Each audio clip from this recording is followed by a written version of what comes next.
Is Deneen White, and I am with your host today for the VIP Ignite Model and Actor Bootcamp. Welcome to day 2 of the VIP Ignite Model and Actor Bootcamp. Now, before I get really excited, there are some of you that are watching us on Facebook. There are some of you that are watching us on YouTube. I think that's cool. I want you to get the information, but you know what I also want? I want you to be seen by the people that are going to be on this call today. So this is what I want you to do. I want you to go to VIPigniteSummit.com. Again, it's VIPigniteSummit.com. And I want you to come on over here to Zoom, and I want you to join me and all of these amazing people here. So allow me to introduce myself. Again, my name is Deneen White. I'm the publicist for VIP Ignite. I host all of our live and virtual events. In addition to that, I also host 2 podcasts for VIP Ignite, the VIP Ignite Live podcast and the Coffee in the Green Room podcast. I've had the opportunity to interview the man who discovered Lady Gaga. I've had the opportunity to interview the man who got 50 Cent his start in acting. I've had the opportunity to interview a billionaire. I've had the opportunity to interview the man who wrote Chicken Soup for the Soul. I'm not telling you this to impress you.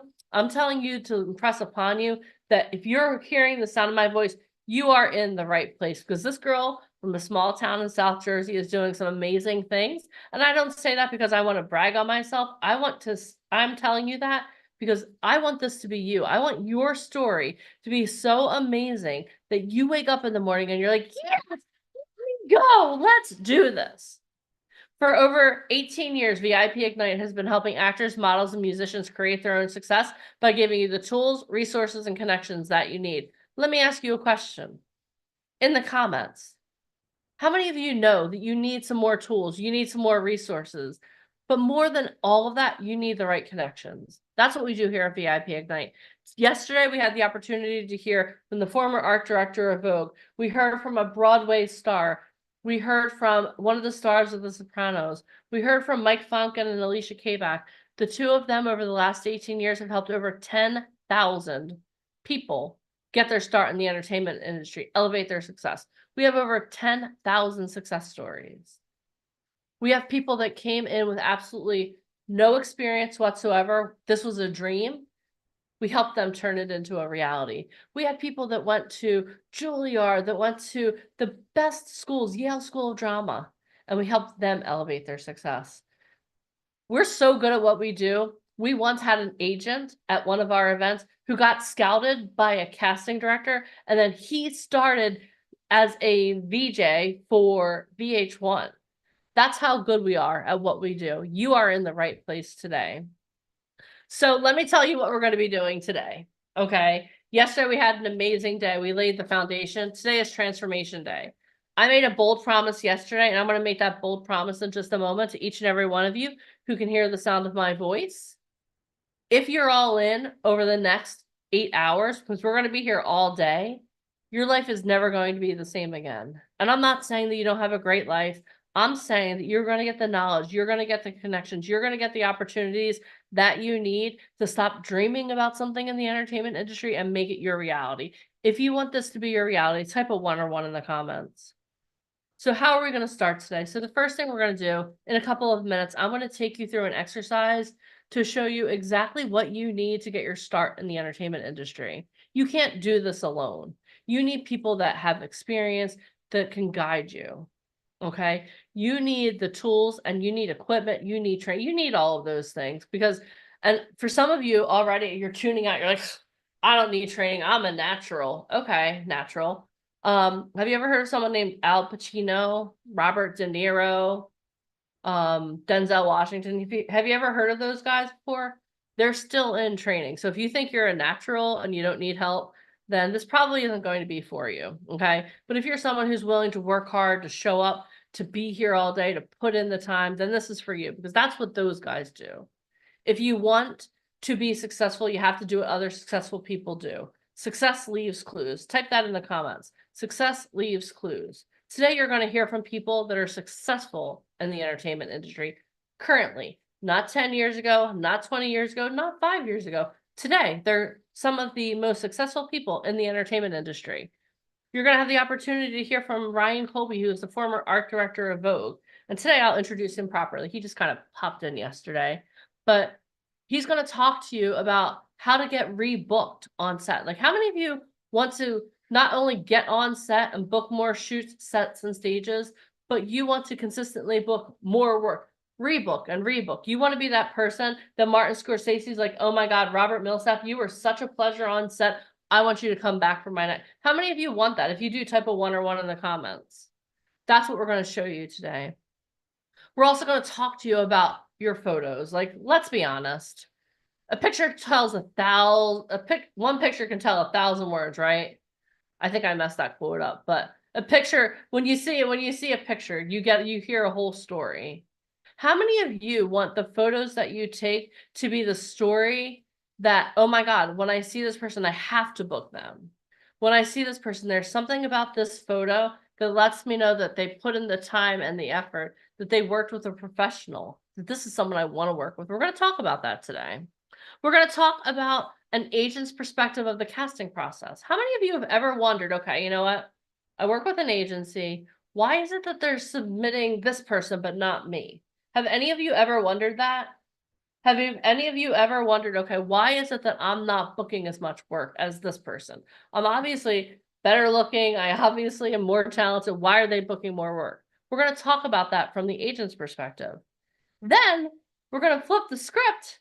We're going to have a casting director come on and she's going to tell you her perspective of the casting process.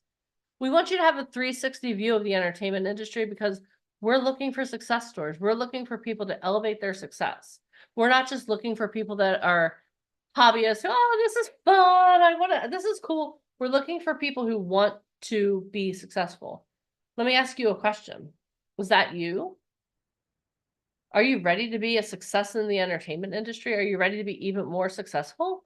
If you are, type success in the comments because that is your marker to yourself that you are going to be here all day. You're going to learn. You're going to take notes. You're going to participate. You're going to pay attention. You're going to do what we ask you to do today. This is a boot camp, right? You're like, let's be honest. This is a boot camp. The reason we call it a boot camp is it's survival of the fittest. It's kind of like Survivor Island, right? We want to know who's going to be here until the end. Let me ask you a question right now. Are you going to be here until the end? If you are, type yes in the comments. You're not committing to me. I'm going to sleep just as well, whether or not you're here at the end. But are you going to sleep as well? Are you going to sleep as well? All right. All right, a couple more things we're going to do. We're also going to have the opportunity for you to come work live in person with VIP Ignite. Now, let's be honest, Zoom is cool. You may get an opportunity to ask some questions on Zoom. But how many of you know that if you had the opportunity to sit down face to face, that you would kill it, that you would book more work? If you know that, type me in the comments. You're going to have that opportunity. If you know that if you just got in front of the right person who was looking for the person who's just like you, they need you, that you would kill it. That's what you're going to have the opportunity to do. And then at the end of the day, we're going to have, again, I told you they're all my favorites, but I promise you that you're going to laugh your took us off at the end of the day today. We have one of our good friends, Gino Visconti, coming on, and he has worked with some of the greatest comedians in the world, and he is so funny. But this is what I need you to understand before we bring him. This is a couple hours away, but I need you to understand something. Comedy isn't supposed to make you feel good. It's supposed to touch parts of you that maybe push some buttons, because comedy is designed to make you think. So I need you all to make me a promise that you're going to understand that when he comes on, that he's going to poke some buttons, but they're designed to make you think. It's not designed to offend you. I want you guys to like take off whatever like offense hat you have on, and I want you to put on your helmet and be ready to go, because it's going to be raw, but the whole thing is designed to help push you forward. Okay. All right. So I know that I've been talking for about, I've already been talking for about 30 minutes. So before I get started with my first presentation, what we're going to do is this. I'm going to have you guys get up for a minute. Everyone stand up. I know it's for some of you, sorry it's early, but you know, this is what we're doing. All right. What I want you to do is I want you to face to the right, put your right foot forward, your left foot back, and we're going to do the running man, okay? We're going to pump our arms as fast as we can. Oh, hold on, I have to put on my timer. Otherwise, we'll do this all day. And what you're going to do is you're going to pump your arms as fast as you can for 15 seconds. Are you ready? Ready, get set, and go! As fast as you can for 15 seconds. Come on now. Don't make me outrun you. Oh, God. Oh, shoot. Mickey, come on now. Mouse. All right. 4, 3, 2, 1. Stop. Woo. All right. Because we can't do anything just on one side, because that's not who we are, I want you to face to the left. Put your left foot forward, your right foot back. Brian, you're into it. I love it. All right, and what you're going to do is, again, you're going to move your arms as fast as you can. All right, ready? Get set and go! 15 seconds as fast as you can. Come on now. Come on. Woo. Amanda Hall, you're doing good. John Norman. Solange is following the directions perfectly. I love it. Come on, Brian. Come on, Robert. Let's do this. Woo! Woo! I was so into it, I couldn't even tell you to stop. Woo! Okay, you can stop. I mean, you can keep going if you want, but you can also stop. John Norman's like, no, Deneen, I'm on a marathon. Let's just keep going. Woo! Do you guys feel good? I'm going to explain to you why we do that. Hold on. Let's hydrate first. Let's take a sip of water first. I put some ice in this today, so I'm going to be chugging this bad boy today.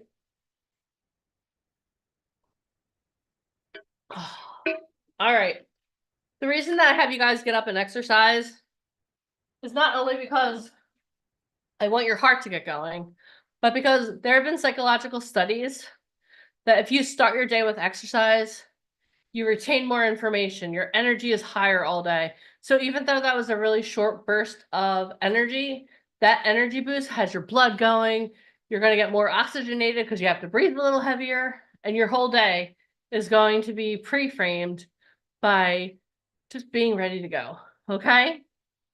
So, whew, that was awesome. All right, I'm going to lay some ground rules, then we're going to get talking.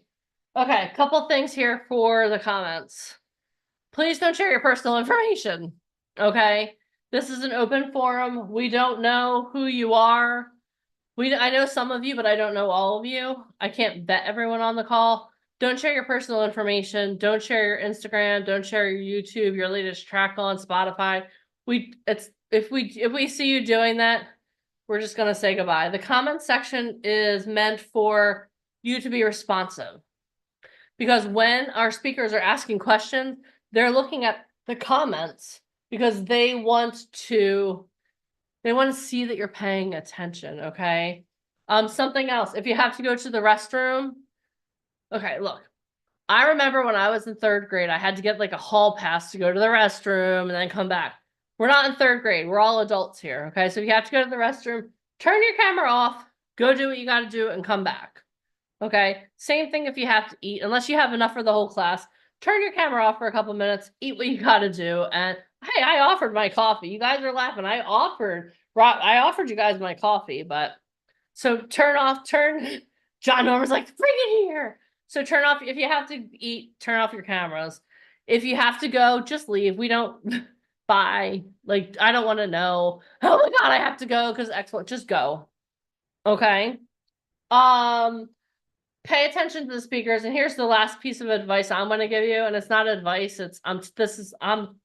You're on my Zoom call. You're on our Zoom call. So listen, don't give each other advice in the comments. If you see someone struggling, like, just ignore it. And if you're someone who you're nosy, how many of you are nosy? Like, I'm a little nosy. I'm not going to lie. I'm a little nosy. When I'm on Zoom calls, I don't turn on the comments because I'm like, can you believe that Becky said that about John? Oh my God.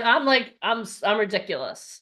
So I always turn off the comments. So if you're someone who you get caught up in the comments, just turn them off, please. Your job today is to grow. Your job today is to gather information, to be in front of the agents and casting directors, to be seen.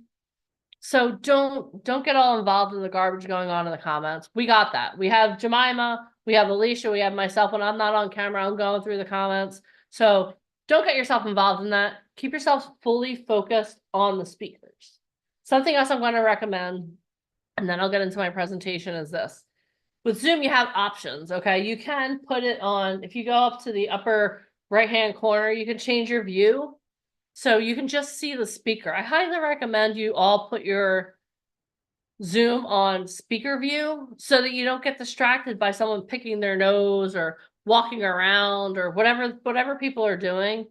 Put it on speaker view so you only see the speaker, because that's who you're here to see. You're not here. I mean, I love Solange and John and Amanda, and I love all of you guys so much, but we're not here to see you. We're here to listen to the speakers and gain their knowledge, correct? If you understand, type a 1 or 1 in the comments. And I'm not saying that to be I'm not saying that to discount any of you. I'm just saying, like, you're here to learn from people who are currently excelling in the entertainment industry, right? You understand that? Okay, good. Are we all still friends? Okay, good. All right. So now what I'm going to do is this. Okay, so I am going to do a presentation that I enjoy. Oh, hold on. There we go. Okay. Can you, I see you guys can see it because I see people. Okay, awesome. All right. So let's talk about how you're acting. Okay, hold on. Robert Ramondo, I'm going to kick you off in just one moment. Hold on. I know it's fun, but do me a favor. Keep your paws off my whiteboard. Got it? I'll be nice now, Ramondo, but if you do that again, everyone will say, bye. Adios. All right. So let's talk about how you... Okay.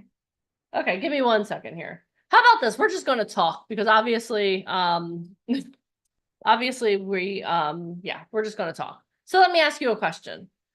As you are getting prepared to be in the entertainment industry, do you think you can do this alone? If you think you could do this alone, type yes in the comments. If you know you need someone, type no in the comments.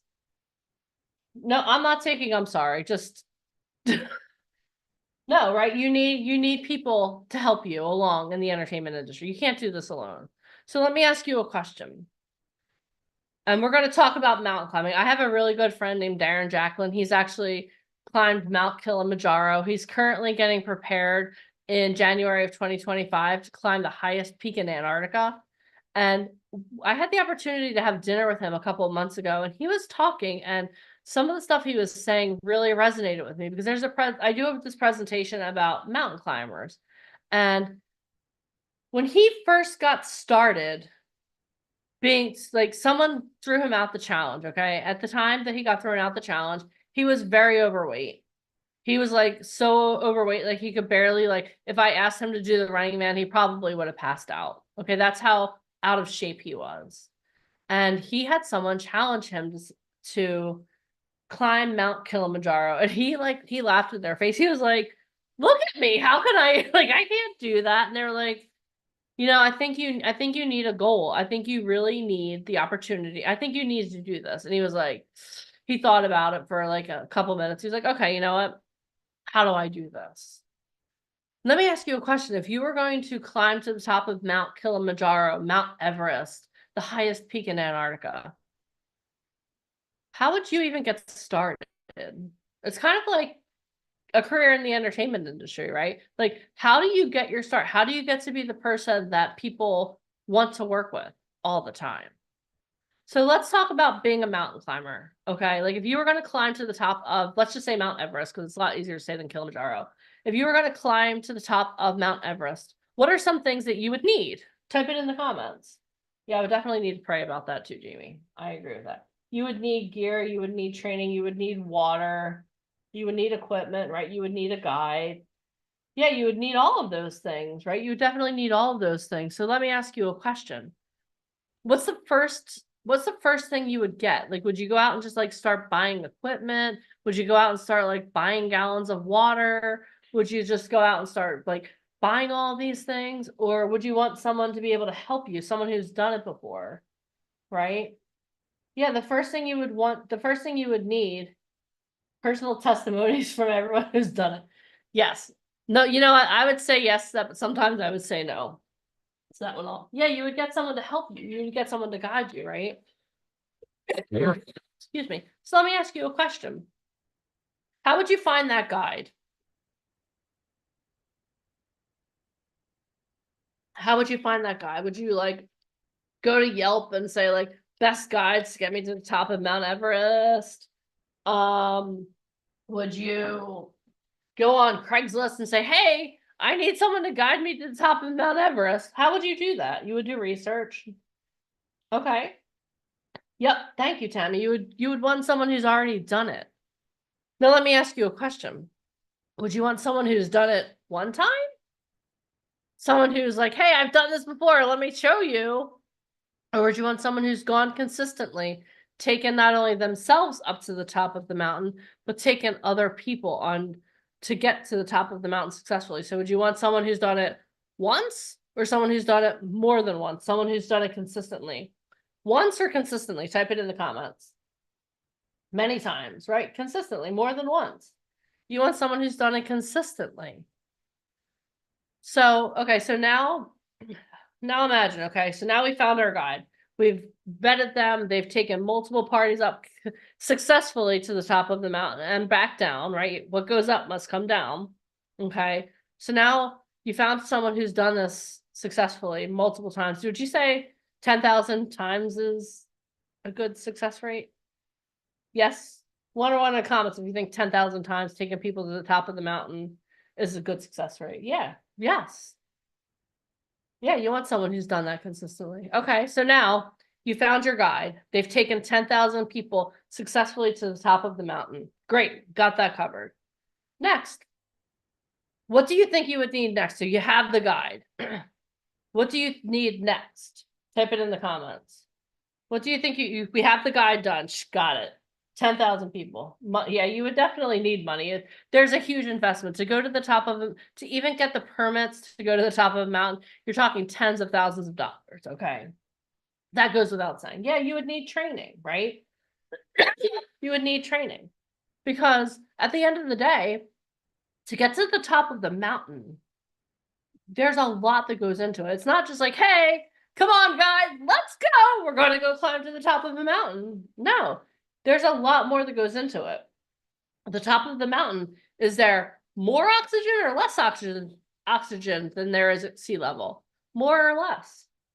There's less. So you have to learn how to prepare your body for that, right? What else you need to be able to have the stamina, right? It's not like you go out. It's not kind of like when I go to the beach. I go to the beach, I walk to the water. Hey, water, I dip my toes and I come back. You have to have stamina to get to the top of the mountain. It's a multiple day process to get up and down the mountain. There's also elements, like it's not just, yeah, you have to get in shape, right? You have to have the right mindset. Thank you, Sunita. You definitely have to have the right mindset because there are going to be times when you're going up the mountain, you're like, F this. This is hard. I'm done.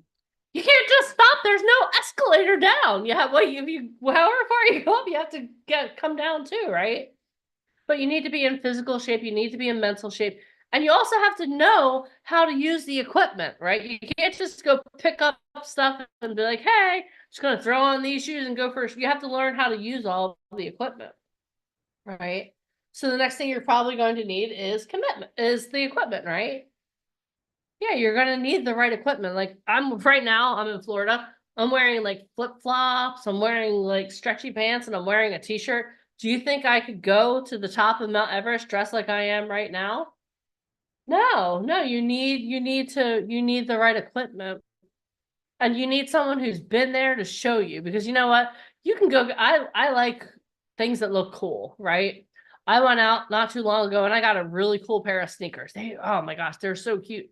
I could only wear them for one day. Imagine I went out and just picked up whatever shoes I wanted to go to the top of Mount Everest. And then all of a sudden I'm like, I'm at the base camp. I'm like, oh crap, I can't wear these. No, you have to know the right equipment, right? You have to have the right socks. You have to have the right number of pairs of socks. And then supplies too, right? Because we already talked about it. You have to go to the top of the mountain. You have to come back down. So you have to be able to know the right amount of supplies. the right amount of oxygen, the right amount of water. And you also have to be able to carry all this stuff up.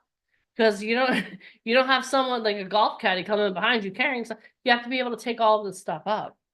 So when you're thinking about your career in the entertainment industry, I want you to think about it like that. Okay, so many times people want the quick fix. Oh my God, I want it kind of like a Burger King mentality. My way right away, my way right away. That's not the way it is. So when you're looking for a guide to get you where you want to go, you have to make sure it's someone who's been there. You have to make sure that you get the training, because if you, Bobby Finnar talked about this yesterday, right? If you're a background extra, you don't need training. You go on set and they tell you to walk, you walk, right? There's no acting involved. When you're a background extra, you go on set, you're getting the experience. You see the lights, you see all the different people, but it doesn't take skill to be a background extra. However, if you are going to be like the star of the movie, you probably don't want to show up completely green, like not even knowing what the markings are. You want to know like what your spots are. You want to know how to deliver the lines, how to do the script analysis. You want to know how to do all of that. You need training in this industry. And even for models, right? When you are going on set, like you have to know how to be a model. I get, again, I help Alicia with her emails and her text messages, and some of the messages we get are insane. I'm a natural. Okay, well, do me a favor, send me over a photo. People can't even send over a simple selfie. Like I get like, thank God, thank you, Lord Jesus. And I'm not saying this lightly.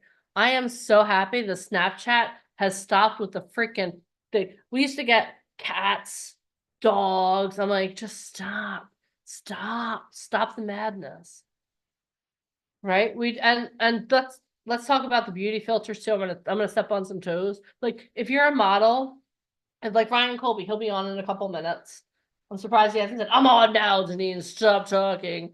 But if you're sending him over photos, he doesn't want beauty filters. He wants to see you as you are right now. Okay. But these are the things that you need to know, because you know what? Before I got started in the entertainment industry, when Mike asked me to host the podcast, I was like, oh God, what am I going to talk about? Walking? Like it's going to be so boring. There's so much that goes in to being a successful model. Do you think Giselle just woke up one day and was like, hey, I'm Giselle, I'm a supermodel? No, there's a lot that goes into it. Now you can't go to like a model school and learn how to do all of this. That's some malarkey. Okay. It's not true. But you can learn how to present yourself on set so that they want you back. That's where the training comes in. And I want you guys to understand something. Like sometimes when Alicia's going to be on here today, she's going to be talking to Ryan in a couple minutes. She's going to be talking to Cynthia Stillwell, who's coming up. She's going to ask them questions it's going to step on your toes for some of you. But I want you to say, oh, thank you for stepping on my toes so I don't put my foot in my mouth later down the line. Okay? Because we're not here to tickle your ears. We're here to tell you the truth. And you know what? Again, I truly believe, and I said this yesterday, and I'm going to say this again today, that there are people on this call today who are going to do amazing things. I truly believe that. I don't say this for every boot camp, but I truly, and I should say it for every boot camp, but I just feel this sense of destiny that there are going to be people who are going to hear this and amazing things are going to happen because you're willing to put in the hard work. You're willing to show up for yourself. You're willing to be teachable. Because if you just think you're going to do this on your own, guess what? You're going to be taking selfies with filters for the rest of your life, and no one's ever going to know you. But that's not why you're here. Right? You're here because you want more success, right? If you are, type a 1 or 1 in the comments. You're here because you are ready to stop living that life that you've been living. How many of you like you wake up every day and you're like, yep, I've arrived. I got everything I want. No, you're here because there's something missing. So do yourself a favor and be all in today. When Alicia puts Ryan on the hot seat in a couple minutes, it's going to be entertaining. So be entertained. But beyond the entertainment factor, take notes. Everyone do me a favor. Show me your pens and papers. Show me your pens and papers. I know you got them, Joe. Right? Look at you, Reginald. Okay. Good. If you don't have a pen or paper, like take this moment, put down your phone, put down your computer, go get one. Okay? Because I want you to learn. Hi, Lee Porter. I can't wait to meet you in a couple weeks. Hi, John Alexander. I haven't gone through. Okay, you can put them down. I want you to put those bad boys to use today. And I'm going to tell you something. At the end of the day, I'm going to give you a challenge. I'm going to give you a mini challenge now. So that, because by the end of the day, I'll be all hyped up on coffee and adrenaline. At the end, one of your challenges tonight is I want to see a picture of your notes. Okay, I want to see a picture of your notes in the school group. Okay, I'll give you all the information later, but if you're here now, that's your challenge for later. Okay, I want to see a picture of your notes. I'm sure I'll give you a much more cool challenge later, but that's what I want you guys to do. All right, let's see here. Are you guys with me? Are you good? Are you guys ready to learn? Are you ready to have your lives transformed? Today's transformation day. I know, like, Deneen, you started off so heavy, but you know what? Here's the thing. My goal for these calls, as I'm here with you guys, is to be the person I wish I had in my life when I was starting out in a career that I loved. Like, and I'm blessed, okay? My first interview, the first person that helped me out was Ryan Colby, okay? Bless his heart. I had Mike, I had Alicia, I had Bobby Finaro, I had all these amazing people. And I thank God that I had each and every one of them to challenge me. That's my job in your life, is to challenge you to get out of your box. And this is a free. Oh, I was just thinking about this. One of your very first interviews. oh Jesus. Guys. Hold on, let me take a sip of coffee. Go ahead. Are you gonna be nicer once you do? I'm just kidding. I have not been nice this morning. I understand. No, you're good. I have my 3-year-old here, and Uncle Mike bought him a really cool Hot Wheels bicycle with training wheels. So he's been trying to ride it around the house. So if you guys watch my Instagram, you'll see. But I kind of wanted to go over something, and I was just literally putting on my lipstick really quick in the other room, and I was thinking, I remember when I had you call somebody that was one of your favorite stars growing up, sitcom star. And I'm sweating now just thinking about no, because I just thought of something, and this is, I want you guys to think about this. So when Deneen White first started the podcast, again, like she was like, I want to do great things, and we gave her Ryan Colby, like, to start off, and he's the former art director of Vogue. That's like throwing me into the fire, just for the record. But growing up, one of Deneen's favorite shows that she used to watch with her family was The Wonder Years. How many of you guys love The Wonder Years? So Dan Loria is a really good friend of ours, and he's been a tremendous mentor, and you know, just he's amazing. And I called Dan because I knew it was one of her favorite shows. I was like, oh, I'm gonna throw her a curveball, because once she's talked to Ryan and she started talking to some other people, I saw she was like, okay, I'm getting this. This is good. I'm like, okay, well, let's just challenge. And I knew Dan was gonna be amazing. He's a top actor, like he's been on Broadway, and again, he started as the father in The Wonder Years. So I called him and I said, hey, are you available to do a podcast? If so, I'm going to have Deneen White call you. So I told Deneen, I said, hey, Dan Loria from The Wonder Years. And all of a sudden her face went blank. She's like, I'm sorry, what? I was like, he's expecting your call on his cell phone. And she was like, oh my gosh. Now I want you to think about this as a fan, the questions that you would ask him versus an industry expert that maybe wanted mentorship, maybe that wanted somebody to kind of hold their hand and lead them into the industry. Do you guys see the two different podcasts that could have happened? One is, I'm a huge fan, versus one, okay, so you're an actor, you're a member of the Screen Actors Guild. Tell me how you got your card, right? If you guys understand the difference, type difference. Because I think that's really important, because that podcast kicked ass, number one. But number two, had she just come into it like cold turkey, I want to be an actor, like, what kind of questions would you have asked? Probably like some of the worst, just shittiest questions ever. Like I would have been like, oh my God, I'm so sorry, Dan. So I want you guys to think about this. Over the last 2 decades, we've helped tremendous people that really want to get into the industry. You can't do it from pictures. You can't do it from classes. You can't do it from websites. You need to get face to face. So if we're the bridge and we're going to work like it's our job, literally, and we're really good at it, to put you face to face, how many of you guys want to know the proper questions? Because you're looking to elevate your career. You're looking for possible mentorship, somebody to put a good word in for you, maybe offer opportunities to you. You're not going as a fan. Yep. So if you guys see the difference, because I'll tell you what, she did so well on that podcast. Like we should go back and listen to it again. But as someone who is literally, and I'm not going to say fangirl, but you were so excited. This is somebody that like literally she grew up watching on TV. And then now she's interviewing him as an expert.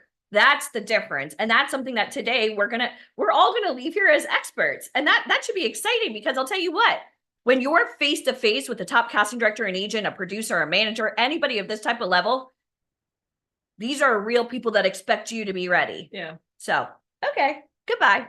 Well, don't go too far. Well, I'm gonna go get my coffee. Okay, go get your coffee, and then I'm gonna introduce Ryan Colby, and then let's all say a prayer. He's coming. Okay. Happy Sunday, everyone. Sunday. Yeah, okay. I'm gonna tell my perspective of that. I was just sitting innocently in an office, and Alicia comes in, she's like, Deneen, yeah, I need you to call Dan Lauria. I was like, you need to call him? And I was like sweating, and you know what? We have the footage somewhere. We had him do a call for our talent, and I learned more. He was only supposed to talk for an hour. I think he spoke for 3 hours. But if you're a part of VIP Ignite, definitely go look for that. It was honestly one of the best training. Mentors was Cary Grant. Cary Grant. And I called him and had him, but it was amazing, because like growing up, I always felt like Winnie Cooper. Are any of you resonating with any of the, do you guys even know the first Wonder Years? But it was just an amazing opportunity, and that's what we do. That's what we do. And honestly, like if that would have been the first phone call I made, I probably would have run away scared to death. But the thing I've learned also about the entertainment industry is that the people that you look up to the most are the most amazing people. Like they love giving back. They love helping talent. And that's what we do here at VIP Ignite. So are you guys ready to hear from our first teddy bear of the day? Hold on, I'm going to properly introduce him before he comes off of mute today, because yesterday I didn't have the opportunity to do that. And I think that having the opportunity to do that just makes it so much better for all of us. Okay. Are you guys ready to hear about our first speaker of the day? If you are, show me some life, show me you're excited, and by the love of everything pure, just look alive. Okay. Robert's like, okay, I'm trying to look alive. You have no idea. Okay.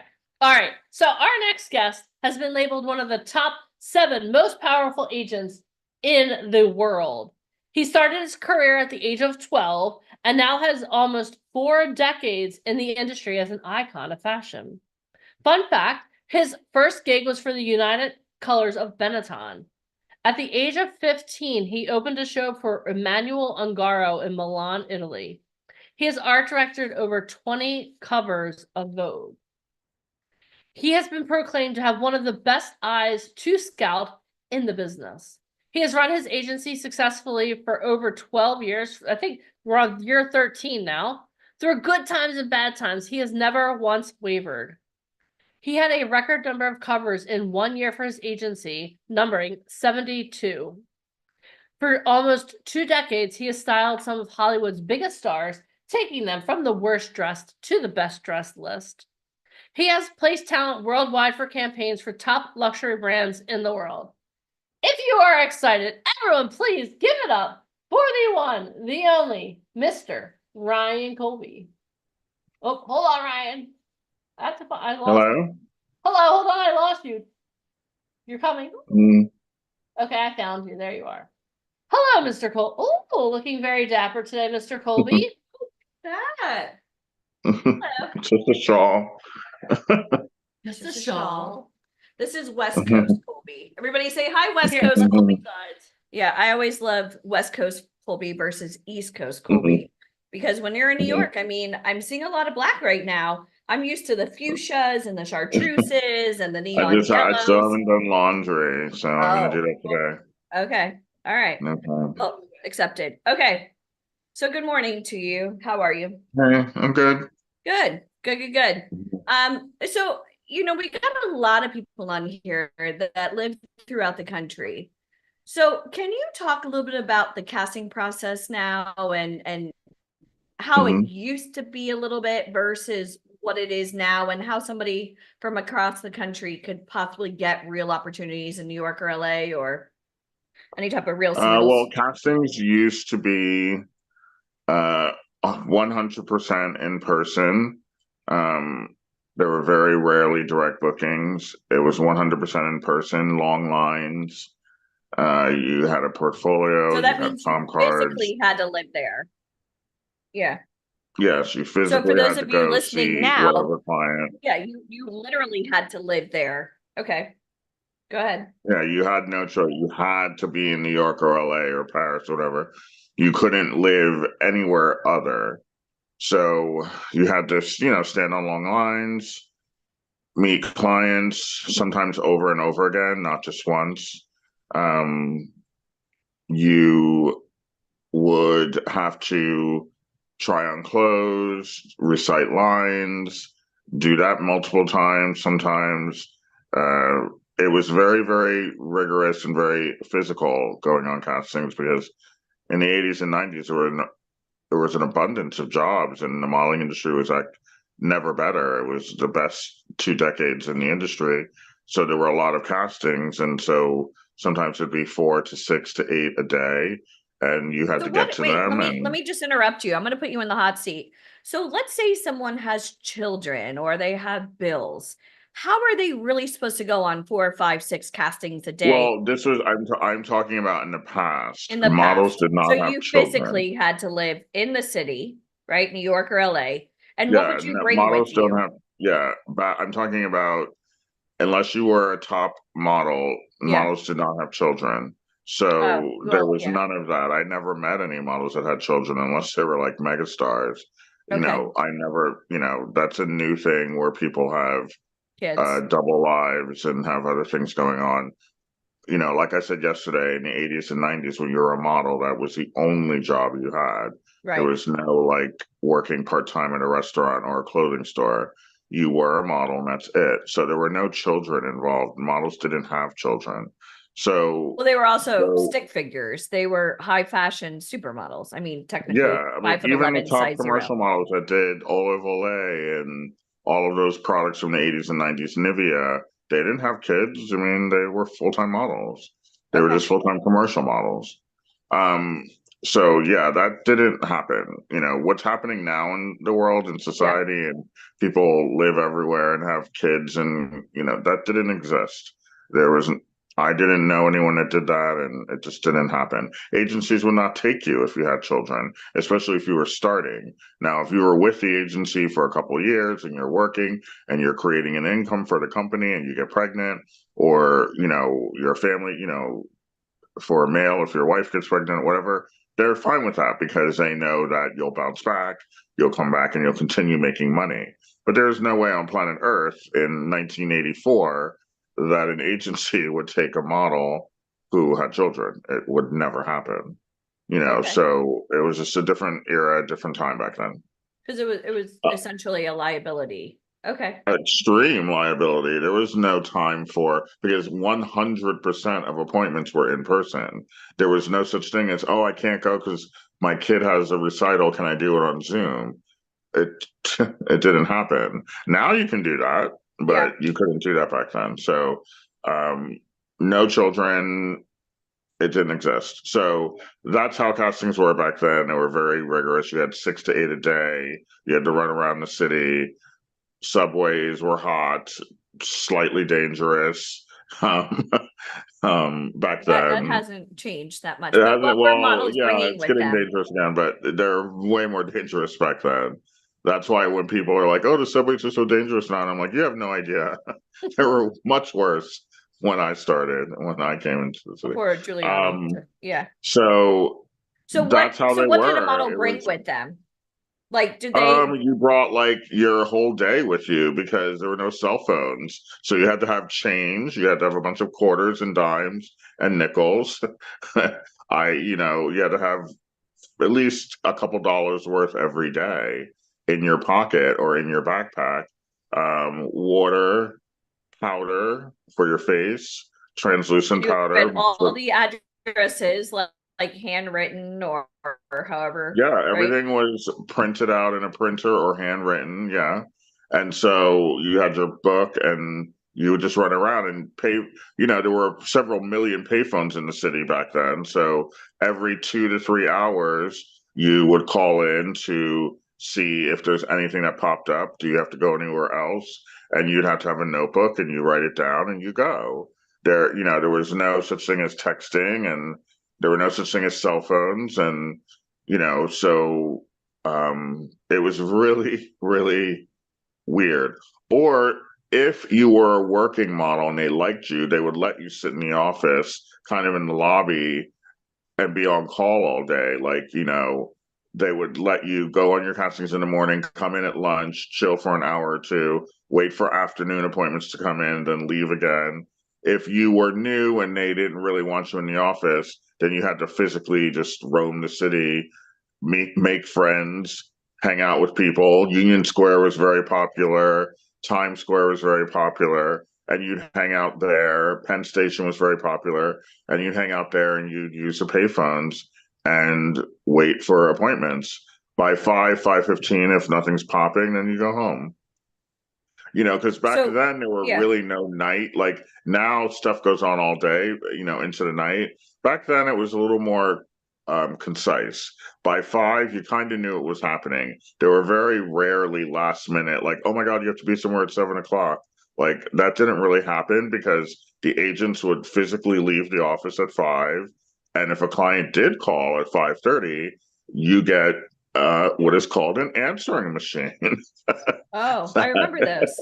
Yeah. You get an answering machine, and maybe someone will call in for messages, but the chances of you getting what you wanted as a client overnight was pretty slim, because you couldn't call the agent on their cell phone because they didn't have one, and you Right.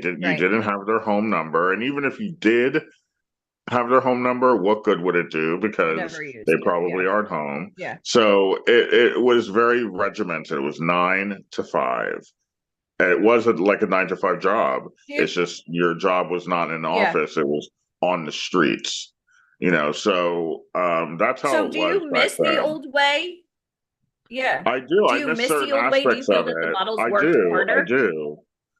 I do miss certain aspects Do of you it. find now that everything's on Zoom, people have gotten lazy?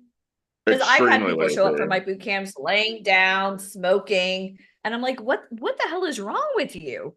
Like, why are you even Very online? lazy. Or I know Denise was talking about Snapchat filters. I get people that send me like the stupidest, like puppy dog whiskers, and I'm like, what are you? Are you Yeah. high? Why would you send this to me? Like, why? Yeah. We're not friends. Don't do that.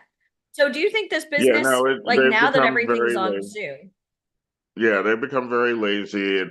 You know, it's harder to lie about keeping yourself in shape when you have appointments the next day in person, but you can lie when you're on Yeah, Zoom and say, "Oh, I just worked out." Like, no, you didn't.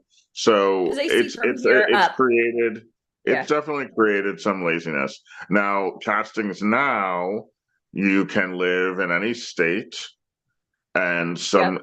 if you have an agency, you can live in any state, and sometimes the castings will be online. I've had runway castings online in someone's bedroom, walking So back wait, and when it's forth. a runway casting online, can you wait, stop. I'm putting you in the hot seat. So when there's a casting for runway online, are the models supposed to like walk in the Yeah, camera? Like, how does that yeah. work? Okay, They so figure it take me out. through like a They casting for prop their runway. camera on a bookshelf or on a shelf, or I don't know. They got to figure it out on their own and figure it out, or have someone hold it for them Okay. and walk. So So TV do you suggest castings. models go to like, okay. Do you suggest models Uh, go to like runway school no, ever? no. If you can't Okay. do Why it, then not? you can't do it. Because there really is no such Okay, but thing. why I would mean, when you? you're in the city, Okay. when you're in the city and you're doing shows, yeah, they may do a quick lesson for like 30 minutes beforehand for any of the newbies who are a little green. They'll do Like at that the because agency. Okay. yeah, at the agency or at the venue that you're doing the show. It Like just just in the depends on hallway. Yeah. timing in the hallway, whatever. But as far as the school, there really is no such thing. So it isn't beneficial, and you just do your best. You watch a few on YouTube and you figure it out. And if you can't do it, then the agency will know that by visually looking at you, and you just won't do shows. That's all. Not a big deal. You Now, know, what if not somebody everyone can did go to a walk, and modeling school? Do you not suggest? everyone is meant to do Yeah. shows. What is Okay. what? Now, what if somebody did get runway training? Do you ever suggest putting that on your resume? Would that help them? No, it doesn't help them at all. It's very embarrassing, actually. So, no, there is no mention of it. If you did it in your past before you got an agent, there's nothing they can do about it. They can't take it back, but it should never be But you discussed. shouldn't mention it.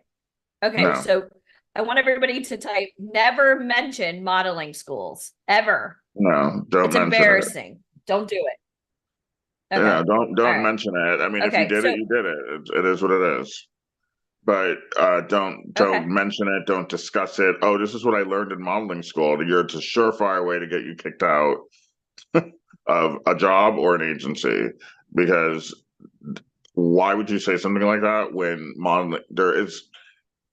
modeling schools don't provide There's any no real information certification.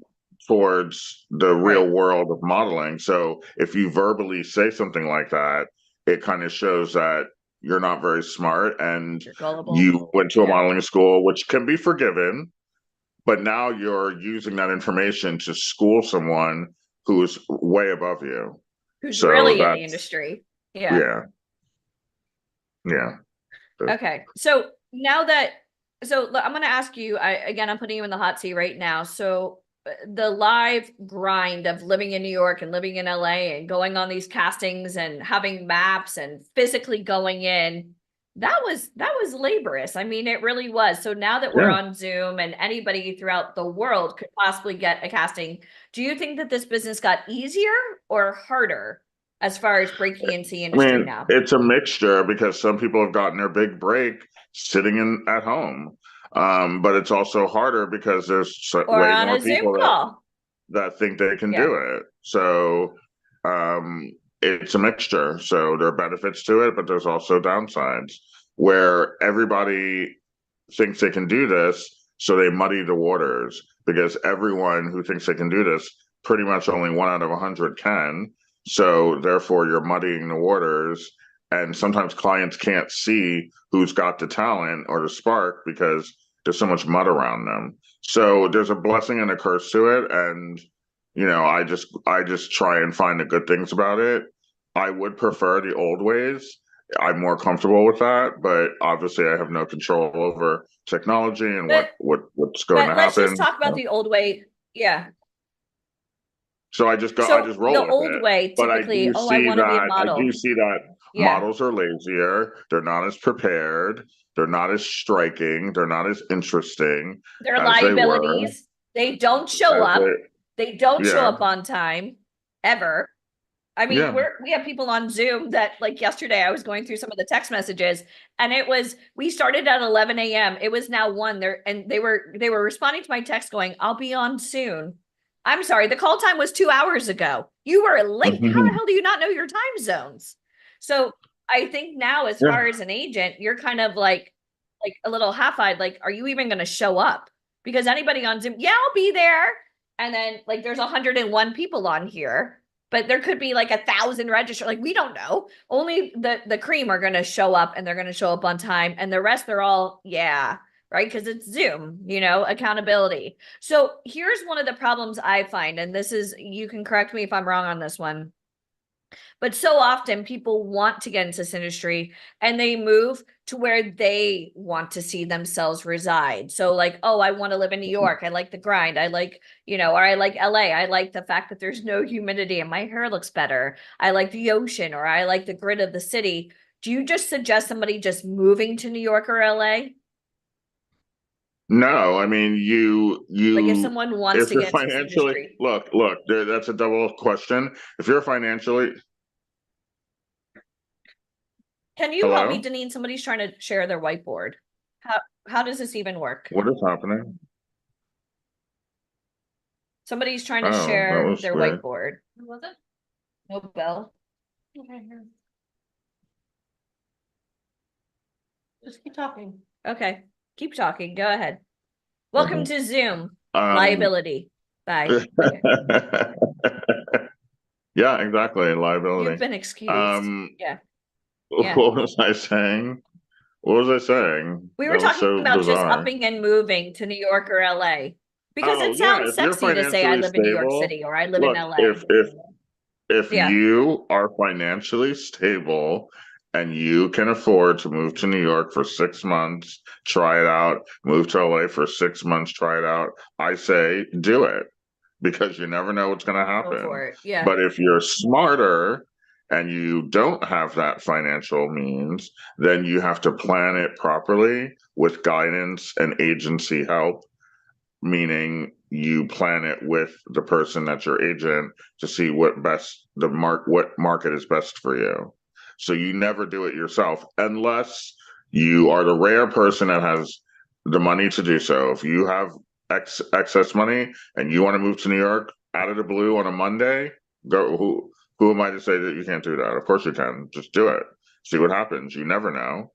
And Do you vice think versa with New York LA. is But easier unless to you have break that in? kind of money, Yeah. huh? I was saying, do you What? think New York City sometimes is a little bit easier? Do you think New York City sometimes is a little It's bit easier in lots easier of ways. because Yes, New York everything City like can is get done easy. in a day? Yeah. New York City is easier to start. It's easier to get around. It's easier to get a side job. It's easier to make friends. It's just those aspects make it an easier city just to get your feet wet. You need less money. I mean, housing is expensive, but it's also expensive in LA. But transportation is cheap, Yeah. and Right.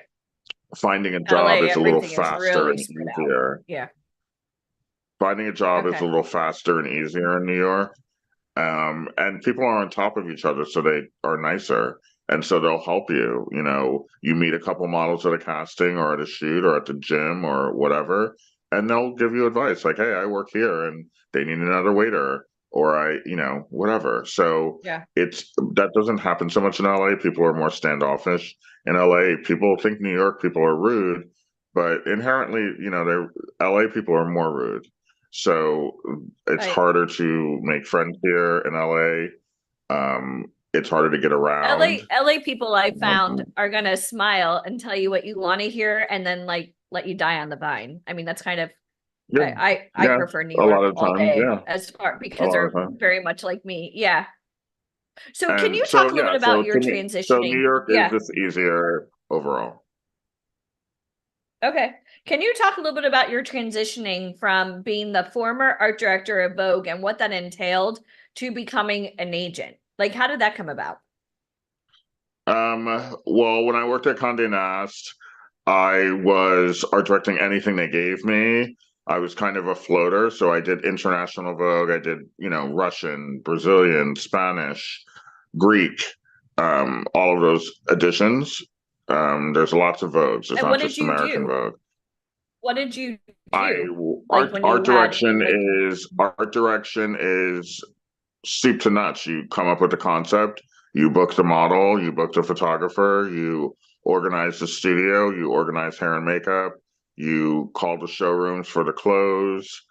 You come, that fit the theme that you came up with, whatever that may be, and you execute it. And I mean, it's not so you that's were it, but choosing that's the what an art director does. covers. So, Okay. so while you're shooting, an art director will line up the shot, make sure it is what will fit on the page. A lot of people just think, oh, just take the picture. There's page format, and if it doesn't fit the page, then Yeah. why are we shooting it? So it has to fit the page, and sometimes there needs to be negative space that sometimes the photographer won't understand, but I know why, because we have to put fonts above the head, and so you have to shoot in a way that gives us that space, because you have to understand back then. Now you can shoot and you can fake it. You can fake a background above someone's head or to the left or to the right or behind them. You Right. couldn't do that back then. So unless it was physically there, it didn't exist. So therefore, if I need space above someone's head to put a logo or to put the masthead, you've got to shoot it that way.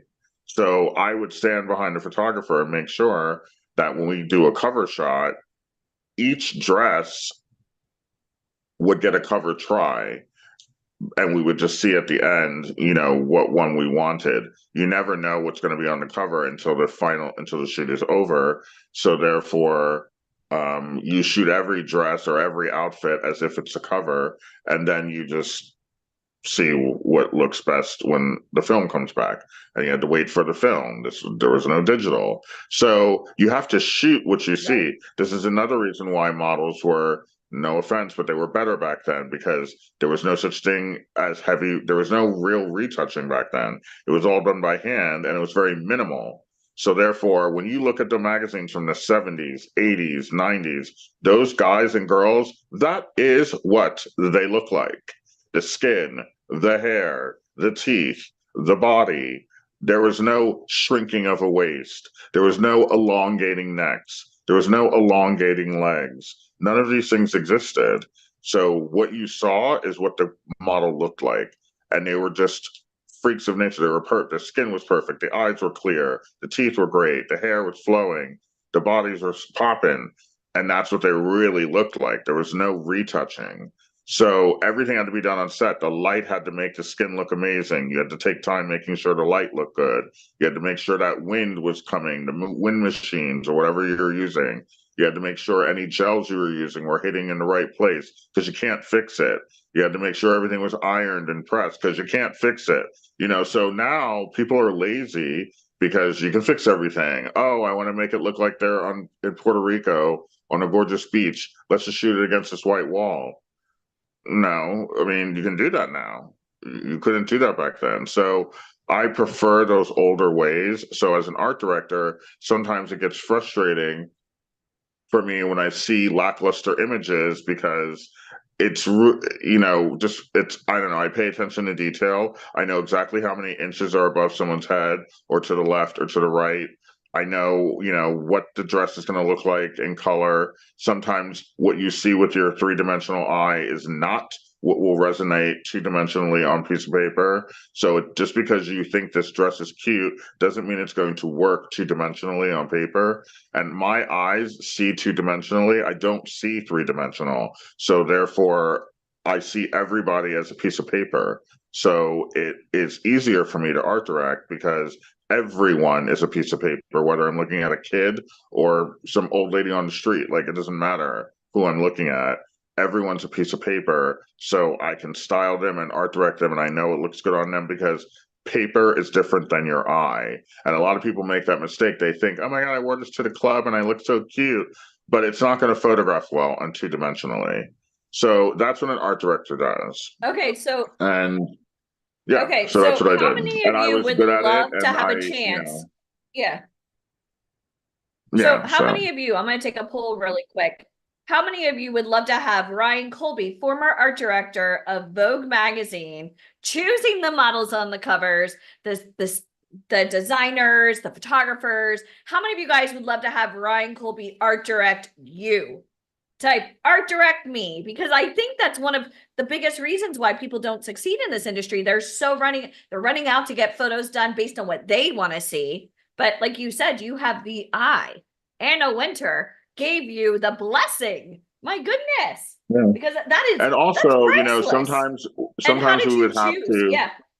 to, sometimes we would have to, use clothes and designers that I didn't really want to use because they spent money on advertising. There's a whole backstory as to politics. Okay. why certain models or clothes or outfits are on the cover of a magazine, whether it be Vogue, Cosmo, Elle, any top tier magazine, GQ, back in the day, Details magazine in the 90s. Any top tier A-level magazine always had politics behind it. And, 90% of the time I really didn't care. But there were 10% of the time I would get into big fights with the senior staff because they were making weird decisions on clothes that weren't discussed with me. Like having actors beat a cover model? Was that one of the Oh no, I things never for had to you, deal like with an that because actor? I never had to deal with that because we would put the actors inside. The actors were never on the covers. No, not no. So what do That's you a think that, what do 20 you think the that's a transition is 21st now? century situation. That did not exist Well, why back do you think it then. changed? Yeah. Why But actors were why do put you on think they covers? went from like Um, no name models on the covers to celebrities on the covers? Well, because the magazine industry started suffering when the internet came, and it was an immediate suffering. And Okay. meaning, people were reading magazines on their phones and on their tablets and on their computers. So to jump sales, you put the hottest actress on the cover because she's got 2 hit movies out right now, or 2 hit movies coming out right now, and that interests the public. And in order, and so therefore, that's one of the main reasons why the transition happened from no name, because they would literally put some 17-year-old girl that no one even knows her name on the cover of Vogue, and sales would skyrocket. But once you could sit in your house and read on your computer, people stopped buying magazines at the level they were buying them, and they were reading it privately at home. So magazines were suffering. So the way to fix that is to put a hot actress on the cover, and magazine sales will back up again. So, Okay. yeah, that's So why. are And you plus, still certain art directing? designers would ask Are you for still it. styling? Yeah. Certain designers would ask for it. Say, hey, I'll let you shoot my collection exclusively, like like a YSL or a Chanel or a Dior or a Lacroix, Yeah. if you use this actress. So it's kind of a mixture. There's a myriad of reasons why, but those are the 2 main reasons why actresses started replacing models on the cover. Of top tier American magazines, especially. Europe didn't really jump on the bandwagon so quickly. They still kept models on the cover. If you look at early 2000 covers of French Vogue and German Vogue and Australian Vogue and whatever Vogue, they still were using models. It was pretty much American Vogue that started the whole let's put Julia Roberts and Sharon Stone and Winona Ryder and whoever else on these covers. The Europeans were not having it. They were strictly sticking with models, and they would put a celebrity every once in a while, but they would stick with the models. And they still do to this day. Like if you look at French Vogue, it's pretty much 50% models, 50% celebrities, whether music or film. So the Europeans are Okay. later to jump on the bandwagon because Europeans are less obsessed with pop culture than Americans are. So it's not, Europeans Okay. will take a book and read in the park. They will go to the magazine store and buy a magazine and read it on their lunch break. Americans are less likely to do that. Okay. So here's a question for anybody on the Zoom right now Look at that the maybe facts. wants to be on the cover of a magazine or even in the pages, billboard, runway. Can they do it on their own without an agent? Can a freelance get those types of castings? No, you cannot. The major castings for CFDA are solely given out to agencies that are given from the designer themselves, or a casting firm that the designer has hired, or a PR firm that the designer has hired that will have the casting at their office or at the designer's showroom, and that's how they're done. And they're mostly by request Okay. What only. is CFDA? Okay. The Council of What Fashion is Design CFDA? of America. Okay. The Council of Fashion Okay. Design of America. So So you that need to be means an agent to each even designer get gets those castings. nominated. Designers get nominated. They get ushered in. Michael Kors, whatever, Ralph Lauren. Every designer on the CFDA. There's designers from designers their names to designers you've never heard of, but they're still in the CFDA. And there's a calendar that's put out where the shows are scheduled by the CFDA, and there's each hour has slots, and goes from like 8 a.m. to 8 p.m. And the shows go on at different locations all over the city, Back in the day, there was pretty much one location, which is another thing I miss is when shows were in one location and you pretty much sat there for 5 days straight from morning to night, just doing show after show or seeing show after show. Now shows can be anywhere. They can be in your apartment. They can be in a restaurant. They can be on a pier. They can be anywhere they want to be. Which is, I don't like it. I preferred it when they were in one location. But, for artistic reasons, if you want to have your show at the pier with the water behind you, you can't really do that at Bryant Park. So I get it. But it makes it harder for the models and it makes it harder for the attendees. If you want big, big, big buyers and editors to come to your show, you've got to secretly do like detective work to find out what show is before yours and what show is after yours and try and find a location that's convenient so you can ensure that you get the same traffic and the same crowd and the same caliber of model. Because if the top tier girls and guys are chilling in Brooklyn doing Alexander Wang in the middle of some parking lot somewhere, because that's where he decided to do the show, and then Michael Kors wants to show in his showroom, which is kind of where he's been showing lately, that's on 35th Street. How are you getting these girls and guys from Brooklyn to 35th Street in 1 hour? So you kind of have to plan your shows around who else is doing them. It's really complicated now. Hence why I prefer one location. You never had to do that. If you want the top girls like Naomi and whoever back in the 90s, you got them because their show was over at 8, your show's at 9, and they're in the same building. So it's easy. Right. Okay. Yeah. So let's say, and guys, I'm going to remind you, please don't post your pictures in the chat. No Spotify. Check me out on OnlyFans. Don't do that. That's disrespectful. Someone was doing that. Well, okay, let's keep going. So let's say you wanted to sign somebody from this call. Hi, Robert Millsap. So let's say you signed Robert Millsap and he didn't live in New York City, but you thought he was perfect for New York Fashion Week. What would happen? What would he need to do to make that happen? If he was good for New York Fashion Week, then there would have to be a discussion. He'd have to temporarily come. He wouldn't have to move, but he would have to come for at least 2 to 3 weeks. Straight. Okay. And how would he pay for that? Would he get his own apartment or his own housing, or as an agent, do you provide that? No, I don't provide that. You'd get your own housing. There's Airbnb, there's hotels, there are shares, there are hostels. You have to dumb it down. You have to dumb it down when you're traveling. You're not going to be convenient. Yeah. You're not going to be super comfortable. It's not meant to be. You're there to work. It's not a vacation. You're not going to Maui. But if somebody lived in Kansas and you thought they were perfect for a New York Fashion Week opportunity, they would physically have to go to New York City for 2 weeks to be able to go to the in-person castings, the fittings, the prep days, but they would have to cover their own expenses. So I want you guys to understand this. If you don't live in New York City or LA, you absolutely could do this on Zoom, get submittals. But if given a chance to live out your dreams, how many of you are going to make that happen?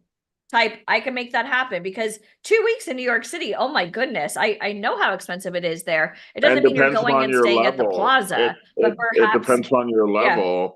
Yeah. It could be 3 weeks. It just depends upon your level of strength. Like I can tell by looking, is it 2 weeks or is it 3? It could be 3. And yeah, it just depends. Because if I have to do any little bit of training, and that's something or that if I have to have you shot once or twice before the appointments, then that's 3 weeks. If for some reason you have good digitals and okay imagery already, and I feel that, and your walk is pretty good, then maybe it's 2 weeks. But that's all depending upon the person. So, and one thing that I really love here at VIP Ignite is Yeah, you can live anywhere throughout the country, but how many of you would love to maybe go out to LA or New York City and meet the top people, meet the casting directors, the agents without relocating there? Try it out, kind of plant those seeds, meet the right people, and then go back home and figure out where you best belong. If you love that idea type, I love it. Because so many people just rush to move to New York, they rush to move to LA. That may not be your blue ocean. Stop. Stop.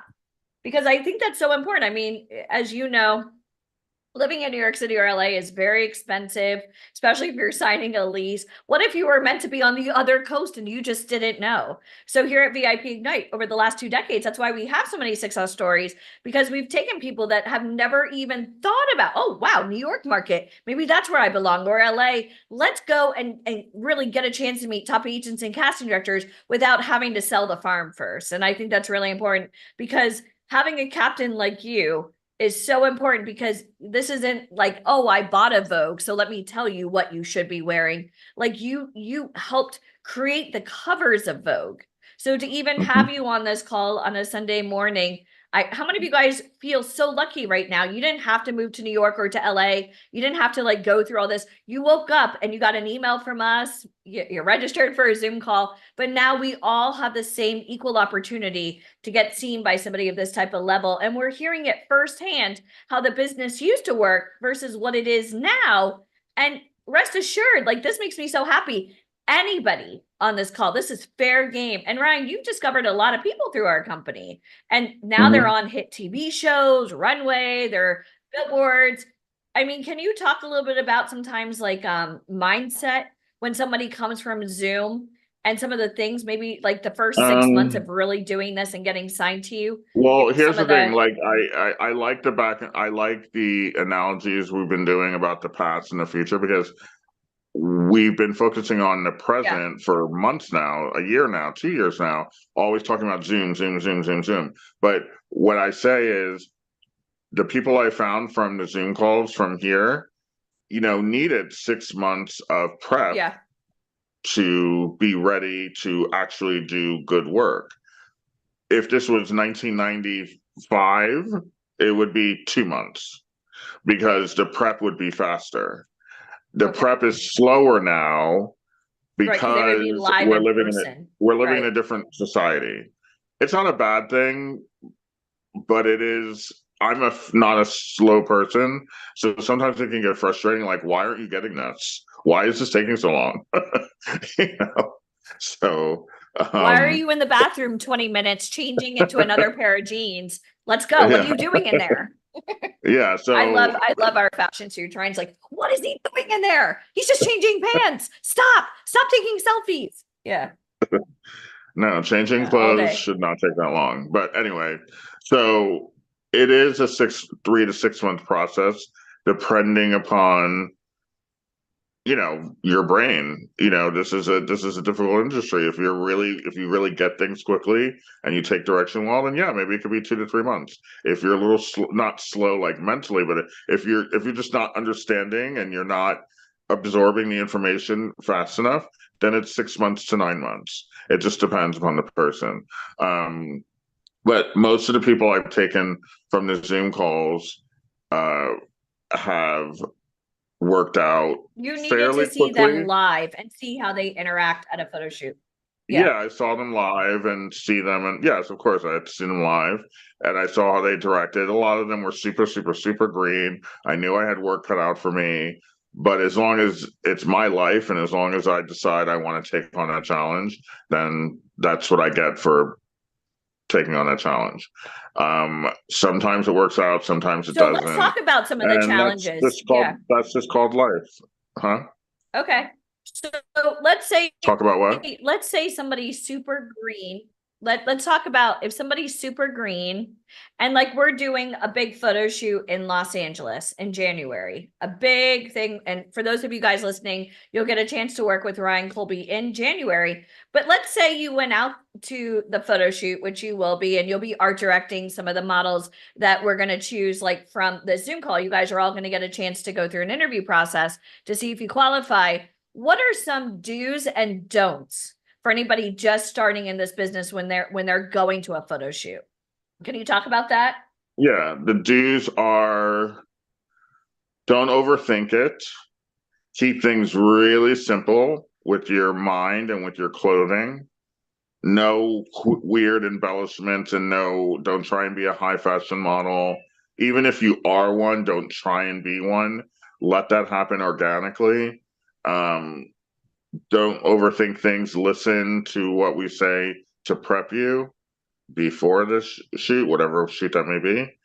And just don't fuss over little things. Don't fuss over, the ponytail isn't high enough, or there's not enough wax in my hair, or whatever stuff like that. Let the professionals and me do our jobs, and you may not like it. There are plenty of times you will not like what you're wearing. You will not like your But you're a hair. model. You will, Your you will opinion not doesn't like matter. your face.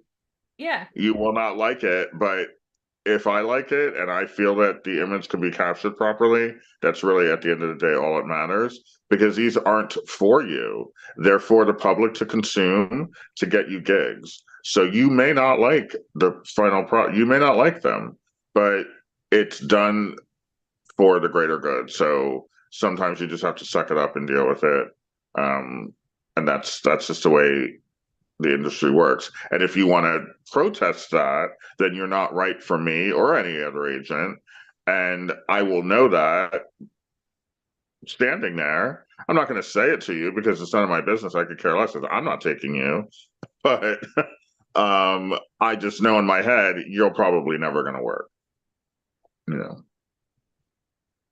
Like some of my biggest pet peeves that I've seen over the years working with you, things that I now watch, is when you tell someone, sit here, stay here, don't move. And then you come back and you're looking for them to go into the makeup chair to get their hair done or to go get dressed, and they're missing. They're out walking around. Does that drive you nuts?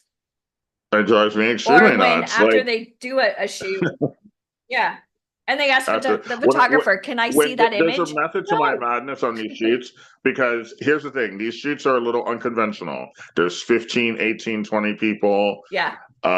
shooting, different looks. They're shooting with different photographers. It is a little bit of chaos. So I've come up with a way to organize that in my head. So when I tell you, whoever you may be, to sit here because I need 5 to 8, 10 minutes to figure out where I'm putting you, and then I come back and you're gone. You've now ruined the flow of the shoot, because I mentally had you pegged to be somewhere. Now you're missing. Now I got to look for you. Now, all that time, 2 minutes I'm looking for you, 3 minutes I'm looking for you. You could have been shooting, or you could have been getting your hair done, whatever scenario it is. I tell people to do things for a reason, because I'm working out something in my head and I need you to cooperate. That's what an art director does. When you're on a movie set or a television set, there is a DP, a director of photography, there is an AP, there's there's all these people who have you placed in certain places. And when it's a big enough movie, they have stand-ins. There could be So the actors explosives going off, and you're the idiot walking through the landmine. Yeah, don't do that. Yeah, and they have stand-ins because sometimes the bigger actors don't want to be involved. They don't want to sit there for 2 hours while you decide where this cup of coffee is going, because sometimes it takes that long, or where the light is going to hit your forehead. So they have stand-ins. But when you're a beginning model, you don't have a stand-in. It's you. So that means when I say to sit, it's because I'm doing something in my head. It's none of your business, and I need you to stay there until I need you. And one thing I really want to, and I tell everybody to go like this, because when you're trying to work in this industry, you run this like a real photo shoot, like your art director, the cover of Vogue. And I find that so often, like these photographers make it fun and you're the only model and it's glamorous, but you run this like the Super Bowl. You run this like a halftime show. Everybody's in a place. Everybody is like, the flow, you have a checklist. So you may seem all warm and fuzzy here on Zoom, which everybody watching this knows your demeanor. But when you're live and in person, like this is your Super Bowl. And you run this like it's your job because when it I'm is. running these And I really shoots, want you guys to understand that. Yeah. I'm trying to be considerate of everyone's time. The photographers, the hair and makeup, the studio, like some studios are chill and like, oh, you can stay an extra hour. This is And how it's some going to be studios, in real life. Yeah. yeah, and some studios are super strict. At 501, that credit card's being swiped. We don't care that you're not done. So I try and be considerate of everyone's time and you mix it up in a bowl, and that's how my demeanor, because I can't have these hair and makeup people sitting here and chilling because, for no reason. I can't have the photographers standing around When that staring at clock me for no hits, reason. it's like the Flintstones. Rockets, They're they out. are Yeah. leaving. They are leaving unless you're gonna, compensate them more. They're 4 going o'clock home. is 4 o'clock. They're And out. Yeah. they're Yeah. out. So I try and run it because I know based upon the numbers how long this should take. I'm pretty good at within a 30-minute window of hitting my mark, with people's cooperation. So. But if someone is missing or someone's taking too long, or the photographers are trying to be helpful and showing the models all their images after each shoot, Yeah, like I mean, literally after sometimes each when my click, back some of is these turned, photographers can take thousands of images. Yeah, and sometimes when my back is turned, they do that, and they feel bad because here's the thing: they're not, even the photographers that you guys know of that have done multiple shoots. It's still rare for them to do something like this. Working fashion photographers shoot 1 or 2 models in a sitting, like if they're doing a job for the day, maybe 3 max. So they're kind of out of their element too.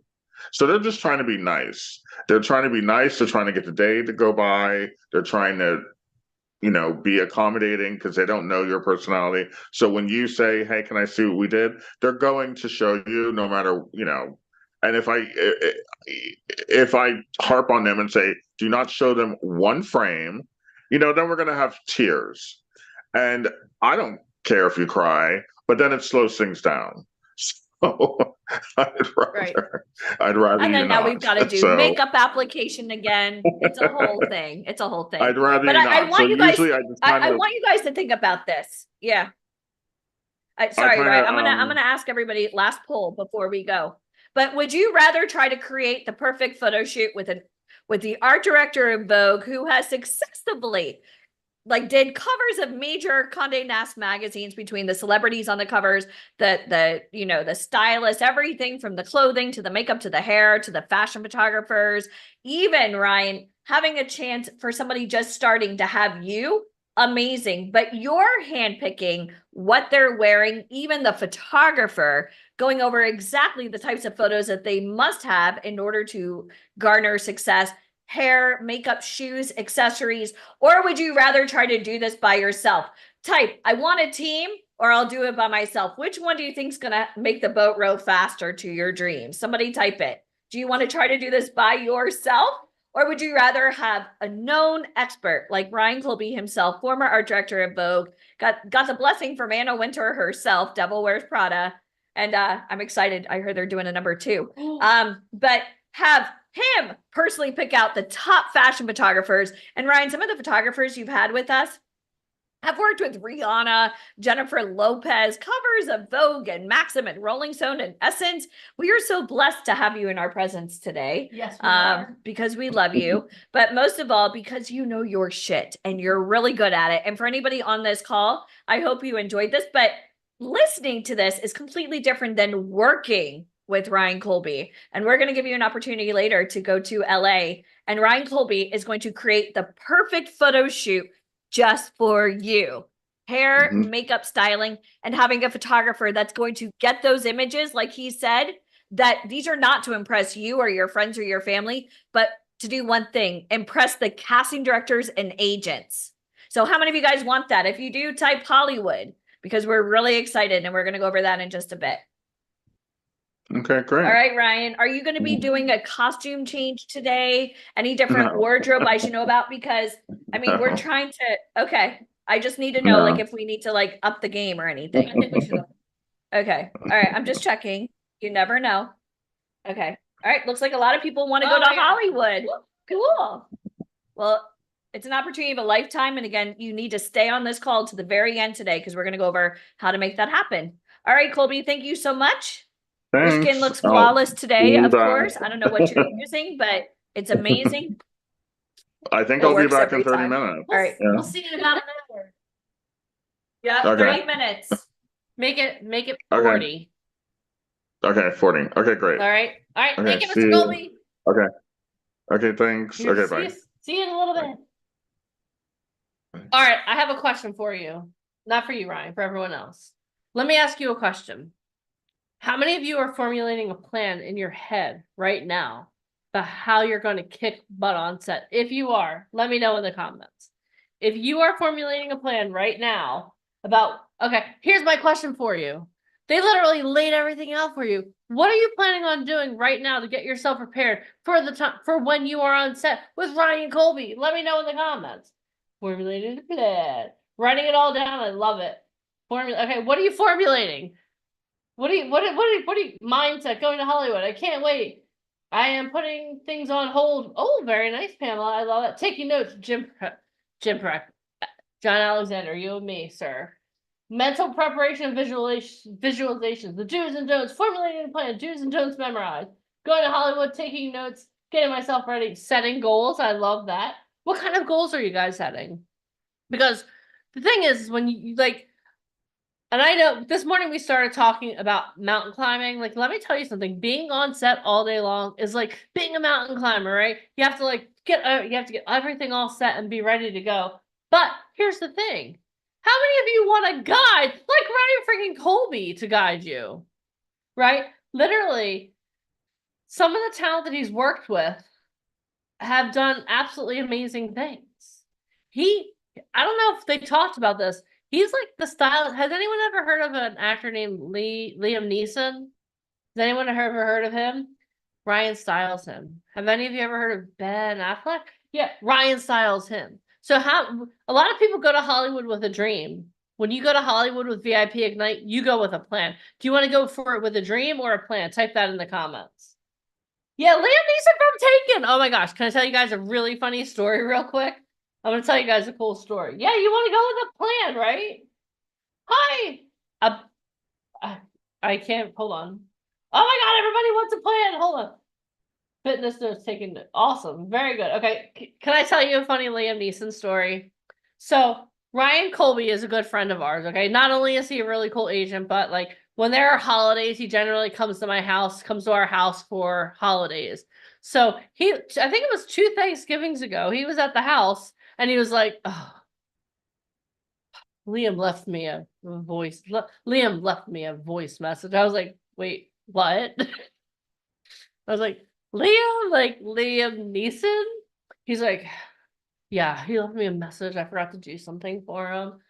And I was like, what? And the message was like, how many of you have ever seen Taken? I will hunt you down and I will find you, right? A terrible Liam Neeson. If he ever sees this, please don't hold this against me. But literally, he was like, Ryan, I need my clothes. I have a presser coming up. And I was like, oh, Ryan, Liam Neeson's going to come and find you. Oh my God. And he was like, oh, just stop. I'll get the stuff to him. But it was like the most hilarious. How many of you want the man who dresses Liam Neeson to be dressing you for Hollywood? On a scale of 1 to 10, how awesome would that be? Like, put that on your resume. We talked about resumes yesterday. Put that on your resume and let's see how many people are. Oh, hold on. You work with who? What? That could be you. That's why you're here today. You're here to elevate your success. All right. So I know we've been sitting down, we've been listening, and I drank all my coffee, y'all. I might make another one. Okay. Hence the energy. So this is what I need. I need everyone to stand up for a minute, please. Because you know what? I need your energy high. I need your energy high. You know why I need your energy high? Because y'all, we are just at the beginning of the day. We are just at the beginning of the day. Now I want you guys to move just a little bit. Do whatever. You want to create a dance. We're not going to do the Running Man, but you could do that a little bit. Let's get ourselves up and moving. Like, let me see you looking alive.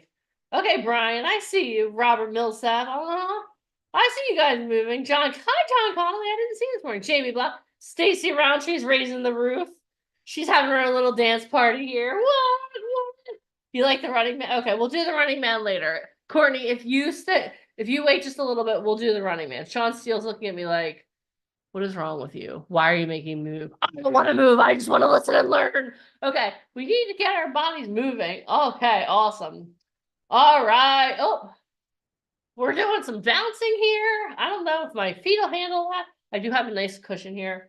Oh, okay. Well, Pamela, the wrist is broken. You don't have to move. You can move the other one. You got two of them. All right.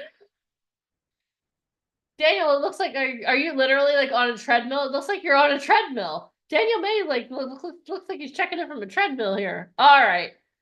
Lewis must be working. I mean, you always look dapper, but you definitely look like you're about to go handle a plane full of passengers. God bless your heart. All right, everyone, you can take a seat. I just wanted you to get up and move around a little bit because you know what?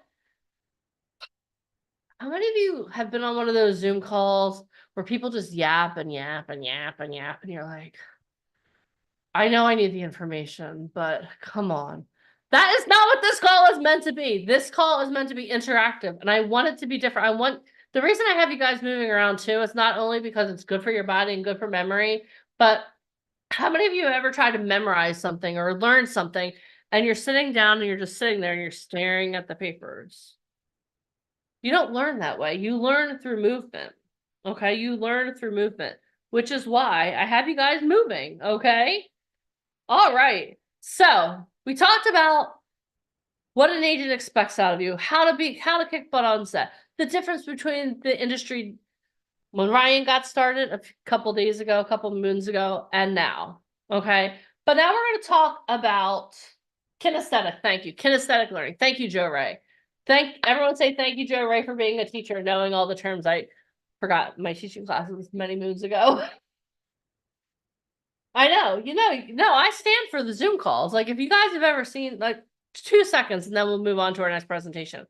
I think that it's very important to stand when you're on these calls. Like I'm fortunate because I have a desk that goes up and down at my whim, which I love. I have everywhere I am, I have one of these desks. Okay. The reason that standing is so much better, and trust me, at the end of the day, I'm like, I can't believe I stood for the whole day. But you know what? It helps you bring the energy. Like if you're sitting down, your body isn't in movement. Like you need to be moving around. We're human beings, but we're animals. The animal kingdom, like animals are unless you're sleeping, animals are always moving. Humans aren't designed just to sit in one spot and be like, okay, let me watch TV for 17 hours. Let me just watch a Zoom call. You're meant to be moving. That's why we get you up and moving. Okay. And even on set, like, sorry, Eleanor. I'm sure your dance moves were stellar. There are so many boxes here. I can't possibly see every box. Okay. So if I didn't call your name, it's not that I don't love you. It's not that I don't see you. It's just that your box didn't appear. Okay. Just want to say that. All right. Okay. Here we go. Shauna, this is what I want you to do. Don't let anyone rain on your parade because this is your parade. That's why you guys are here. You guys are here because you are elevating your success. You're here because there is something more for you. Okay?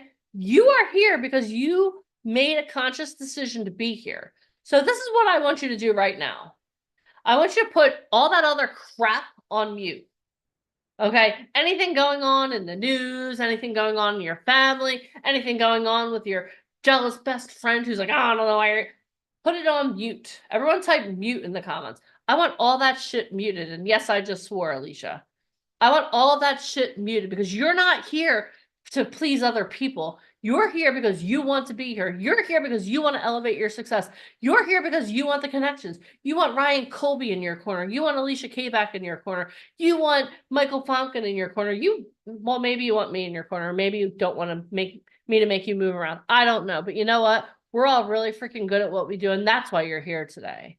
You're not here because of Aunt Sally who's like, oh, Becky, don't do that. No, you're here because you have a reason to be here. You made a choice to be here. So put all that crap on mute, put on your blinders and be fully present here. If you can do that, type present in the comments. And yes, you know what? I am very passionate about you being all in on this call because you know what? I want more for you. I need more. We at VIP Ignite, we need more success stories. We want more people to help elevate your success because you know what? The next time I tell the mountain climber story, I don't want 10,000 trips up the mountain. I want 11, 12, 13, 20, 30,000 trips up the mountain.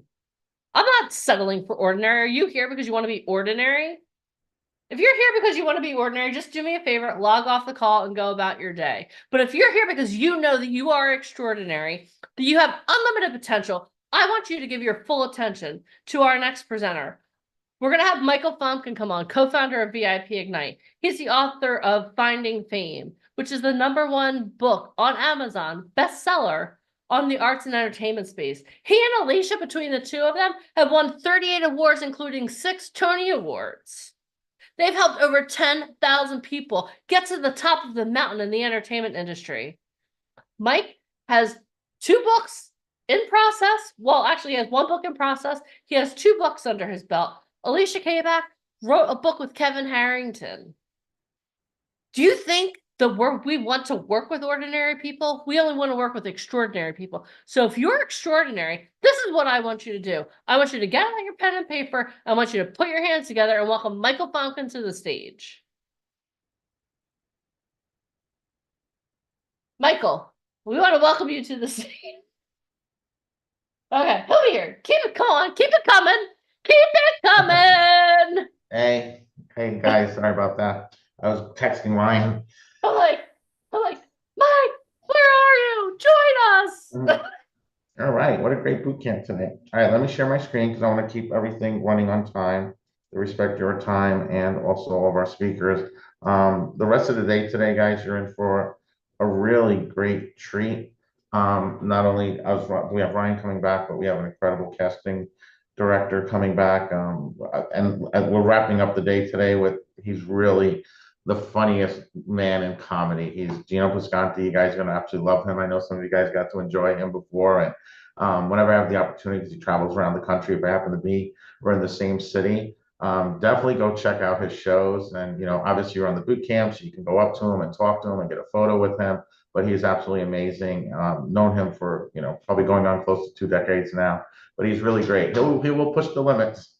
But remember, this is part of the entertainment industry, so it's having the understanding of respecting his art form and so forth. But he's really funny, so he'll throw some curveballs at you, but you guys are gonna have a great time. So we'll definitely get to end the day out with a absolutely incredible performance. So you guys are in for a special treat today. Just as a small thank you of us being able to share the weekend and bring you guys some knowledge and some value. And as I promised, I will go over at the end of the day the opportunity for you guys to be able to work with us, to come out to Hollywood and so forth. So right now, I'm going to talk a little bit about having the right photos and having an understanding of how that all works. I know I went over this a little bit yesterday, so it's, we're going to kind of advance it a little bit for some people who are here. You guys are going to get a little bonus. For some of you guys, this is your first day here. It's okay. We're going to go over enough information for you to have the understanding of the right photos, the wrong photos, and you know how to work with the right photographers. So obviously, the whole point of life at the end of the day is to find your why, and you'll find your way. And it's about having momentum, right? It's having a purpose. A lot of times, you know, we talk to a lot of different people and they kind of really don't know why they want to do this, right? They have the idea, they're excited about it, but it's really, you know, finding what your purpose is in life. And, you know, at the right moment, you will know it, right? It'll come along. Maybe it's getting involved in a charity and so forth, or maybe it's being able to buy your mom a home, or, you know, having that financial abundance and so forth. But at the end of the day, you have to put in the work. You have to work really hard. And you have to surround yourself with the right people. Obviously, we've been doing this for 18 years, and you know our whole purpose is to help people become successful. And obviously, we have ventures that we do, from books to movies to Broadway shows. Alicia will be making a big announcement about a new show that she's working on for next year. That'll be coming up later on in the year. So there's always something exciting, and everything we always do always ties together with getting the right people to work with talent. You know, we have some of the most amazing speakers that we work with. And believe me, I'm on Instagram and TikTok, and I see all the nonsense, the same nonsense that you guys see. You don't see the people we have advertising on TikTok. There's a reason for that, because these are real people that are working in the industry. Our events are very exclusive. They're very small. They're very personal. And that's really what our success is all about. That's why we have the chance and the opportunities to work with Kevin Harrington and Les Brown and Mark Victor Hansen and Michael Gerber, and Vice President of Warner Brothers, people from Broadway, and the major people, the writer producer of the X-Men movies, and people like Ryan Colby, a 40-year career, former art director of Vogue magazine, and I can name the hundreds and hundreds of people that we work with. So, there's things, motivation, right? I can motivate you guys all day long, and Deneen can motivate you, but at the end of the day, you have to be able to motivate yourself, right? You have to be who motivates the motivator. And at the end of the day, one of our business partners, Tony Robbins, if you don't follow him, you should definitely follow him. Watch some of his videos on YouTube. He's really phenomenal. He's a great mentor, great coach. But people who succeed at the highest level are not lucky. They're doing something differently than everyone else. And that's so true. It's like, what are you doing differently, right? What is the things that you can do? Being here this weekend, you're learning a lot. There's a lot of information that, we're giving you, but we only have 2 days, right? We have 16 hours. So we can only give you so much. We can give you the foundation, but for those of you who take the opportunity to move forward with us, you'll have the opportunity to learn so much more and to go on and be a part of, our 10,000 plus success stories over the past 18 years. And at the end of the day, the path to success is to take massive determined action. Okay. It's in the moments of decision is when your life changes. For a lot of you guys, later today, we'll give you the opportunity to come out to Hollywood with us. And you have to make that decision, right? You're gonna have to click on that link. You're gonna have to schedule that call. You're gonna have to get prepared, right? You're gonna have your notes organized. You're gonna get on a call with possibly Alicia or Deneen or one of our talent executives. But it's taking that action, right? People, sometimes you have to let go of that fear, and when you make that decision to move forward, that's when your life is going to change, right? It's the moments when you say yes. And at the end of the day, the only thing that's keeping you from getting what you want is the story you keep telling yourself, right? If you notice, there's a theme to this weekend. We talk about age doesn't matter, location doesn't matter. Everyone has to be given a chance to, get started in the industry, and we've proven that. We show you the results. We show you the things that we've done with people. You hear the stories, from the people. We bring on some of the best people in the industry, sharing their journey, how they got from being a person who wanted to be in this industry to a person who's very successful. And I can tell you one thing, when you consistently surround yourself like people like that, where you're part of our programs, you're working with these people every week, you're coming out to the events, you're working with Ryan, you're working with Bobby, you're working with Howland, you're working with the dozens and dozens of people. These are people who snap their fingers and change your life. And it's just a matter of you changing your story, saying, I can be this person. This is something I want to do, having fun with it, enjoying it, and your life will change in ways you can't even possibly ever imagine. At the end of the day, it's about finding your tribe, love them hard. So many people, they want to be in this industry and they take advice from the wrong people. I've had people come to me and say, well, I'm getting advice from my uncle. I'm like, oh, what does he do in the industry? Oh, well, he's a plumber. Okay, well, that's great. I do really think that, plumber's a hard job. My stepdad's a plumber. I totally understand that business. But at the end of the day, I would take advice from him on my sink, but I wouldn't take advice from him on the entertainment industry or making a decision for me. Should I invest in a Broadway show or, writing a script or something like that, because that's not his expertise, right? And people love to give advice, but sometimes it's just, at the end of the day, you have to surround yourselves with the right people. Ali gave a great example about you have two hands. In one hand, you keep your family and your friends. And the other hand, you keep the people that you work with. Sometimes you have to keep them separate. It's not always the best intentions to bring them together. And for people that you feel are holding you back, the question I always ask them is, are you living your best life right now? Great. Then allow me to live my best life, right? Every decision that you made led you to where you are. Allow me the opportunity to come out to Hollywood. Allow me the opportunity to do this. Allow me the opportunity to learn, to grow, and so forth. A lot of times people give you advice just based upon misconceptions and about, you see here, we break those misconceptions down. We crush those limiting beliefs that people have, and we transform lives. So again, we're a family, right? We have our inner circle and we have all different levels of talent that we work with. We do the coolest things, right? We go behind the scenes. We go to a Broadway show. We don't just go to see the Phantom of the Opera. We go out backstage and we hang out with the Phantom of the Opera. Or we'll go on a private tour of Warner Brothers Studios, or we'll rent a yacht in Miami. We have some really cool things. We're going to be in Vegas in a couple of weeks. The talent that are coming out there, they're going to actually go through like an actual police certification where they're going to get trained with firearms, making life and death decisions, because this is helpful to learn characters. They'll have the opportunity to meet with one of the biggest promotional agents in the world. He was the largest promotional agency in the world. They'll be having lunch with him. They'll be spending time with him online, getting to know him before they even arrive in Vegas. got the opportunity to get some incredible photos. We have a huge studio. We have some of the most incredible people coming out. We have not only agents and casting directors and producers, we have the former Attorney General of Nevada coming out. People say, well, what does that have to do with acting or modeling? You know what? A lot, because he's a successful person, right? How important do you think it is to have somebody who's, an attorney general, to be able to call him up, right? Contract negotiations or investments and so forth. He's one of the biggest investors in future technology. He actually wrote a book called The Millennial Samurai, and a phenomenal #1 bestseller. He's all about like the future, where technology is going, having an understanding of artificial intelligence. How does that apply to the entertainment industry, right? See, all of a sudden, when people say, well, wait a second, how does that have something to do with it? It has everything to do with it. We have people coming in from the NFL. We have TEDx talkers, right? Because when you're in this business, you're a platform. People are going to look up to you. There's going to come a point in your life where your opinion and your voice matters, right? And we see all the craziness going on in the world today. You have the opportunity to make that difference. You have the opportunity to make a change, okay, by playing these characters, by going out there and building that platform. So again, it's all about family. Like you see, Deneen, every single person on here that we work with, we know them by name. We know their backgrounds. We get to work with them. We're looking forward to spending time with them.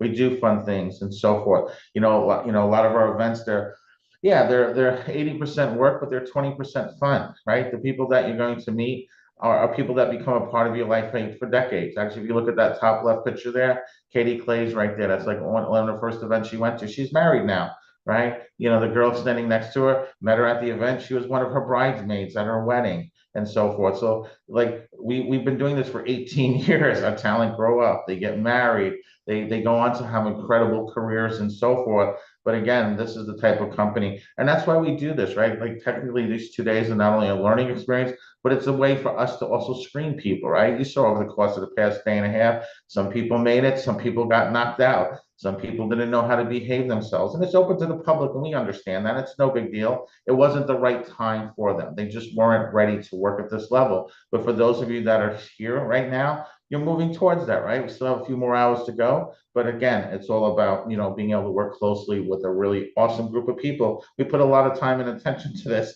and we want to work with people that we can help and people that want to be successful and people we enjoy being around. Somebody's like just super negative. Like negativity loves company, and I don't need the company. Okay. So again, our next big event that's going to be available is Hollywood. It's going to be January 2025. We just celebrated our 200th event in Hollywood.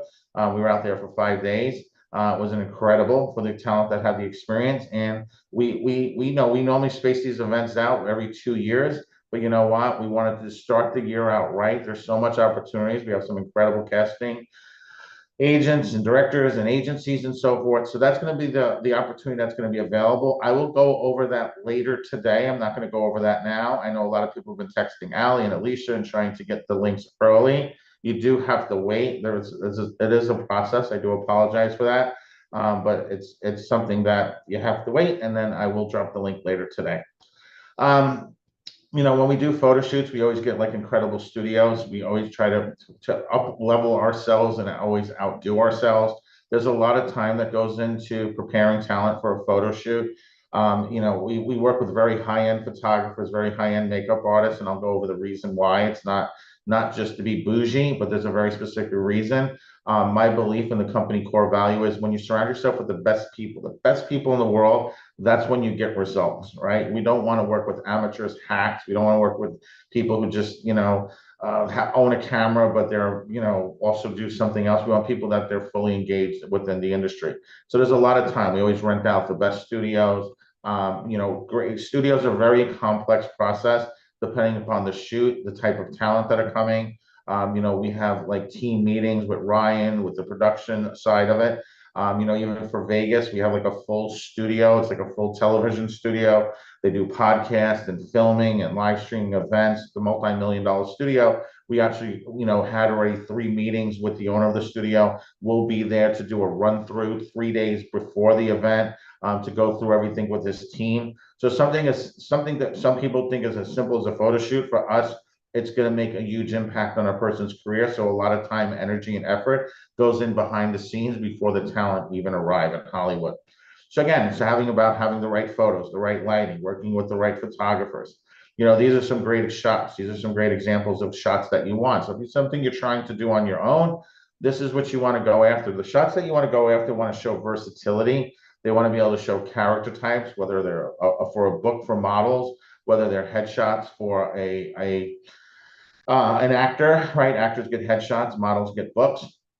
You want to have things that really enhance the person and shows who the person is, the facial features. Like you can see the first model, you can see she's elongated, she's got the long legs, she's got a good look, she's standing fierce, she got a nice fierce look, so she can do editorial, she can do commercial. Guy in the center, super commercial, right? Has a great look for both modeling and acting. Gentleman on the right, great, again, great look for modeling and acting. The photos have to show versatility, right? They want to have a very nice, crisp, clean look. These aren't meant to be glamour shots. These are meant for casting and so forth, okay? And again, age doesn't matter, right? Being able to play into the characters. Yesterday, we went over what type of model you qualify for, right? So being here's, the same individual, but showing off 4 different types of character types, from business to socialite to the grandmother, right? You can see her out there gardening, to the rich, elite, sophisticated person. It's being able to lean into different characters, having the right photos, having those different type of character types makes it a lot easier for your agent, your manager, for casting to be able to submit you out to the exact specifications that the casting is looking for. I know Ryan kind of touched upon that. I know he's going to be coming back talking a little bit about from submissions to screen, an agent's view of the casting process. So a lot of this, what I'm talking about now, will kind of come into play to really kind of help drive you guys into really understand how the business works. We want you guys to be knowledgeable about the business. So many times I talk to talent, they have representation, and their representation is super shady. And I'm like, well, do you have access to your calendar? Do you have access to your booking schedule? They're like, no, what's that? I'm like, okay, sounds like you're with the wrong agency. Okay. Again, here's some great examples, some great shots. That's actually the one in the center. You guys might recognize Brandon Hunter. I know we spoke about him a few times over the weekend. His career's been blowing up. He just did 2 covers last week. That's one of his first shots. This was like one of his shots when he first came out to Phoenix, Arizona. So you can see where he was a few years ago. This was somebody who was just in college, not really sure, where his life would take him. And now, living full-time in LA, full-time in New York, booking jobs back to back. Now he's kind of transitioning. Not only is his modeling career taking off at a very high level, but he'll start doing international work. His TV and film work is starting to take off. So again, this is where he started. Like this was maybe I don't know, maybe 3, 4, 5 years ago. But again, it's when it's done the right way, the right lighting, having the right angle. Each person's going to be different, right? Each person on here is all about being unique and finding out the characters and the roles that they can play. Again, some more great examples. See Allie Cleveland on the left there, phenomenal. She did some like rocker shots and some biker shots and so forth. She's formerly a school teacher from Massachusetts. Moved out with her significant other to Los Angeles, to Hollywood, started a career out there. Now she's involved in all different types of aspects of the entertainment industry. So again, these are shots that you want, shots that show good lighting, that show different character types and so forth. Okay. So again, we've been doing this for 18 years.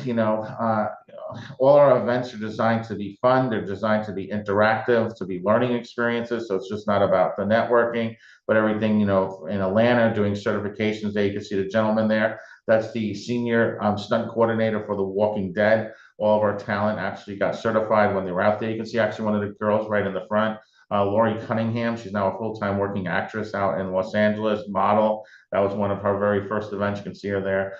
There you can see the girl with the mask. She relocated. She's actually now lives out of Atlanta, full-time working model and actress out of Atlanta. That she came to Atlanta and she stayed, right? She got signed and she stays, and now her whole life changed in so many ways. You could see Alicia behind the scenes on filming Target. That was probably about 1.5 years ago. That's one of our movies that's currently out on streaming services. But all our events are designed to be very intimate, very small, very hands-on for the talent to be able to sit down with the right people, the people snap their fingers and change their life in 30 seconds or less. We always get the best. We get the best makeup artists, the best photographers, celebrity makeup artists, celebrity photographers. And the reason why is they're the best at what they do. But not only that, even more importantly than having the best for you guys, it's also having the access to their network. right? Because you'll see social media does play an important part, when done correctly. So when being able to come out to a photo shoot and then now having the makeup artist being proud of her work, you become a part of her portfolio. So now she's sharing your photos throughout her network. So now this makeup artist next week who could be, on set for the next Transformer movie, when somebody reaches out and says, hey, we're looking for this person, we just haven't been able to find the right person. Do you know anybody? Yeah, actually, I was just on set with this person who matched those qualifications. Let me reach out to the company and get them here. It's the same thing with photographers. Your photos become a part of their portfolio. A lot of times people don't realize, like in casting, not only are they reaching out to agents, but they're reaching out to photographers. Photographers are consistently working with models and actors and makeup artists. It's a very close-knit network when you work at this level. Like, Ryan's consistently, his days mostly spent talking to photographers, talking to makeup artists, because he's coordinating a lot of this for the clients. The client's like, well, we want to do this. You don't have the right photographer and makeup artist. Can you coordinate all of that? And so many times, it's referrals, right? One job turns to 2, turns to 4, turns to 8, turns to 16, and it just keeps doubling up to the point where you have to be aware of being double booked, right? Because that happens. For a lot of you guys, you may have not been on your first time on set, but imagine in 6 months from now, your concern is being double booked, where you're transferring out your income, your sole income is coming from the industry. You're not dependent upon a part-time job. You're not dependent upon working where this can become that income where you're making 6 and 7 figures and you're getting residuals and so forth. This is what we push people towards. When you follow the process and you follow the system, if this is what the life you want to lead, which it's a great life, then it can happen, but you have to trust the process. At the end of the day, a picture's worth 1,000 words, right? Having the right photos, whether you're a model or actor, is going to be the most important thing. Casting directors see thousands of photos every day. They have the ability to know who can book a job or not just by looking at their portfolio. So if you want to stand out from the thousands of freelance models that are discarded every day, you must make sure your photos are of excellent quality and they grab the attention of the casting director or client. Okay, that's the result that you're looking for. So again, having the right photos done in the right locations. These are, again, some great examples. You can see drawn to the eyes, you can see the characters, nice lighting, and so forth. Okay, nice framework, nice editing. These are great photos. These are photos that you would want to have done. This is what you're looking for, right? Because at the end of the day, again, it's all to grab the casting director's attention. That is the goal of the photos. It's not for grandma and grandpa. That's not for your mom or dad, a significant other. It's only one purpose, only it's working photos for what you're doing, right? And depending upon the qualifications that Ryan decides or which part of the industry you want to fit in, for a lot of you guys, for everyone on here, you're going to fit into commercial print. Some of you guys will be able to do promotional, editorial, plus size, and so forth. So it's creating that book around your strongest points, being able to lean into those characters that you can play. Again, right? Something even as simple as digitals, right? The right lighting and so forth, right? Having the right process done so that way you'll be able to be submitted out and you have all the tools and resources necessary. So that way these larger agencies want to sign you. They want to work with you. Their job is not to do this. That's the disconnect most people don't realize. You have to come prepared. That's why we prepare you. We spend the time doing all of this. So when you're sitting down at the networking part of the event, these agencies are snapping up our talent left and right. Okay. Again, some great examples, right? Nice lighting. You'd see, this is what you want to shoot for. This is what you want to go for. Okay. This is the kind of results that we bring to our talent. Okay. So let's now talk about some other examples. So this is work that we didn't do. This is work that people have paid money, right? Paid, anywhere from $500 to $1,000, $2,000, $3,000, $4,000, $5,000. I've even seen talent spend money on horrible photos, right? She's an attractive girl, but let's talk a little bit about what's wrong with this. On the right, your eyes weren't really brought to her. Most likely your eyes were probably brought to the stripes. Like, I don't know who dressed her like Popeye. I have no idea who did her styling.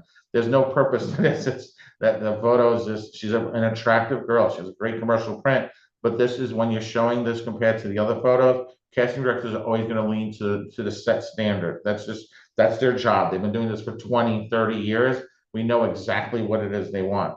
The one on the left, again, glasses are cute, but again, the yellow sweater's offsetting. Her lipstick's a little bit too bright. Her hair, as you can see, is frayed. So again, she invested money into this, but she hired amateurs, right? So even though she spent money, she didn't get what she paid for. She was don't want to say taken advantage of. She should have done her better research, but this is somebody who, tried to do it on their own and obviously floundered and floated through and, eventually gave up. Okay.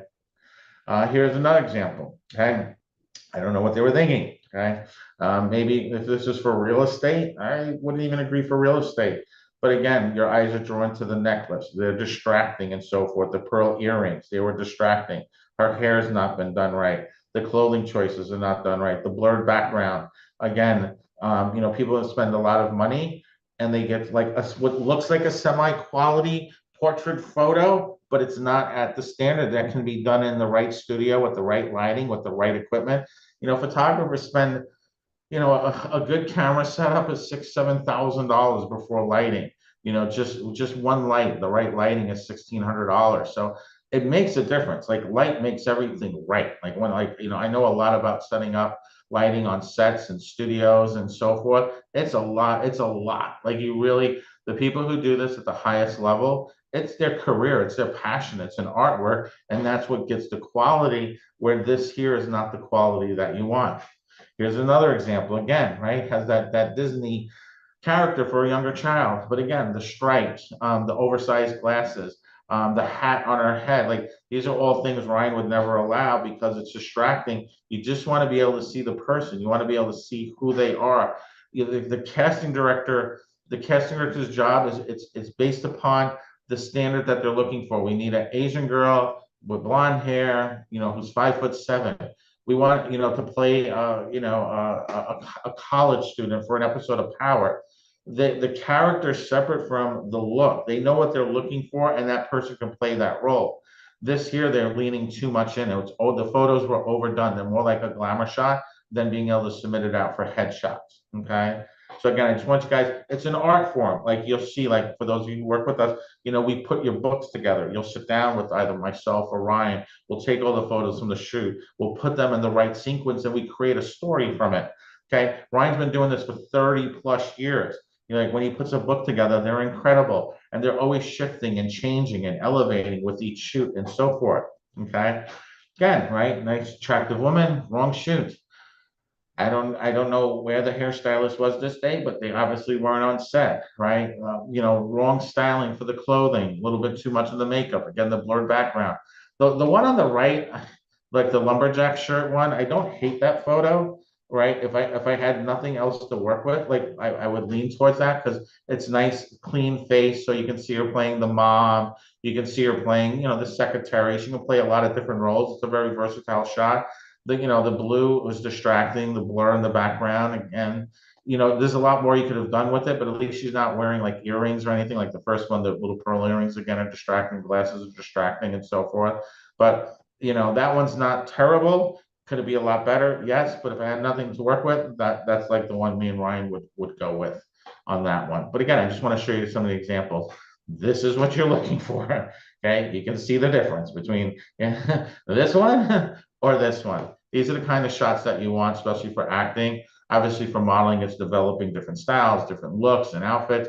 Everything we do for the shoots is all pre-planned. There's multiple calls. You're on the call with Ryan. He's doing your styling. He's going to be on location doing makeup with, makeup artists and photographers, but it's not like something you just show up for. There are multiple calls that are done with Ryan. He literally going through your wardrobe with you and so forth, helping you make sure that everything is to a T before you arrive. Okay. So again, having the right studio, the right lighting, photographers, makeup artists are all key to your success. Here's some little behind the scenes. You can see Ryan himself actually there overseeing everything, making sure all the photos are going through live and in person. At our last shoot there, we did over 10,000 shots with our talent. Incredible opportunity. Some amazing photos that will change people's lives and consistently and ongoing. So again, right, each shoot, sometimes we do shoots that are iconic shoots. They're very stylized and so forth, like Las Vegas. We're doing fire and ice and so forth, which is going to be a very exciting shoot. The contrast between fire and ice. And again, so our next shoot is going to be Hollywood, January 2025. It's going to be a full-on event. I will go over the whole process of that with you guys later on today. Just to let you know, this is a smaller event. So this is going to be very limited. Like very, you guys know me, when I say it's limited, it's limited. once, like, after today, this is not gonna be available, and there's way more people on this call today than there are spots. There's probably about maybe 15 spots available for this. That is it. So later on today, when I do give you that link, make sure that you schedule for Monday, because once those spots are gone, that's it. It's done. You get a phone call. Hey, we really apologize. There's no more availability. And then, again, this is January 2025, which means any events I do after that, they're not even open to the public yet. They're not even on our notebooks right now. The event that we focus on is that next event. Okay. Other than that, that is it for me, guys. I will be back later today. So just like I said, I hope that gives you a little bit more clarity on photos and a little bit more clarity on how that process works. I'll go more in depth with everything for the event later today, but I know Ryan's going to be kind of going through next the agent casting process, which I think is going to be really great. This is something that's kind of like brand new. So I'm actually going to be tuning in and really kind of really seeing everything where the industry is at and how that whole process works. I just myself am always learning too, even though I've been doing this for 18 years. And again, later on today, we're going to have wrap things up tonight with a nice comedy show for you guys. So stay tuned, and I'll be back later, guys. Bye. I hope I brought some value to you guys. Thank you so much.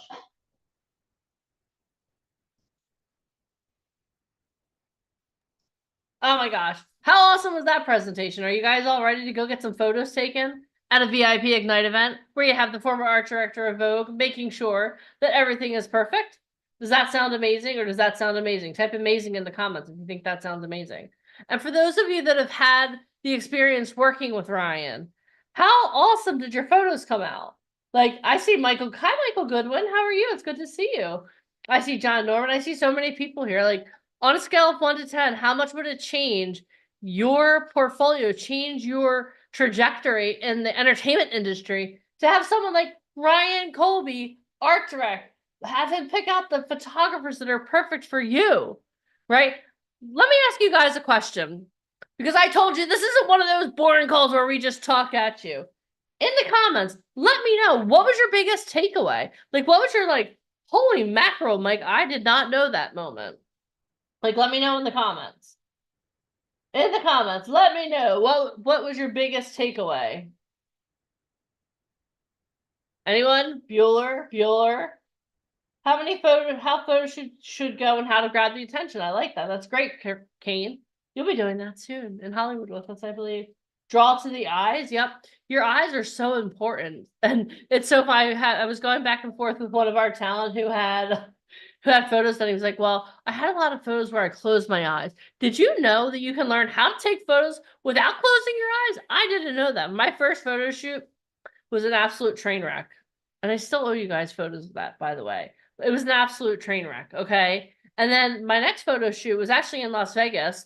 And I took photos, and the photographer was like, Deneen, open your eyes when you're taking photos. And I was like, but I have. And I was like this. And he was like, no, and he taught me how to do it. So there are so many things you have to learn.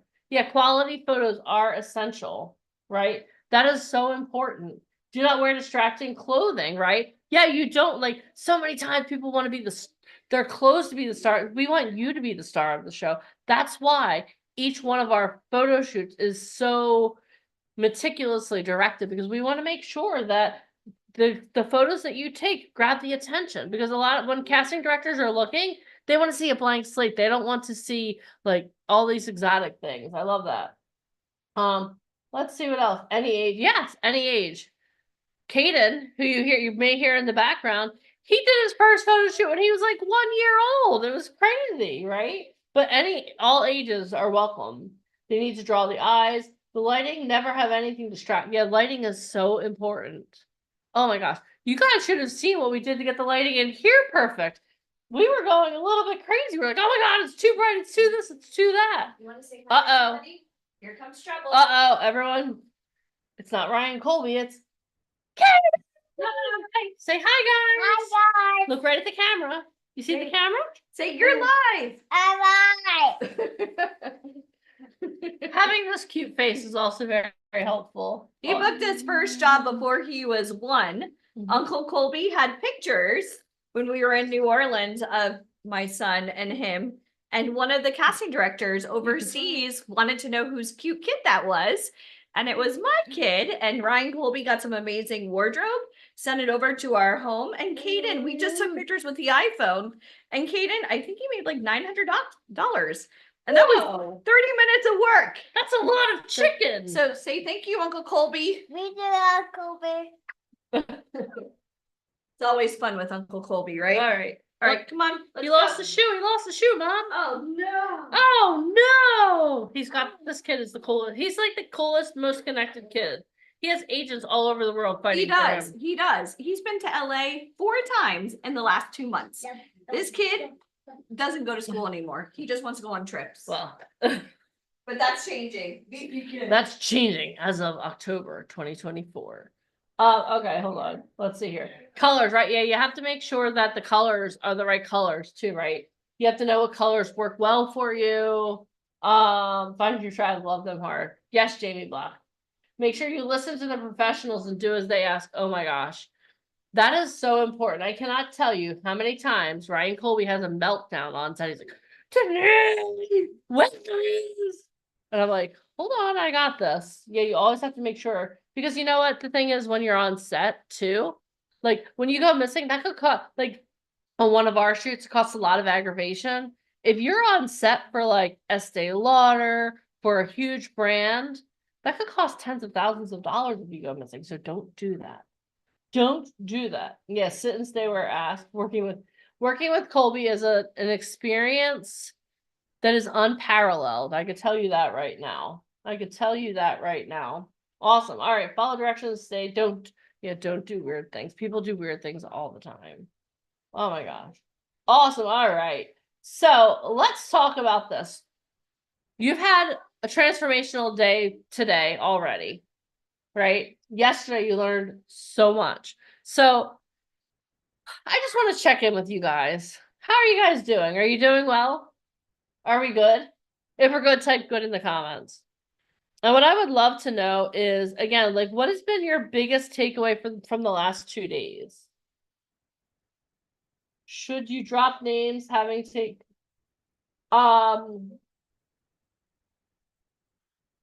dropping names is cool if it's someone who actually knows you. Okay, because I know so and so, I know so and so. Like the thing is that when you're on set, people aren't really impressed with the people you know.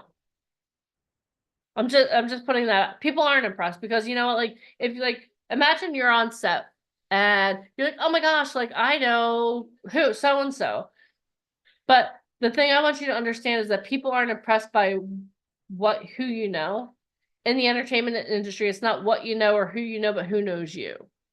Okay, so a lot of times recommendations are so much more important than you saying, yeah, okay, I know this person or that person.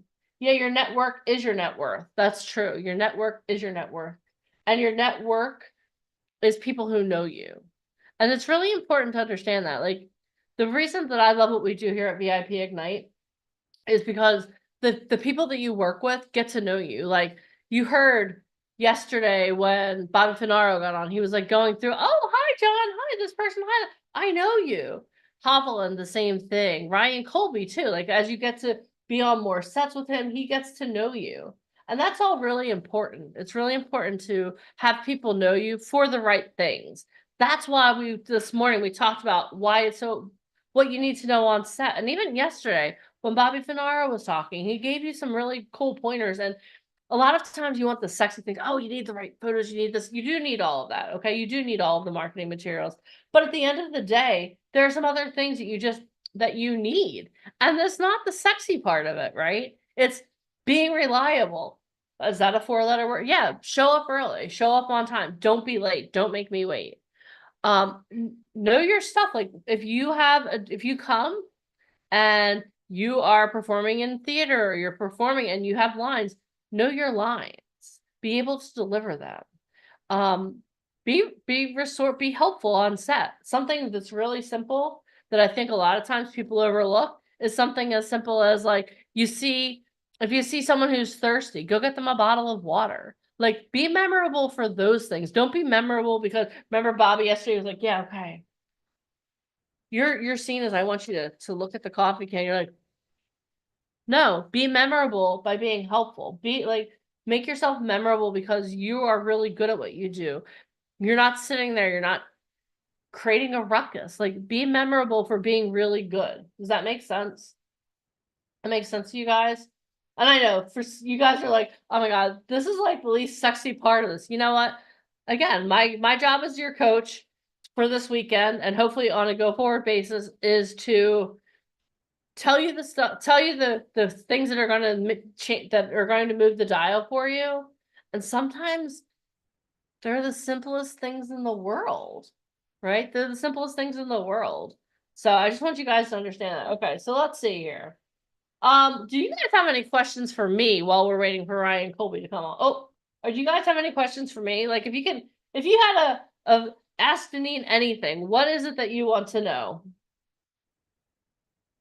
What is it that you guys, are there any questions I could answer about anything that we've talked about?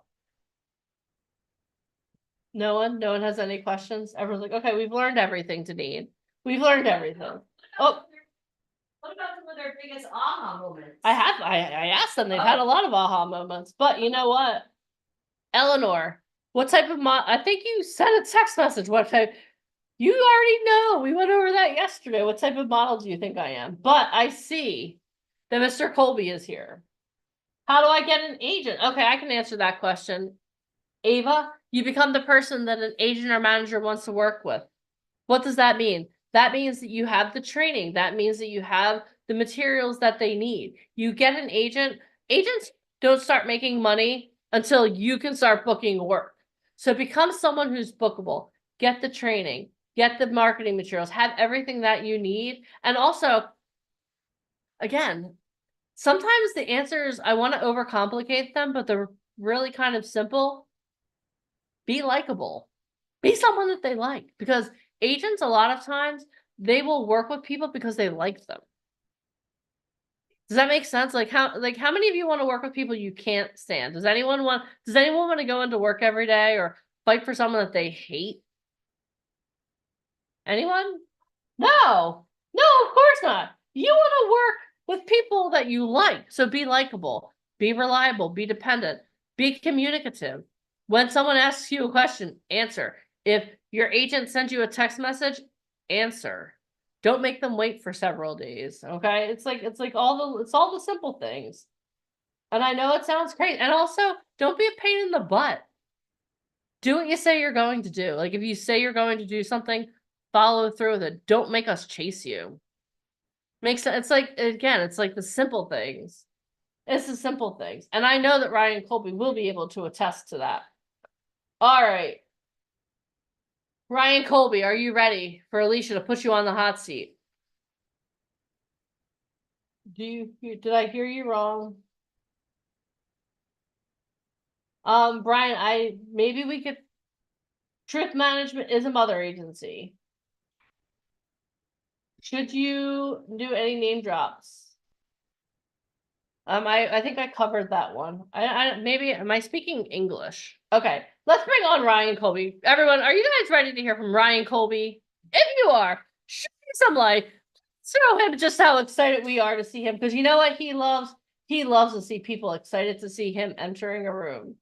All right, everyone give it up. Oh, he did have a slight wardrobe change. The shawl is gone. Breaking news, the shawl is gone. Hello, Ryan Colby. Hi, how are you?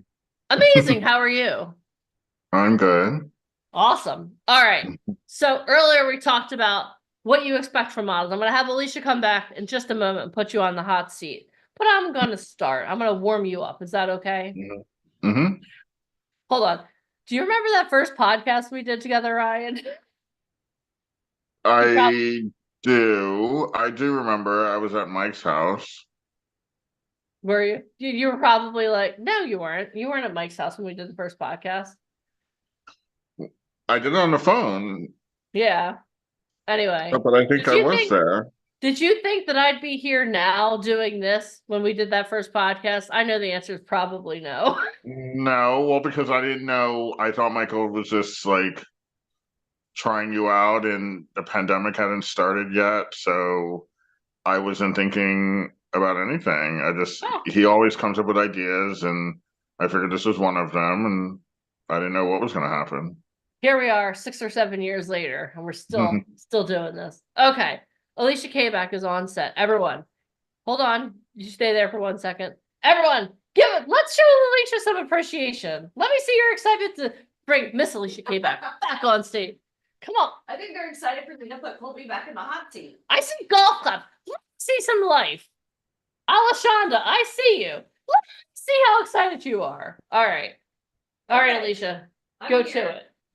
So we're going to talk a little bit about castings, right? Yes, the casting process. Mhm. The casting process. So let's go through this because there's a lot of people still wondering what type of modeling they qualify for. So can you go over, there's so many different varieties of modeling, and then obviously as far as going on castings, you would bring different things. So can you go over some of the most known modeling now? There's commercial print, there's catalog. Yeah. The most popular forms of modeling now are high fashion, commercial, high-end commercial print, lifestyle.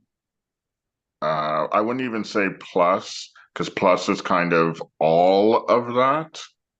You're sprinkled in all of that depending upon what you look like. And children. Okay. Those are So when those are the ones.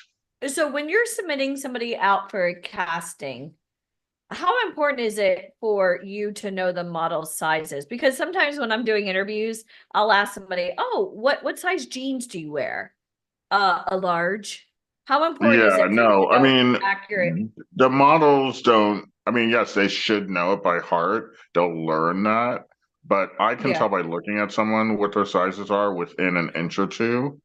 Okay. And so I just tell the clients, and it doesn't need to be like dead on precise because people change weekly, and it just needs to be a good range, especially when you're doing commercial. Because if you're doing a commercial for uh, say Tesla, and you're a family getting into a car, they're gonna buy clothes that have range, meaning they're gonna buy the mom a sundress, and the dad a pair of khakis and a t-shirt, and the kids whatever. So therefore, when you give the sizes of the talent and you tell them the woman is a size 6 or a size 16, they're just gonna buy a bunch of size 16s and a bunch of size 6s, and she's gonna fit into something. Okay. And so therefore, because some size 6s are really a size 4, and some size 6s are really a size 8, clothing wise, Yeah. depending upon where it comes from. So therefore, the measurements they don't have to be dead on, they just need to be correct, Okay. basically. So when somebody gets signed to an agent and now you're submitting them out for castings, is a model allowed to change their hair color, get a haircut, go out and get a tan? No, they're not, especially when you're commercial print or commercial. When you're high fashion, they expect you to take risks and chances. But when you're commercial print, you better look exact. There better not be a strand out of place when you walk in the door as to what your headshot or book look like, because they're hiring you based upon sometimes your hair length, your hair color, or they're hiring you, based upon your skin color. If you go too much, if you tan too much, especially if you're Caucasian, sometimes this summer I've seen, a lot of people tan too much. You can't do that, because if they're hiring you based upon exactly what your book looks like and your headshot, and you show up looking different, that ruins the concept of the job, whatever that may be, especially if it's like a Tropicana commercial or a commercial for Best Buy or whatever. That actually matters more than high fashion, because in high fashion, like I said, they expect you to take risks and do weird things. And so it's not as annoying or shocking. You still shouldn't do it, but it's less annoying than when you're a commercial model. When you're a commercial model, there needs to be continuity. There needs to be expectedness I So if you expect you show to up look this and way. your hair looks completely different, extensions, no extensions, you've got long I flowing mean, especially locks. for the ethnic Yeah. ladies. Here's the thing with ethnic ladies, you know, and even white girls too, but more the ethnic girls, Spanish and black, they change their hair a lot. And that, unless you're a top actress like a P. Henson, or, you know, like on that level, if you're a big actress and you want to play games with your hair every other week, of course you can. You're a working actress. They can fix your hair on set. They know what you look like in a bob. They know what you look like with long hair. They know what you look like with curls. They know what you look like. You know, if you're Gabrielle Union or Taraji P. Henson or whoever, you Halle can play that Berry game. doing a pixie cut. Halle you know, Berry, doing some you can play platinum. those games with your hair in public. You Yeah. can even do photo shoots and play games with your hair, you know, for Vogue and for Elle, you can do photo shoots with XYZ 5 different hairstyles. But here's the problem with that. They're so popular in pop culture, Gabrielle, Taraji, Halle, that the average black girl wanting to be an actress, wanting to be a model, emulates that. And that is a problem because until you're close to that level, you can't be emulating. You kind of have to be consistent and have a consistent look about you Okay. for a while so people can book you on that regularly. And then as you're working and you become more of a valuable commodity, then you can play some games. But you can't play games in the beginning. That's why, you know, these girls come to set with like 5 different wigs. I'm like, you can't do that. Right. That's not how this works. When you're shooting for Elle, you can come with 50 wigs. But until that day comes, you got to keep it simple. What about facial hair? Same with guy. Well, guys have a little bit more wiggle room because there's only so much a guy can do to change their look. The look of a guy is fairly finite. But yes, sometimes facial hair can be a problem. I mean, if you don't have the face for it, certain guys have facial hair and they shouldn't, you know, and they should get rid of it. What And about certain guy, braids? Braids. sorry, I'm braids. reading some of the notes. Braids. Braids are fine if you keep them for a while. If that's your look, that's your look. Do not have braids on Monday and your hair is out on Wednesday.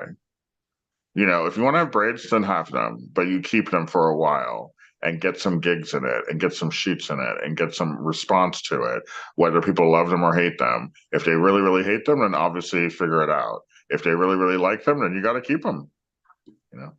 And what about tattoos? Yay, nay.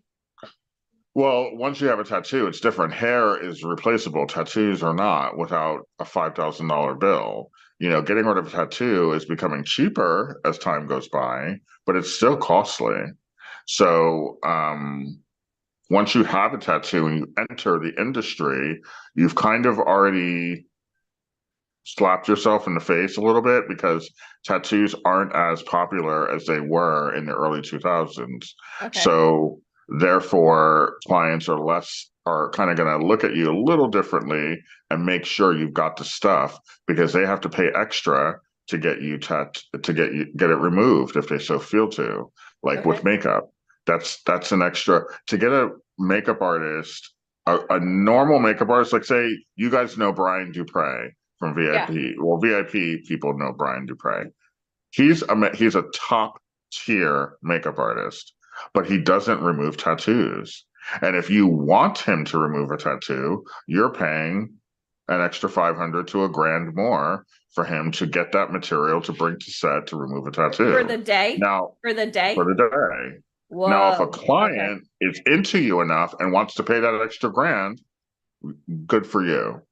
But if a client isn't into paying that extra $1,000, they're going to pick a girl or a guy who looks just like you that doesn't have a tattoo. So Okay. you do run the risk, or you have to be vocal enough and your agent has to be vocal enough to tell the client, my client knows how to remove her or his tattoo. Okay. And you better be good at it. So I suggest anyone on this call that has a tattoo, learn how to remove it with makeup because that will save you a lot of grief in the future Because if you're actually really good at removing tattoos, you actually are now an asset Okay. because you now can be marketed either way. Say they want a grittier role and you need that tattoo and it's necessary to have it. That's amazing. You got one. Great. Good for you. But then if you want to pay the button up mom who's picking her kids up at school and who's the prissy mom, she cannot have a tattoo. So you need to be good at removing that for the day on your arm or wherever it may be. Somebody's So asking if they therefore, could remove the tattoos with editing. that's expensive. That's actually more expensive than doing it in real time. Okay. So you're just Editors ending up to be a retouchers liability. are $250 Okay. an hour Okay. on average, and those are like the B level ones. Okay. All A right. What level about, ones are. I was okay. just talking about this last night. Funny, we were talking about yeah. we were talking about retouchers last night. The top tier retouchers that work at Gray Advertising and do Revlon and Estee Lauder and whatever, they make $1 million a year because that's what the job consists of. That's how many hours they run. They're like a good lawyer. They make Okay. $1 million a year. A top tier retoucher. And somebody has to pay for it. Yeah. And it's not going to be you. So if you think for 1 second Estee Lauder is going to hire you because you decided to get a tattoo on your collarbone, you're fully tripping. You're tripping. That's Okay. not going to happen. What about finger waves or dreads? Finger waves or dreads? I mean, Yeah. that's a hairstyle. So if you Okay. have finger waves, unfortunately, here's the thing: dreads are more marketable than finger waves. Finger waves are a little more old and out of date. Nobody really does that anymore. Okay. Dreads are popular. Lots of guys and girls have dreads. As long as they're maintained and they look nice, then yeah, they're fine. There's nothing So they wrong have with to them. be like fresh. Okay. They have to be Okay. fresh. They can't be like old and like, oh, you haven't touched your dreads in a year and I can tell. Okay. All right. Okay, so let's go into acting. Let's go into acting and getting submitted out for castings. What should someone wear? Like if they're doing a Zoom or they're going in person, what do you suggest they wear? Fitted clothing. It doesn't have to be black. Sorry, oh my god, I just did something stupid. Sorry, hold on. No, you're good. This have to be fitted. You know, here's the thing with castings. Castings will give you the direction. If it's casual wear, then wear casual wear. Wear jeans and a red t-shirt. But no Wear logos, no brands. no logos or brands or heavy Okay. prints. Look stylish. And it also is age appropriate. Depends. If you're younger, you can get away with more print. You know, you can get away with some polka dot or stripes or whatever. It's age appropriate. So most castings will kind of tell you what to wear if they're in person. Like if they want you to dress up as a cheerleader, then that's what you better do. If they want you to dress up as an executive, then that's what you better do. They will tell you. Or if they just want you to come casual, like you're going to the grocery store, then do that. But the clothes should be fresh and they should fit you. Nothing should be baggy or weird. Don't wear hoodies. Don't look like you're coming from the gym. Don't do that. But everything should be fitted and look fresh, and you should look fresh. You should have lotion on your face. You should have brush your hair. You should have, for the women, you should have a lip tint and a clear mascara or a light black mascara. For the guys, a clear mascara will not kill you. Put it on your eyebrows, put it on your lashes. A lip tint won't kill the guys either. A lot of guys are scared about makeup. They think it's for girls. It isn't. It can definitely change your face tremendously if you just put 5 minutes of effort. So yeah, just normal clothes. Now they'll tell you what to wear. So whatever, you know, I've got castings that tell you we want them to look like a jock. We want them to wear a suit. We want them to look like they're going out for the night, you know, and that's what you do for the casting. Okay. And what about lashes? Like fake lashes. Unless it's a going out for the night casting and they tell you to do that, then no, lashes are a bad idea. Like if they say, look, all the girls should come looking like they're going out with their girlfriends to pick up some guys, or they're going to an anniversary dinner with their husband or boyfriend, Or a then yeah, gala.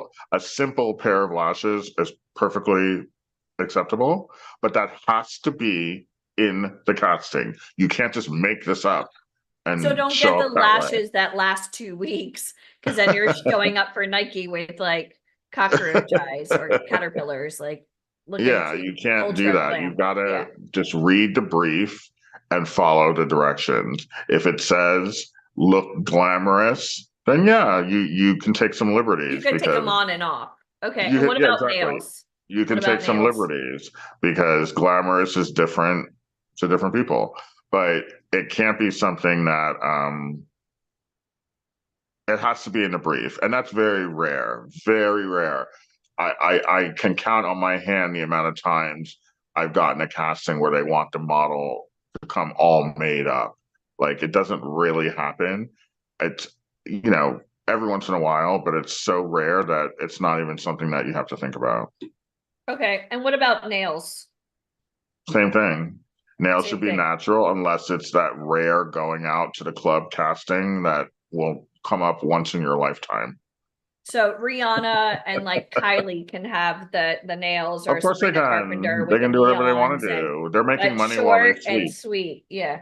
Okay. Until you start making money while you're sleeping, you can't do anything that Kylie and Rihanna and Well, they're and stars. Yeah. Taraji and Ciara are doing. Because that's the problem, is that they're so popular, these girls, especially the girls. I mean, the guys are a little different. They don't really emulate anyone, but Okay. girls do, and these are the facts of life. And I'm not being sexist by saying that, but girls will emulate their favorite pop star or actress or whatever, and they start doing their hair and nails like them. And that is a detriment when you're trying to get into this business, because that girl that you're following paid her dues. You have not.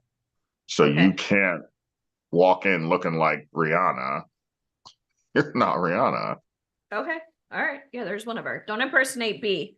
Okay. Now, as far as models versus actors, do models ever get submitted out for acting opportunities and vice versa? Would you ever suggest? Oh, Would every you? day, every day. Okay. That's why you So have to let's be talk well about that. versed and well read, because models are sought after for beauty type roles. The hot girlfriend, the hot boyfriend. They're not going to go to Stella Adler or Yale School of Drama to look for the hot, the hot 18-year-old girlfriend, because she probably doesn't exist at that school. They're going Yeah, to go to she's a studying modeling Chekhov. agency, Yeah. and they're going to find the best girl who can read at a okay level and throw her in a movie. Look at Kate Upton and all these other women. Like, this girl's not an actress. Right. She's pretty and she can speak English. Good for her. So she got a role or two. Good for her. But is she going to have a career? Probably not. Right. She's a model and she needs to stay a model. So, but there are opportunities that come up. You better believe she's making money doing commercials where she's speaking. You better Giselle believe was she's in Devil Wears Prada. Yeah. yeah, you better believe she's doing commercials in China and in Japan and South America, where it's not your acting ability doesn't have to be so top notch, but you're making six figures doing that commercial for that ice cream cone or for that car or for that watch. You're making money. So you have to have some sort of ability. Do you need to be Julianne Moore or Meryl Streep? No. But you need to be able to read the English language, and it needs to be believable, and you cannot stutter or you cannot go and you cannot do these things. I remember. And for an actor, for Yeah. an actress, you better be able to take a picture. You better be able to walk in heels. You better be able to pose. Okay. Same thing. It's less pressure for actresses because actresses can avoid this stuff more than models can. Models can't really avoid it. It's kind of part of the job, where actresses can kind of go a long time and avoid it. I Like a remember. full-time actor. I'm talking about a full-time Yeah. actress. I was thinking of a story that we had a talent, you and I, Chris, I won't say his last name, who was a model. He only wanted to be a model, but Spielberg wanted to book him in West Side Story for a couple of months for continuity. And he turned down Spielberg because he said, I'm not an actor. I don't sing and I don't dance. I'm Yeah. sorry. What? I want everybody to type dumb move, Chris. He turned it down. He said, I only want a model. We're Hi, using Spielberg. names. Yeah. I didn't say last name, This is But- true. but Okay. Yes, he did. Yeah. Well, it was a little more complex than that, but what it was happened West there Side was Story. So I mean, he's it not was Derek it was Clough. for what it was the Yeah. remake of West Side Story. The production team had called me and they wanted, I mean, I'm gonna get graphic, not graphic, but I'm gonna get Get detailed. They graphic, wanted yeah. light-skinned Latins. They were very clear. But Who it's okay to say that because if you're a casting director, Well, it's kind of not because sometimes they don't want that information and private emails going out, but I don't care. but I'll tell you, So- like we worked with M. Night Shyamalan. I need mulatto. What? And then like half, I don't care. African American, half Asian, must have and they literally Yeah. gave us like skin colors because what they were doing. Do you remember this for the Last Airbender? They were putting like a henna tattoo on people's foreheads. And so like when they were covering like your cranium, they had to be able to see it. You couldn't be too light because they said that they didn't want somebody to look like a neo-Nazi, but they couldn't have somebody too dark skin tone because the tattoo wouldn't show. So as a casting director, sometimes like you are, kind of like going to the grocery store, you're looking at that steak or that chicken. And when it's your money, you're going to choose what you want. And I really want you guys to understand that. Doesn't mean you're not a great actor, but maybe your look wasn't what they were looking for. Does that make sense? Yeah, for this project, they specifically asked for light-skinned Latins. Yeah. And he fit the bill. So I submitted him, and I knew there was singing and dancing in it. And they said that they would do training and choreography, but it wasn't heavy. Like, that's why I submitted him, because I'm not stupid. I'm not a dumb agent. He's not Derek Clough. He's not going to, he's not exactly. Channing Tatum. I know he's not a dancer, but if you can walk down the street, you can follow an 8-step. And if you can't, then just go get a job at the mall or Wawa and call it a day. If you can't follow a simple 8-step or something super simple like swaying back and forth, I don't know what to do with you. So anyway, they said simple choreography. So I figured, okay, how bad can this get? I'm still going to submit him. If they decide to do some sort of bizarre, choreography, then obviously they'll just tell him to leave. Right. But at least I submitted he can't him. really dance, and that will be a wrap. But at least I submitted him. So I submit him, and they actually liked him. They said his look is great. So I tell him this. And what was it paying? Do you remember? And how long did they want him? It was like all summer. It was like 90 all days. Summer with it was like 90 Spielberg. days. Can you guys repeat after me? All summer with Spielberg. And I think the rate was like 400 or 500 a day. So let's just do the math together. It was a model rate because here's the thing with television and film that people don't know. When they're booking background, they're booking 3 tiers of background. There's 3 types of background, especially when you're dealing with close-ups and stuff like that. They're booking regular background, lifestyle, non-union. It's like $189 a day. And they're just part of the scenery. It's like $189 a day. Yeah. Then they're booking what is called wavered background, which is like $289 a day plus overtime at a lesser hour, like 8 hours.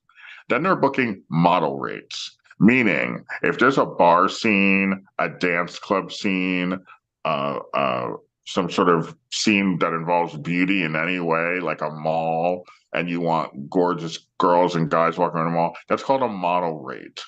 So the casting firm will call agencies and get a few models to pepper that room, and they get a model rate, which is the highest rate. It's like between 500 and 800 a day. Here's another story. When Brandon and when both Brandons and other boys were doing this show called We have a Gary math the teacher Dog, on $45,000. Thank you, Joe Ray.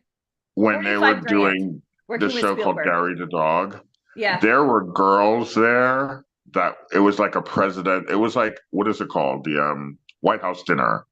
It was a fake White House dinner for the show. So everyone's in tuxes and gowns and blah blah blah. The scene called for there were a couple of really gorgeous, like 22 to 25-year-old girls on set, and Brandon asked, which he shouldn't have done, but I'm kind of glad he did. They were getting model rates of 2,500 a day, and they were doing the I'm sorry. exact same thing. 2,500 a day. How many of 2,500 you a day. guys They right shot for now 4 are making days. 2,500 a day? And none of these girls were mine. They were just random pretty girls that were on set. Brandon was getting a normal male model rate of, I think he was getting $850 a day. So he texted me and he was like, why are these girls getting 2,500 and I'm getting $850? I go, this is the only industry where girls make more money than guys. So, let them have I it. don't even want to hear him complain about $850 a day. Ever. He was just in Abbott Elementary. He was just in Sex in the City. He's living work continuous. Yeah. And he got discovered on Zoom. VIP Ignite. He was getting less than the girls, and they were literally standing right next to each other. So it wasn't like they were doing anything more than him. They just had a different deal. And I was kind of pissed, but also kind of surprised at the same time, because I was like, who the fuck is their agent? Like, how did they get that 2,500? Well, I'm gonna ask you a question, and this is from Shauna. Shauna wants to know, what agent would you recommend for fashion modeling and commercial acting in St. Louis? There are none. St. Louis? Yeah, Missouri. If you're I trying think to be a there's fashion one. model, There's one good mother agency in St. Louis. I just can't think of the name.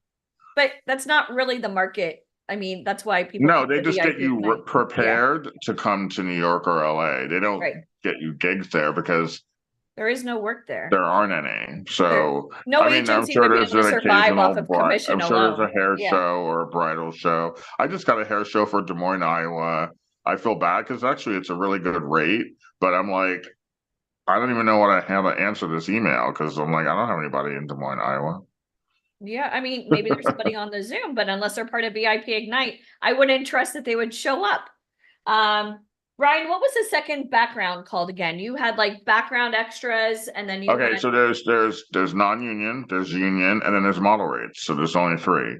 Okay. So there's and model rates are the ones that I try and get the most of because obviously monetarily it's best. And sometimes a lot of the guys they want live in the peripheral of New York, and to convince these guys to get in their cars and drive in, it's got to be at least 500 or more. Otherwise, they're not coming in. Like Sam Spade or James Devine, they're not getting in their car for $289. Both of they can whom just stay at home. VIP Ignite. Yeah. They can just stay at home and make the same money. So why would they do that? So it's got to be more than that in order to get them to come in from Philly. So therefore, I push for those model rates. And I'd say I get it 75% of the time. Sometimes they're like, it's just not in the budget. Who do you have that can do the 289? Now the 289 a day ones, I just keep it for the local guys that live in Brooklyn, Manhattan, Queens. I don't submit guys that live in Philly or whatever because they're not going to come in for that. Well, yeah, by the time they drove through the tunnel, that's what, $50 and then park. Or even if they took, New Jersey Transit or a Bolt bus, a mega bus, they're like still $50, investing to get to set. And I want you all to type that investment. And they don't mind doing it as long as there's a return. Day of work. I mean, those things add up. So especially Sam works at a high-end garage. Sam makes $800 a day anyway, fixing Ferraris and Porsches. He's not going to leave that job for the day to make $289. But I'm gonna just interject something real quick. So when people ask, like, is this going to cost money? I want you to think about it. If you had a chance to miss work for a day or two to live out your dreams, you have to be financially able to get back and forth to set, maybe pay for parking or a lunch. You're missing a couple of days' wages. You're not a stripper. You don't get paid same day, guys. Like, you're waiting for a paycheck. It could be a couple of weeks. It could be a couple of months. We don't know. So how many of you guys understand that? Like, in order to do this, it's for print and runway and stuff, invoices take a long time. Yeah. But the one good thing about doing TV and film like 2 weeks is that it's quick, 12, 15 days. Right. Um, Minus taxes, you're gonna get a maybe check. 30 Yeah. days if it's a bigger production, but TV usually will pay much faster than Modeling. print, Yeah. than modeling. So Well, I like find with modeling, yeah. checks usually come in like 2 weeks. Okay, for TV and film, but modeling, by the time the agent sends the invoice, they receive it, and then the Yeah, it's bills like payable, they 30 to send out 45 checks once a days. month. Yeah. So I want It's you like guys to 30 think to about 45. that, because those are one of the concerns I have when someone's like, I don't have any money, can't you help me out? Or I really want to do this. I'm already like, you have a negative mindset. Because if there were a real casting or a real booking, Ryan, what would happen if you as an agent book somebody and they didn't show up? What would happen? I get into trouble. Like, what could happen? They I mean, 90% of the time I can talk my way out of it, Well, no, that's you, but 90% of the time I can talk my way out of it. But there are times where clients are really, really, really angry and they are furious with me because maybe I talked a person up too much. Maybe I promised they would be there. And so therefore I get into big trouble when that doesn't happen. So it can cause a lot of problems for me. Yes. so when a model or an actor is signed to an agency, who gets the check? Somebody's asking, Maria's asking, who would receive the check? I know the answer, but I'm gonna have you answer it. For TV and film, now the talent does. For print and anything else, runway, the agency does. So we've had situations over the years where talent received a really big check for TV and film. Is there ever a time that you have to chase the talent to get paid? Yeah.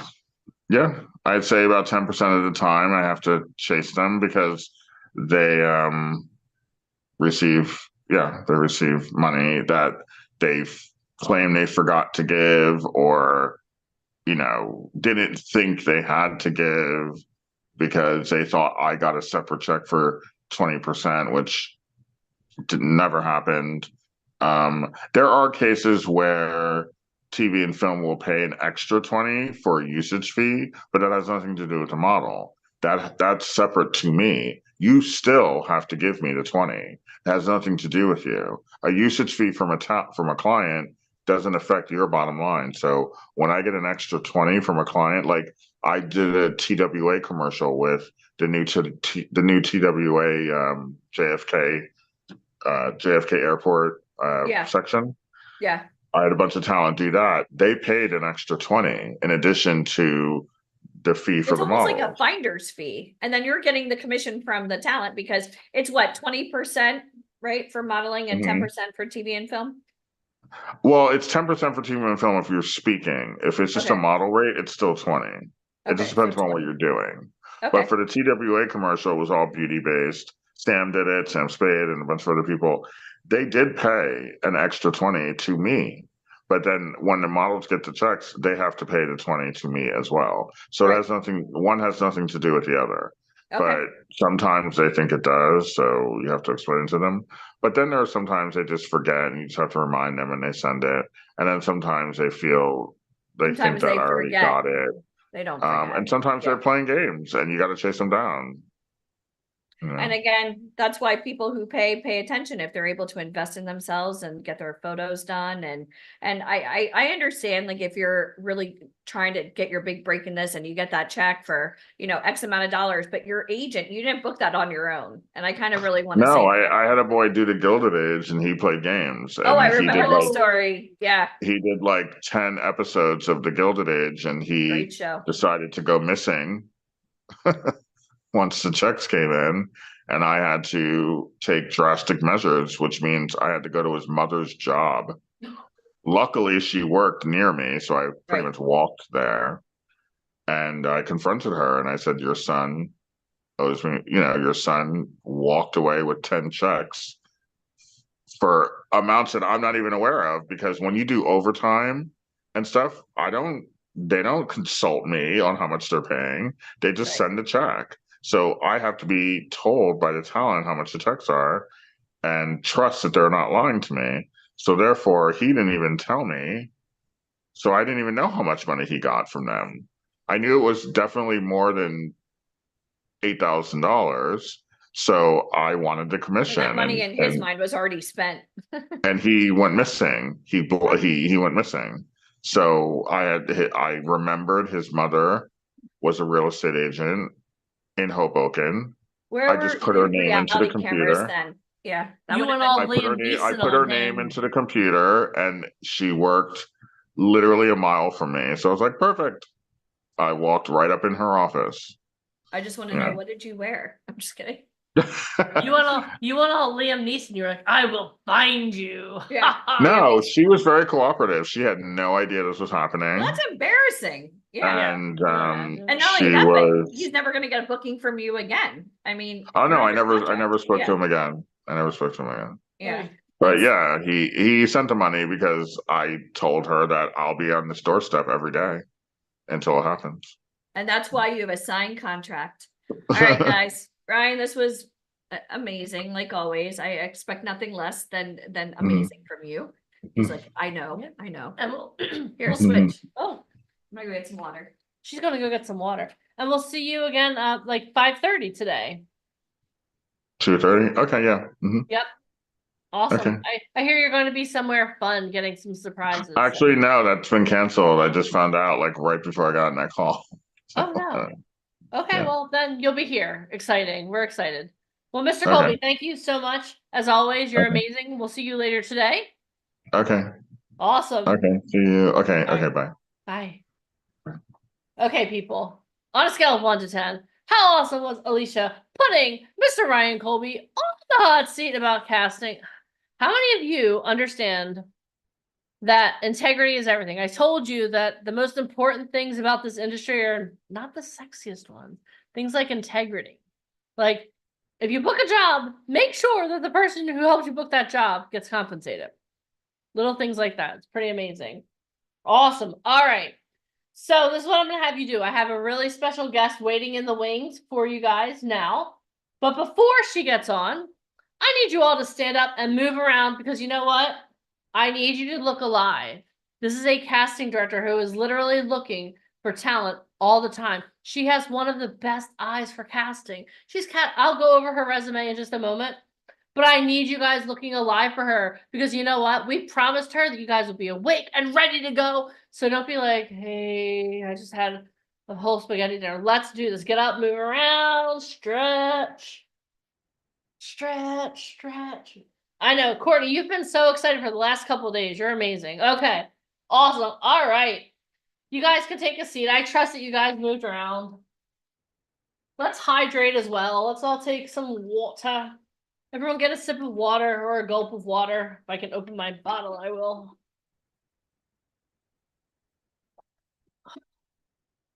All right. Put this right here. Are you guys ready for our next guest? If you are, let me see how excited you are. Come on now. John Norman's gone. He's like, peace out, Deneen. I'll see you later. All right. So let me introduce our next guest to you. She has 45 years of experience in film, TV, and live theater.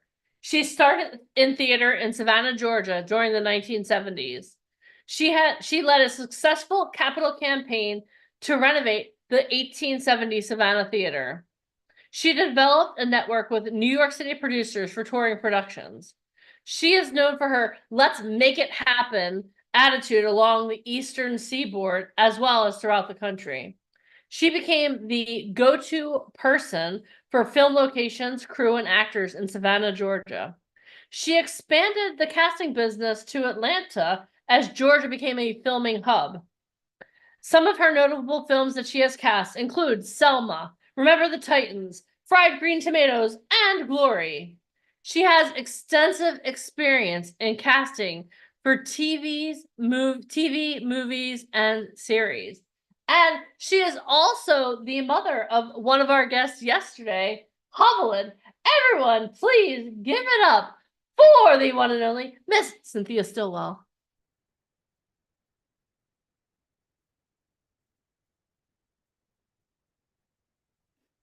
Now, Hi, Cynthia. now How you are can you hear today? me. Yes, we can. Hello, hello, hello.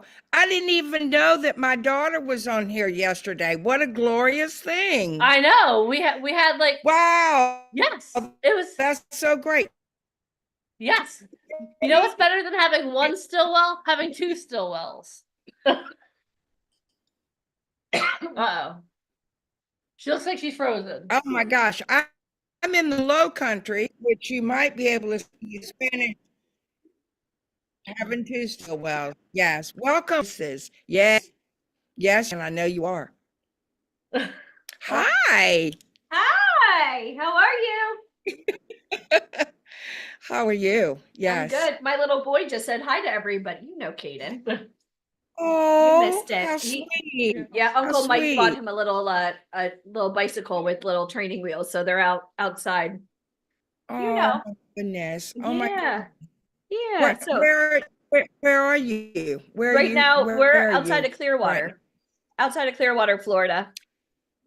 Nice. Well, I'm in the Yeah. low country of Savannah, It's so Savannah, fun. Georgia. It's one of my, I love Savannah. Oh my goodness. No. So let's go back to starting the film community in the state of Georgia. How did that even come about, and why did you become the expert in this? How did you end up leading the pack? Because I stood up and said, I want to do it. I You guys had can see that why we the love grit. her. All Yeah. of you actors have to do. You all have to believe in yourself, and you have to say, I'm going to do it. I may have some ups, I may have some downs, but in my heart, I know this is where I want to be. So I'm always a cheerleader for my beautiful actors, one way or the other. I grew up in Savannah and went off to college at the University of Georgia, came back to Savannah, began to teach English. And then all of a sudden, I got involved with theater because the theater had been my background for many years. And one thing led to another, and I began to renovate the theater, which you heard. And I began to meet all the folks in Savannah who would be not only actors, but craftspeople, Networking all the Yeah, time. with the right people. Right. Networking. You never meet someone that will not come back to you in one way or the other. That's what I always feel. So you treat everybody with openness and, really love who you are and what you're doing, because you never know. So I started working in film because I knew all the actors in town because they were all working for me as actors in the theater that I restored. And then all of a sudden they needed somebody to say, how can we get this house? Who can create the inside of a 1942 house or an 1868 house or whatever? And because I really had connected myself to this town where I had grown up, and always being aware of everything around you, then I began to be a networking source. And what a wonderful thing for me, because I love actors, and I just kept going and working with my actors, and that was very exciting. So as the community began to get more and more advantageous for actors, I began to move not only in Savannah, but on up the road and into Atlanta, where I was working and casting for Atlanta folks. And then I kind of opened it up nationwide and was able to carry my love for actors throughout to LA and to New York, and then back to my homeland of the South, and then still back over in LA where I'm now living. But You're I've cool. been here. You're bicoastal, going I am back and bicoastal. forth.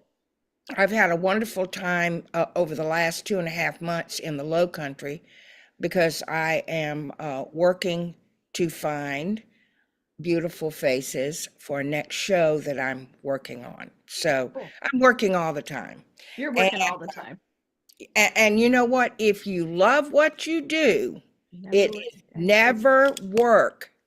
You love True. what do, it is never work. And Yeah. that's one of the things that I'm so fortunate and grateful to have that kind of opportunity. Yeah, it's So definitely not a job. It's a lifestyle. it isn't And a job. you It is know, a job. and I find, especially for me being a new mom and I can't even talk, my family and my friends, oh, what days are you off? I'm Yeah. sorry. What is this, Fred Flintstone? Like, you're not off. You Yeah. love what you do. I'll get up at midnight if I get a chance to talk to you if you're working on a project and you're like, Right. Allie, I'm so busy. Call me at this time. Yes, ma'am. Yeah. I'll be right there. Yes. Because it's an honor to be even here with you today. And I know you're always working on some really cool projects, which I know you can't discuss right now, but you Right. are actively looking for All the brand new time. people.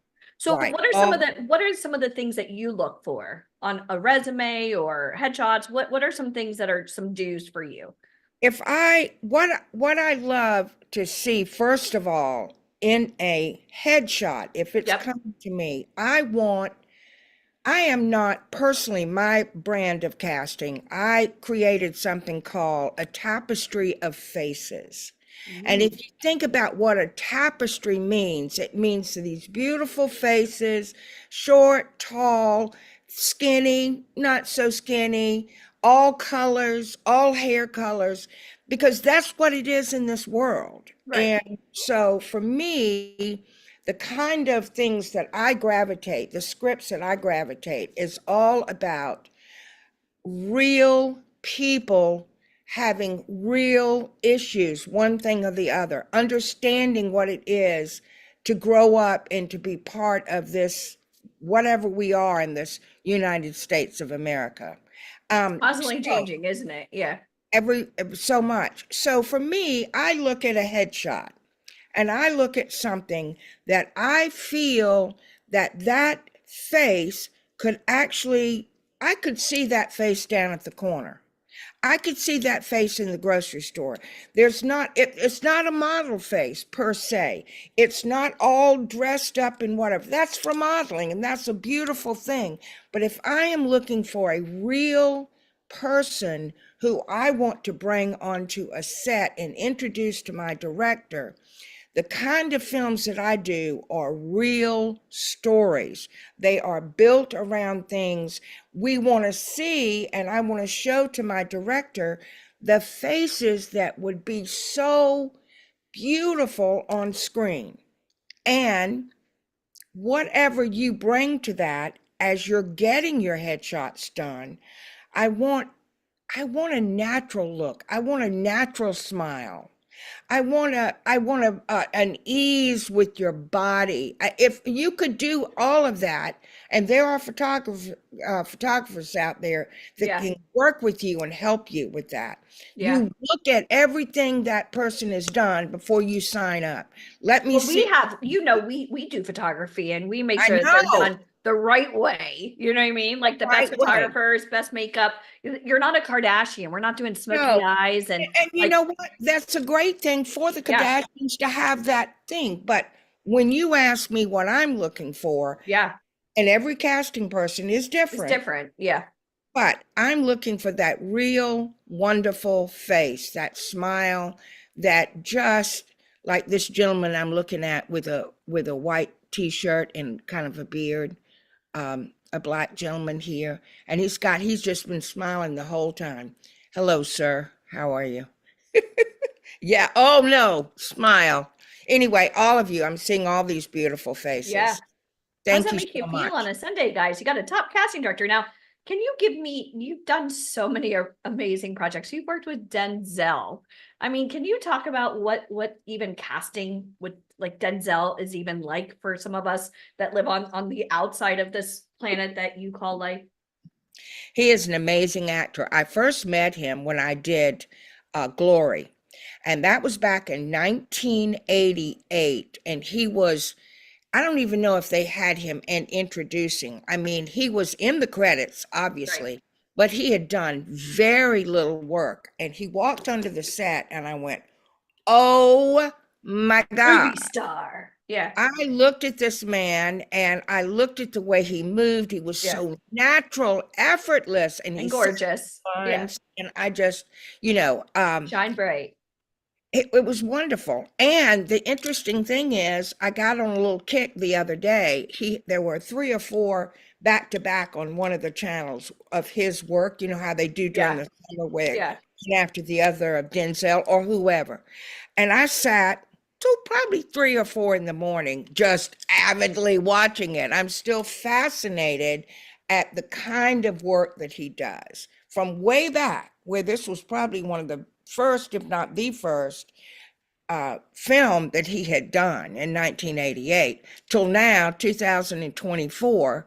And he's just gotten better and better. So that is, but he walked in and he had a spark about him. He had a knowledge that inside of him, he knew that this is what he needed and had to do. And it was not about, braggadocio. It wasn't about any kind of, big this, whatever. It was just, I've come here to work. I love this story about the 54th Regiment and coming to the South. I'll probably get killed, which he did in the script. But you know what? It was that kind of wonderful feeling. And that's the kind of thing. You're glad that you're there. And trust me, you bring an attitude like that, you will be noticed. You will have the director leaning over and asking one of the assistant directors, who is that person over here? Let's bring that person up here. Or I've got a line that's coming up. I need to give that person that line. Let me meet that person. Even if they're brand new. Even if they're brand new, because your physicality, your smile, your willingness to be totally invested in what you're doing. Hey, come on, that's what we're looking for. Does that make sense? Yeah, that totally makes sense. And I'm Yeah. sure you guys, this makes more sense now why we do a 2-day boot camp and we have Yeah. tremendous connections. But we have to pre-screen before we put you face to face with somebody like her. If that Yeah. makes sense, type understand. Because Yeah. I'm never going to bring you anybody that's not up to par because your reputation is always at risk. Am I right? Right.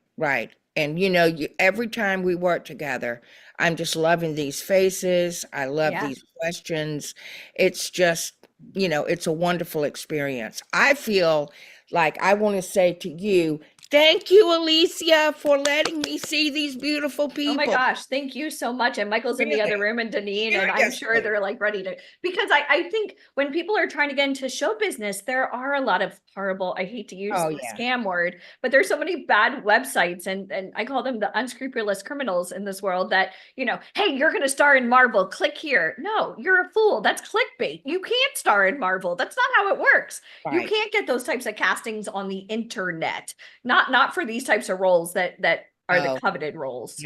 No. And by the way, there's also sometimes a thing that says, yeah, you can do this, you can do that. But by the way, send us a check or use your Yeah. credit card, hundreds and hundreds of dollars. And you're going, who am I even sending this to? Right. No, this is Yeah. why you, Alicia, are so good about Thank you. giving people the 411 about all The of it. knowledge is key. And Yes. I feel like knowledge, I mean, I really want you guys to understand this. This is not a cash call by any means, but if you were trying to get into the industry, yeah, you can go out, go get headshots done. Hopefully yeah. you did them right. I don't know, but then where are you going to post them? You're certainly not going to get, I saw somebody, and I'm not going to say who, but somebody that I follow on Instagram or Facebook just to see what she's up to. She was posting that she was personally going to show people how to get casting directors' email addresses and how they could book starring roles in movies. And I'm like, are you high? Like, what the F is wrong with you? Oh, And all these people that gosh. think it's that Oh, easy, gosh. they're going to star in Stranger Run Things because away they wrote the from casting director. And I'm like, oh my God. Yeah. What are you? No, that's not how you do it. Mm-mm. So let's talk about what it's like starring in a movie and how do you like, what do you look for as a casting director? Let's talk about the industry as of today with Yeah. Zoom and self-tapes and all this magic. And I know you and I love the in-person stuff best because you get to see somebody's personality and kind of work it out with them. But what do you look for? Like when you're watching a talent, how quickly do you know, like, that's it, that's my star? Or, hey, this is somebody that like we're gonna have to work a little bit with. I think I think that when I look at everybody as an individual, you Okay. walk in, I may have said, I want to see this person for X character.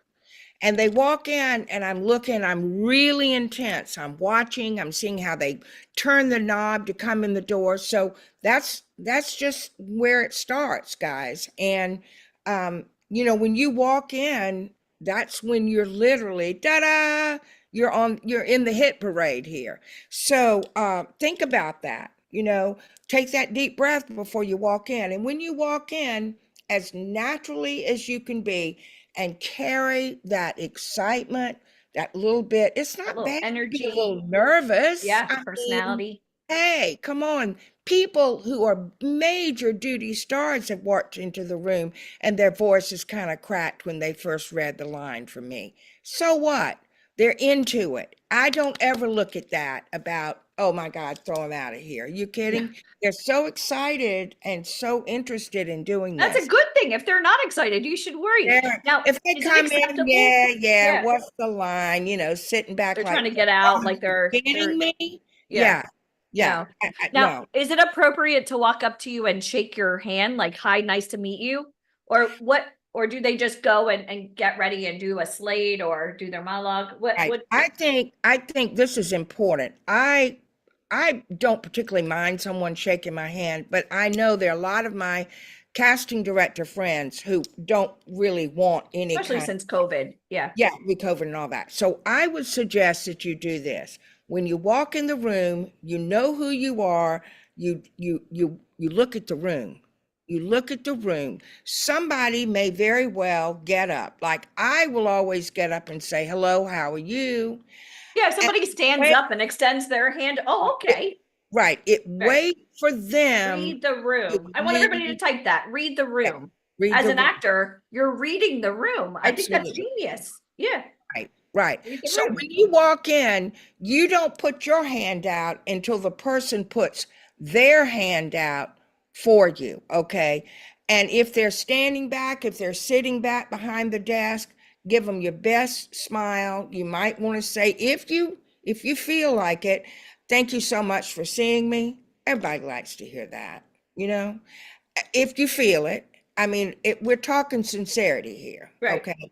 And I'm so glad to be reading for you. I mean, you have to be careful because a lot of us kind of go, are you kidding me? What are they trying to do? Suck up to me? I mean, let's face That would it. never That's what happen. It is. Yeah. But that's what people, sometimes, oh God, I Just gotta not walk. long-winded, just short and sweet. Now, Just do you want I somebody am to do a glad slate? to be here. Thank you for inviting me Thank in. you for inviting me. I'm happy to be here. That's a beautiful That's thing. it. Okay. Yeah. Short and sweet, Right. but be sincere. Yes. Remember, you're an actor. Don't act Right. sincere. Be Right. sincere. And when Okay. you walk in, I want you to always know how your posture is, The shoulders. how, and the character that you're going to try to convey that you are the right person for him. If that person, remember when you open that door, they're going to look and see if you are that character you're reading for. If that character is, kind of downtrodden, you'll come in, you'll say your hello and whatever, and then you take that beat before you say the words. If that person is, outgoing and this kind of thing, you walk in, you do your thing, and then you go into, I want you to really, does that make sense? I want Yeah. you to Yeah. know the character, discuss with whomever you're working, and read it and look at it, and then walk it in as if, because remember, there are a lot of other people out there who may Yeah, they're not just words on paper. That's You have to right. And so encompass them. Yeah. and everybody's different. Everybody is different in their delivery.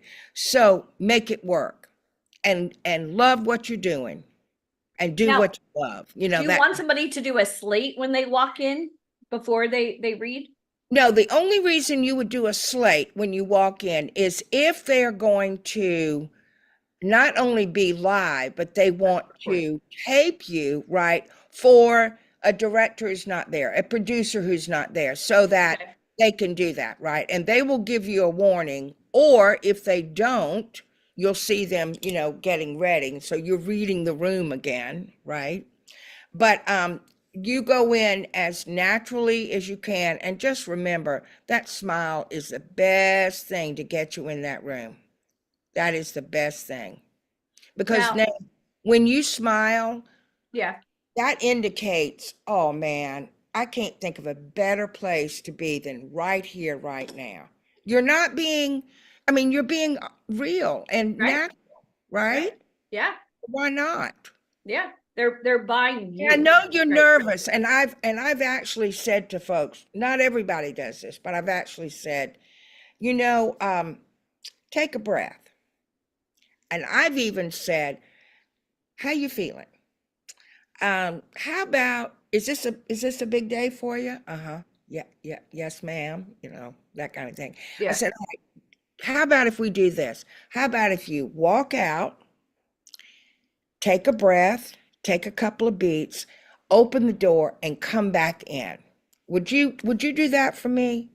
And now sometimes, because I know that that's exactly what I'm looking for, and I Right. want to say, okay, let's make this work. Let's get rid of the nerves and all that if we can, Yeah.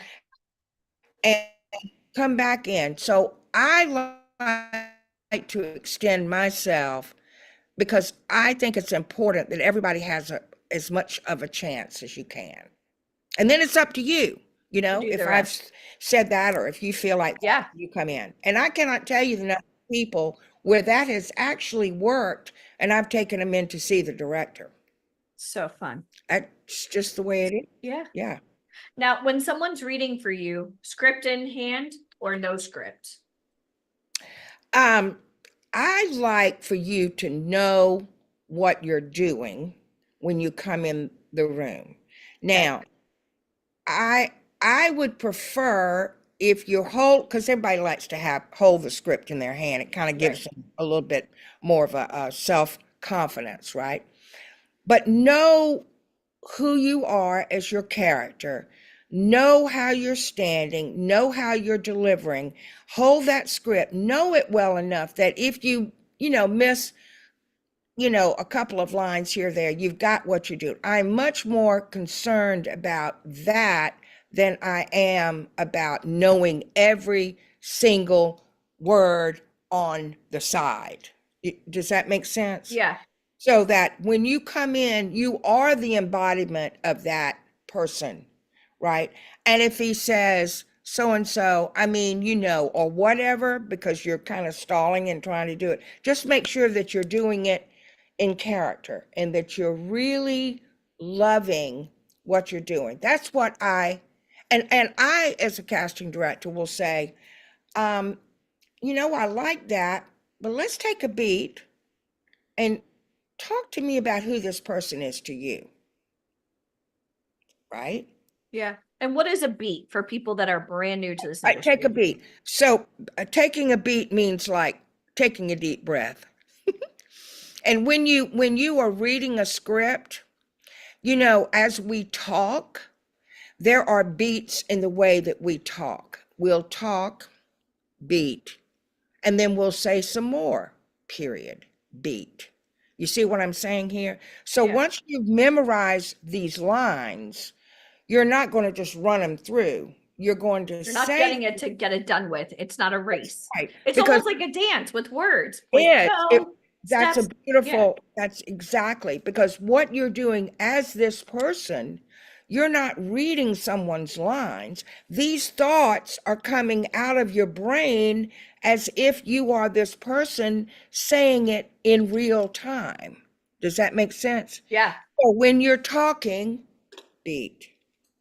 You want to try to convey exactly what you're saying, beat, or whatever it is, right? So when you are looking at your lines to memorize them, break it down into the beats, because that writer will love you forever for doing that with his or her words. Right? And even Yeah. the beats could be blah, blah, blah, blah, blah, blah, blah, blah, blah, blah, blah, blah. I mean, that's still a beat. Yeah. Does that make sense? Yeah. Yeah. I'm thinking of shows like Gilmore Girls, which is like one of my favorites, where Oh they my speak God. so fast, Okay. and then all of a sudden you're like, oh. I could only imagine like trying to, I mean, there are no beats. It's like one breath. So Yes. Perfect, perfect. That's wonderful. Yes, exactly. Does that make sense, guys? yeah, Yeah. that totally makes sense. Now, how important is training for you? Like if somebody, are you looking for training on their resume? You know what? I always like to see that they are pursuing this in a serious way. Okay, to see that they're doing this, that they're starting. However, and I always love that they're going, year after year, month after month, and they're studying and they're reading and they're taking classes and whatever. However, let me just tell you that I love to work with raw talent as well. I'm one of those people that will be, well, you come in and I'm going to have a conversation. I have asked you, invited you to come see me based on the way you look and something that I feel you can give to this character. So you walking in blind with me and I'm saying, oh man, this is what the director and I've said. Could this be the one? Now, if you've got a lot of training, I may say, do this, da, da, da. But if you don't, I'm going to put it on a basis that I want you to be always as real and connected to that character as you possibly can be. So the words you're saying that character has been written for that character need to sound like they're coming right out of your mouth. Okay? And that's something that when you are studying these lines and when you're working, you want to do your homework, whether you have 10 years of training or no training that, at all. You Yeah. want to be real. We all watch TV. We all see movies. We've all done that. We're very adept at finding all that these days, right? So, and I'm sure you think about who is the actor that I believe and am sympathetic or don't like or whatever. I mean, I get involved in this actor. Who is it and what does he or she bring to me? Think about that. And not that you're copying that actor, but that actor is performing in front of you in such a natural way that you want to go, okay, that's what I look to be like. That's what I want to be and say my lines and do what I'm doing in the natural way that would be coming out of my mouth as if, hey, I just walked in the door and I just sprung from my head, right? Yeah. And that takes time and it takes being very quiet and it takes understanding who this person is you're saying those lines are. I mean, you don't just, as you well know, that's why you're doing this wonderful stuff with Alicia. You don't just get a piece of paper and then go in like 5 minutes later. I'll wing it. Yeah. Like, No. what is that all about? Right? Give it the urgency and the connectedness that that director, the casting director, and ultimately the casting director is going to be your best friend because he or she is going to carry in your work and pitch you to the director, right? Think about that, taking those steps. And you're really like their number one cheerleader. How many of you guys used to fear casting directors, like the unknown, right? But you see from Cynthia, she's like your number one fan already. And you're like the biggest fighter. You're the biggest advocate when you find talent. You're going up to bat. Yeah. I fight for my actors. And I have to say, through the years that I have created, and I'm very happy with that I've created a reputation, and that's why I get called to do this, because I will never lie to a director. I will say, I think this person, is the one for you.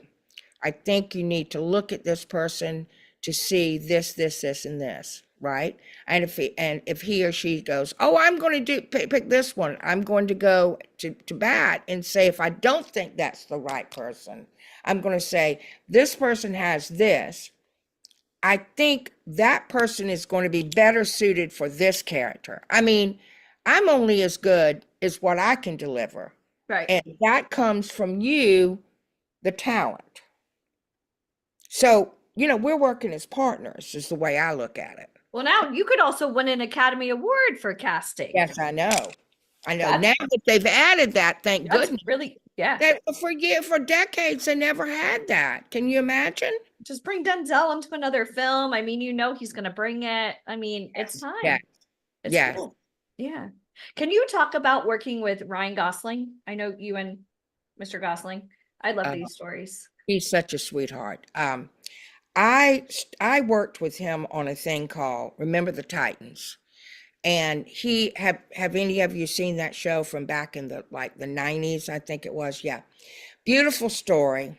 Black versus white, fight, all of that. Grew up in that community, needed that reality, needed that kind of realness to it.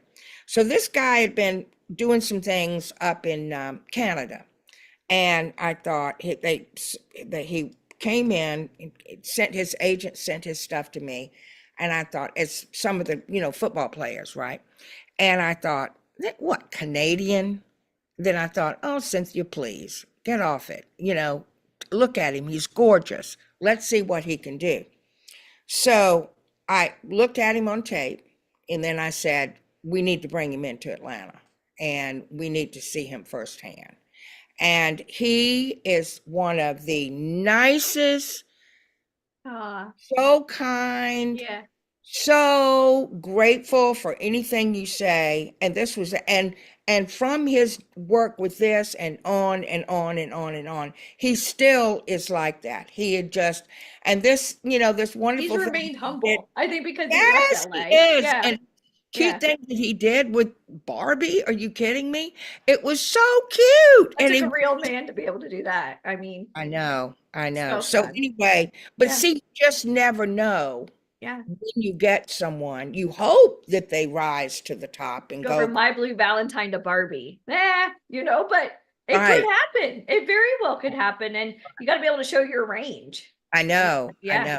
So, anyway, that's just a delightful person. And I'm just and I feel so proud of people who have gone on from the time he was, I think it was like 19 or 20 years old then or something. I mean, maybe 21, but he was very young and Yeah. had done a day roll here or whatever. And you know what I'm talking about, day rolls, like a Yeah. one on the set. Right. Not a And starring which- role, just like a no, day which role. is- Yeah. Which is wonderful to start. I do not mean to sound like I'm doing this in a No, you got to get your start Right. somewhere. Yeah. I mean, I'm always excited when I can get somebody on for a day role, because then they can start their own journey and go, yay, I'm making it. Yes. So let's talk about now that we're not all getting a chance to go into the audition room with you, I now know. via Zoom, let's Yes. talk a little bit about self-tapes. Yes. What do you Yeah. look for in self-tapes?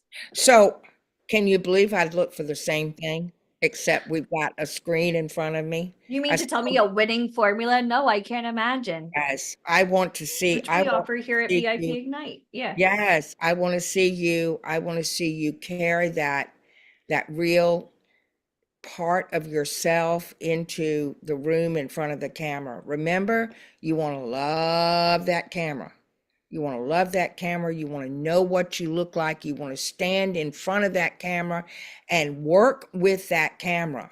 Maybe you have a good friend who can work with you. Maybe you want to turn it on and just look at yourself and see. This is a training part that you should never diminish, because what you want to know is when you walk in, when you're standing up there and doing your on-camera audition, you want to know exactly what you're doing. Do it once, twice, 20 times. It doesn't matter until you feel comfortable, until you say, that's me. And that's the character. You have to be discerning. You have to look at it. You have to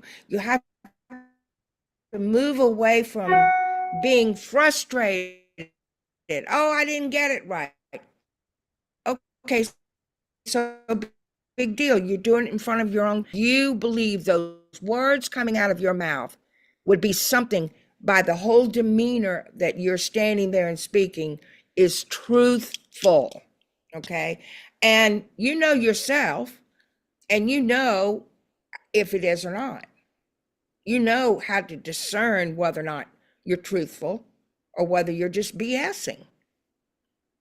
And maybe the script calls for some BS.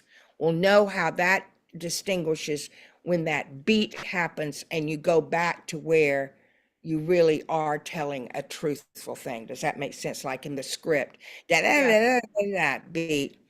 You know what?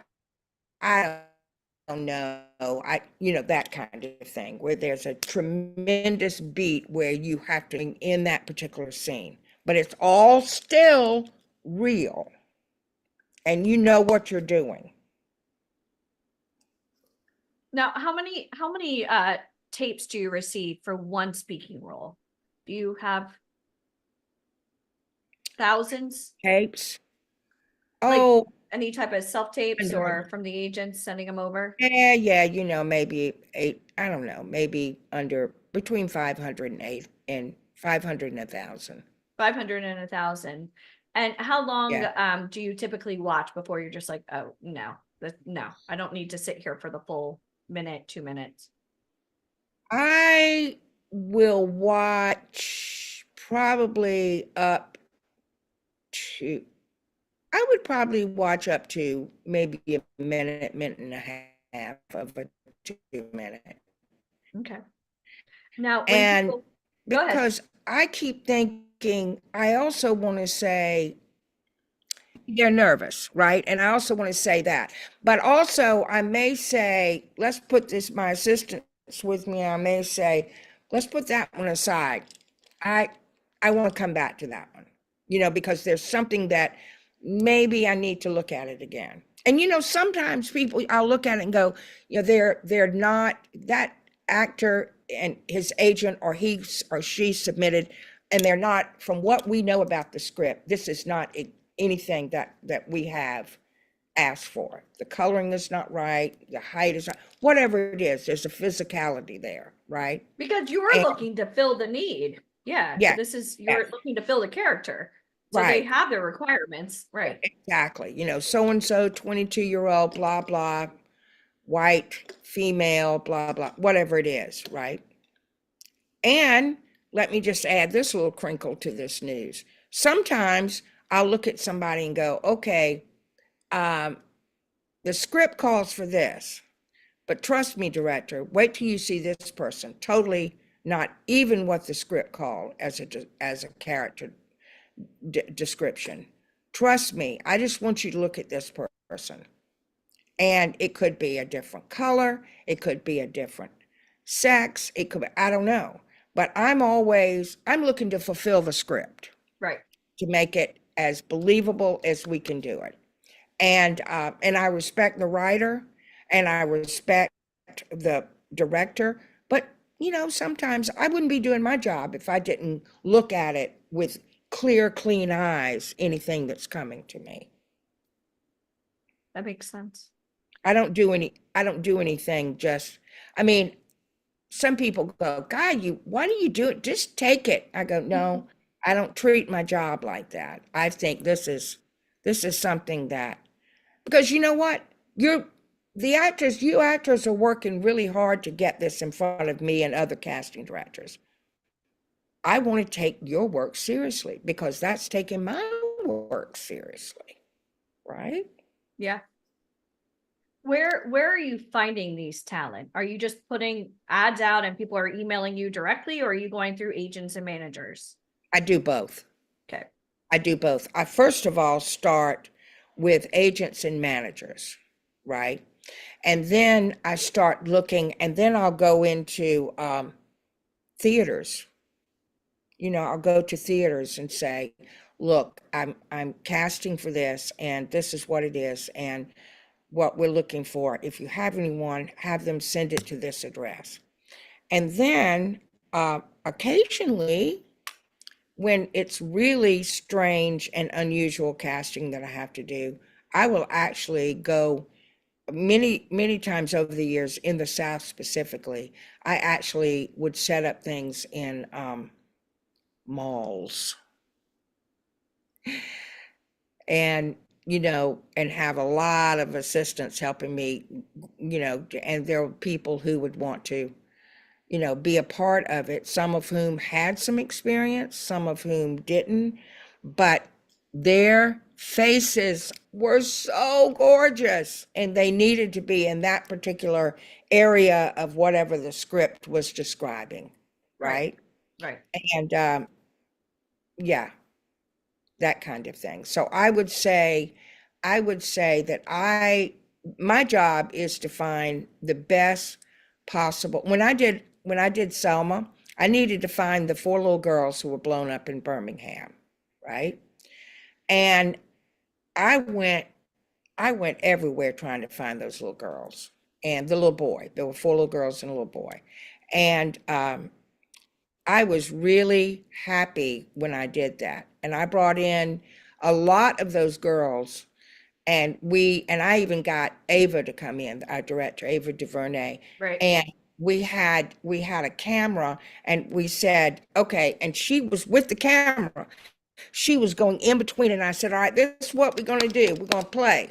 We're gonna talk, and we're gonna play, and we're gonna sing, and we're gonna walk down the stairs, and we're gonna not gonna get to the point where you're blown up, okay? But we're gonna do, and then she was like this, and we went through 100 and probably 150 young people with that.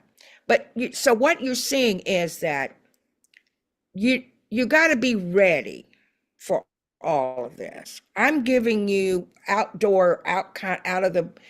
the frozen box here, and if you know and are comfortable about what you're doing and what those words say and how you're going to reflect it based on your particular interpretation, then I'm going to always say, let's have some fun with this. Let's have some fun. Let's take a deep breath, shake our hands, and let's have some fun with this while I'm taping you or while you're taping yourself. Keep saying, I know that Stillwell woman told me to have some fun. I'm kind of nervous though. Forget about it. Right? Yeah. It's always about having fun. All right. It is. It's always. Can you talk a little bit about breakdowns? Yes. Breakdown services. And I think they've gotten so strict about stuff now. If you can find someone, if you can get, get on that list and have that, do it as much as you can. Call your, keep up to date. I'm sure you probably give them places where they can look. And I would say, if you think you might be right for something, don't hold back. Send in your headshot and your resume, do a tape. You just never know. Don't hold yourself back. And believe it or not, every time you do it, you're feeling a little bit better about it too. It's kind of gotten to be, oh, this is not a big deal. I feel good about this one. Now, Right. What if someone's not local for you? Let's say they live in Texas or Florida or anywhere. What Well, happens? So what would happen is this, they still send it in to me. Right. And if I like them enough, and in the budget, it says that this person was going to be a local, I go through enough people and I said, I'm not finding, I go to the director and to the producer and I go, okay, look, this is the guy. The director agrees, she or he has signed off. So we need to make a change in our budget because I don't see anybody else who could possibly fit this. Going in for the fight, and I know you're going to get it. Yes, Yeah. I usually do, because I can convince them that this is the person. We'd be wasting time and energy if we don't bring this person in. It will not be the right person. And so take my word, Mr. or Mrs. Director, take my word. You're going to thank me for bringing this person in from Texas. You'll get the take on two and you'll get it on the first or second take. That's it. And he gets to stay overnight Yeah. and meet everybody. And yeah. Now, I'm going to ask you a not so unicorn rainbow question. And I don't know if I've ever asked this before, but I Okay. love you and I love putting you on the hot seat. And if anybody can throw the ball back, let's do it.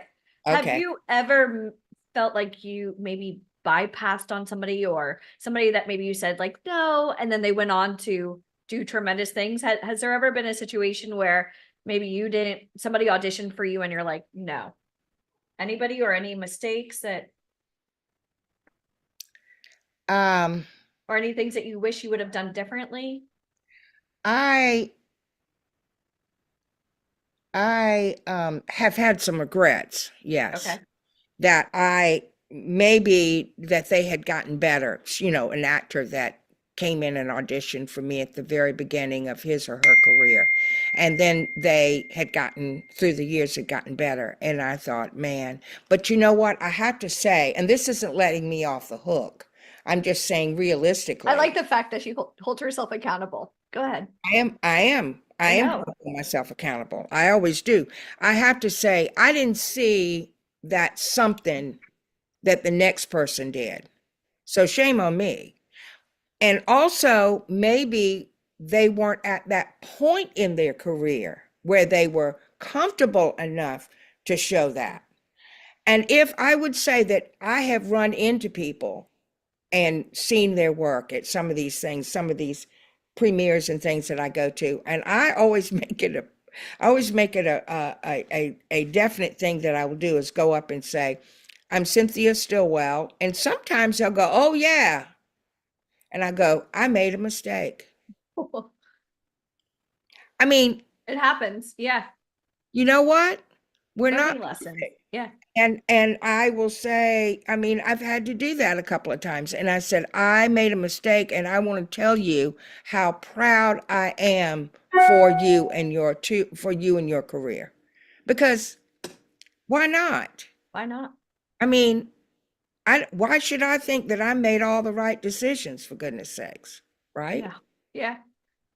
So what do you think the biggest difference is now? You're working in Georgia and California. What can you talk a little bit about maybe the casting process? Are they going back to in person in either state, or are I they wish still they very would, much they Zoom? don't. I wish they would. And now we're dealing with all this upcoming thing with AI, with just Yeah, let's talk about AI. Let's talk about AI. Are they ever going to replace actors?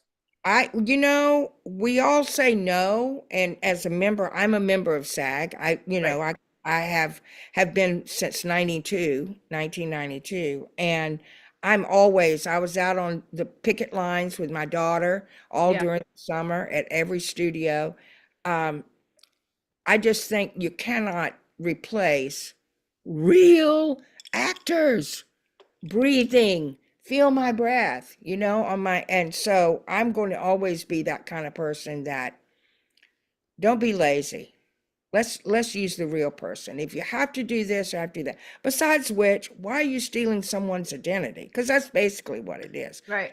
my opinion. Yeah. Yeah. And even some extras, big they five. were signing off that the studios were able to use their likeness and imagery, and they're literally popping up in movies that they didn't even know they were a part of. And the extra, I mean, you guys should know. Yeah. It's going to be a lot of litigation on this. Yeah, how would you like to make an extra 200? That sounds great. And now Yeah. they own your face and your body. Yes. And they're yes. just like, you're watching like I don't know, just for fun. You did a shoot for, I don't know, Gossip Girl, and the next thing you know, you're like, is that me in Gladiator? I didn't authorize this. Where's my paycheck? Yeah. Oh, Yeah. that was that 200. You sold your likeness, and they're just gonna cut, copy, and paste all over town. It's awful. It is awful. It's I so just crazy. hate that. I do. I just hate that. And hate so that. the strike happened because there were just too many instances where you're just like, oh my gosh, we love technology, but no, this is Enough. not okay. Right. Not Enough. okay. Yes. Yeah. Yes. For real. Yes. Yeah. Yeah. So I do want to ask this because I'm always looking for new shows. What are you watching? Are you watching anything? Are you streaming? Are you Netflixing and chilling? What are you watching?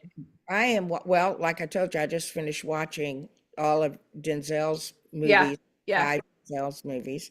I love, I was watching this summer Will Trent, which is this So good. delightful thing. I think it's on Paramount. I forget which one it's on.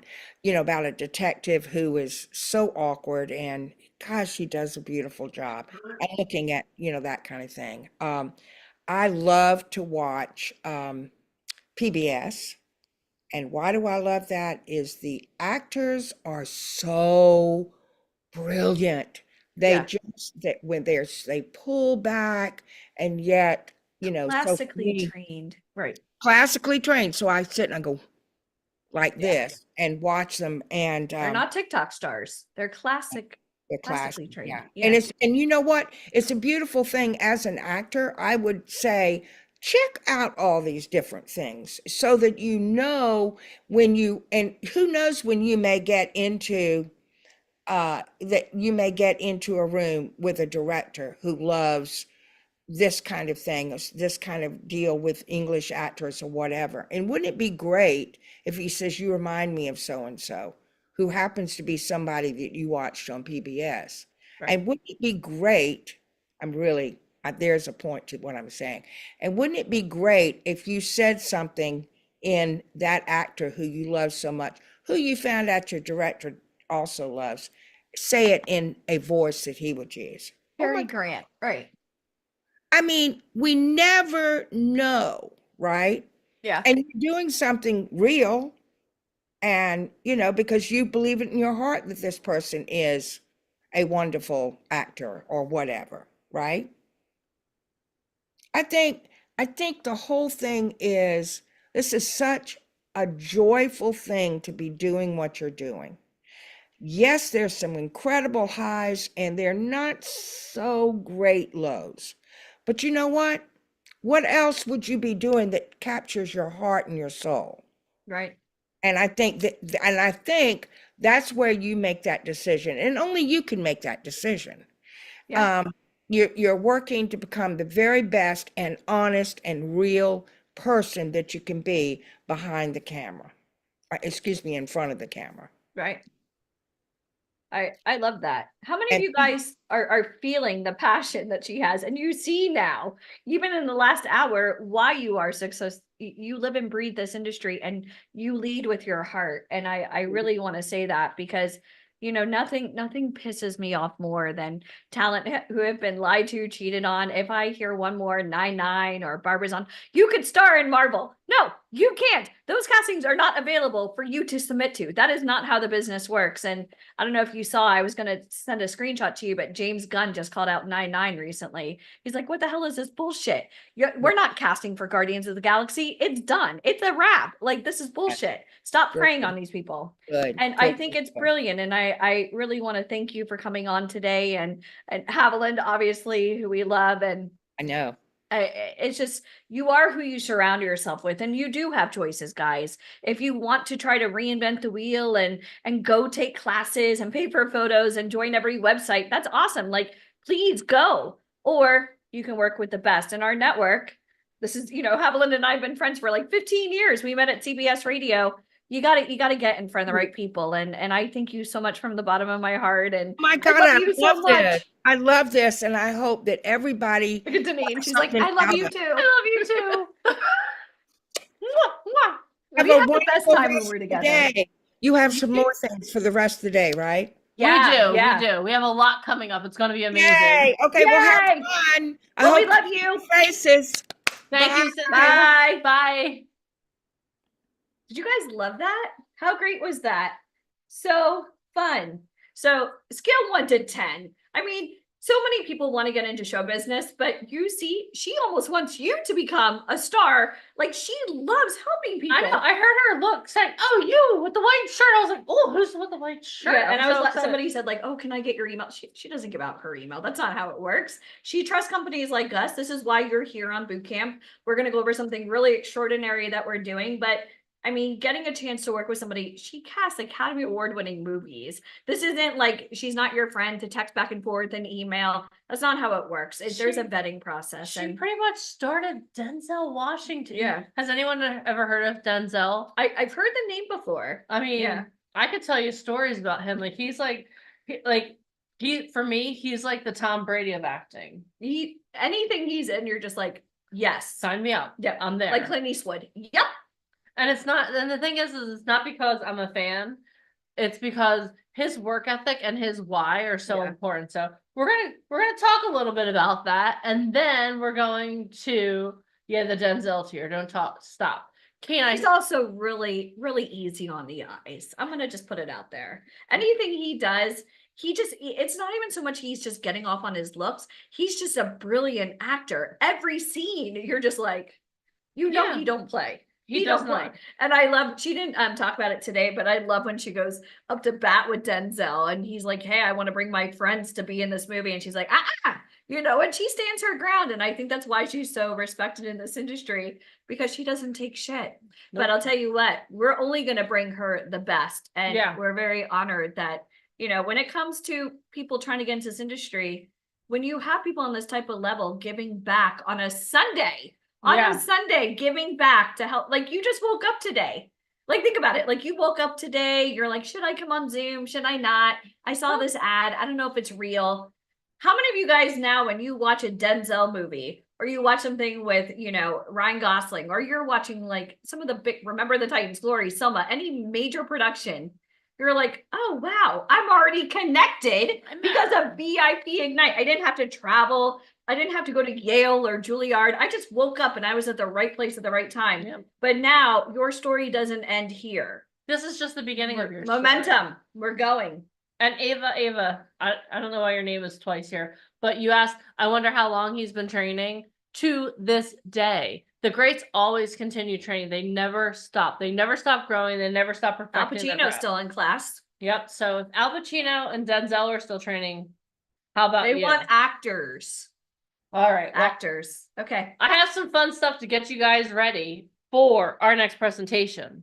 So on a scale of 1 to 10, how awesome have the last 2 days been? Let me know in the comments. 10. Okay. I like my rule followers. Then I have my people that are not rule followers. I love all of you equally.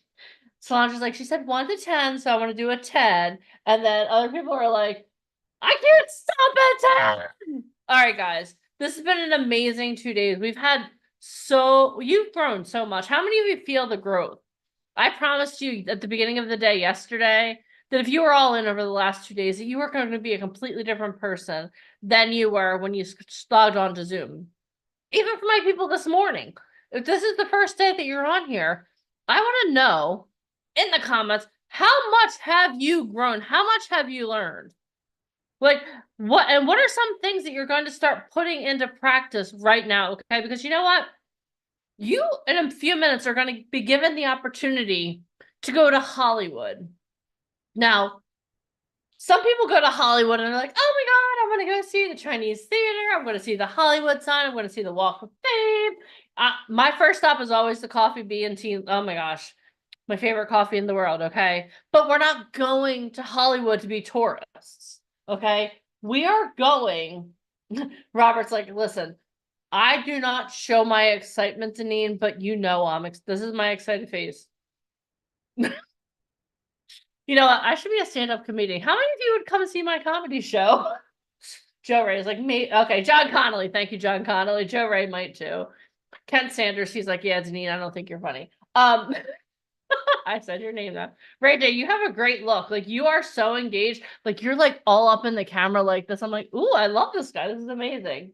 All right. So, Sandra, Nina, we don't even know each other. That's awesome. I love it. Okay, guys. So in a couple of minutes, you're going to have the opportunity to hear about Hollywood and what you can do in Hollywood. And you know what? There are so many places in the world you can go. But if you want to be an actor, if you want to be a model, Hollywood is the place. Okay. Having the opportunity to meet Mike Funkin in person. Let's be honest. How much has he taught you over the past 2 days? Like, and if you've known him longer, like, How many of you would love just to be able to be in the same room as him and just gather a little of his knowledge? Or Alicia, like, you know what? If there is someone you want in your corner, it's Alicia Kavak or Ryan Colby, the former art director of Vogue, worked directly with Anna Winter. How many of you want him to have the opportunity to style you? But how many of you are still like, okay, you know what, Denise, this is really cool, but okay, let's do an exercise, okay? I know, picking his brain you'd be more than winning the lottery. You would get so much knowledge out of Mike's brain that you'd be like, whoa, I didn't even know there was this much knowledge in the world. Trust me.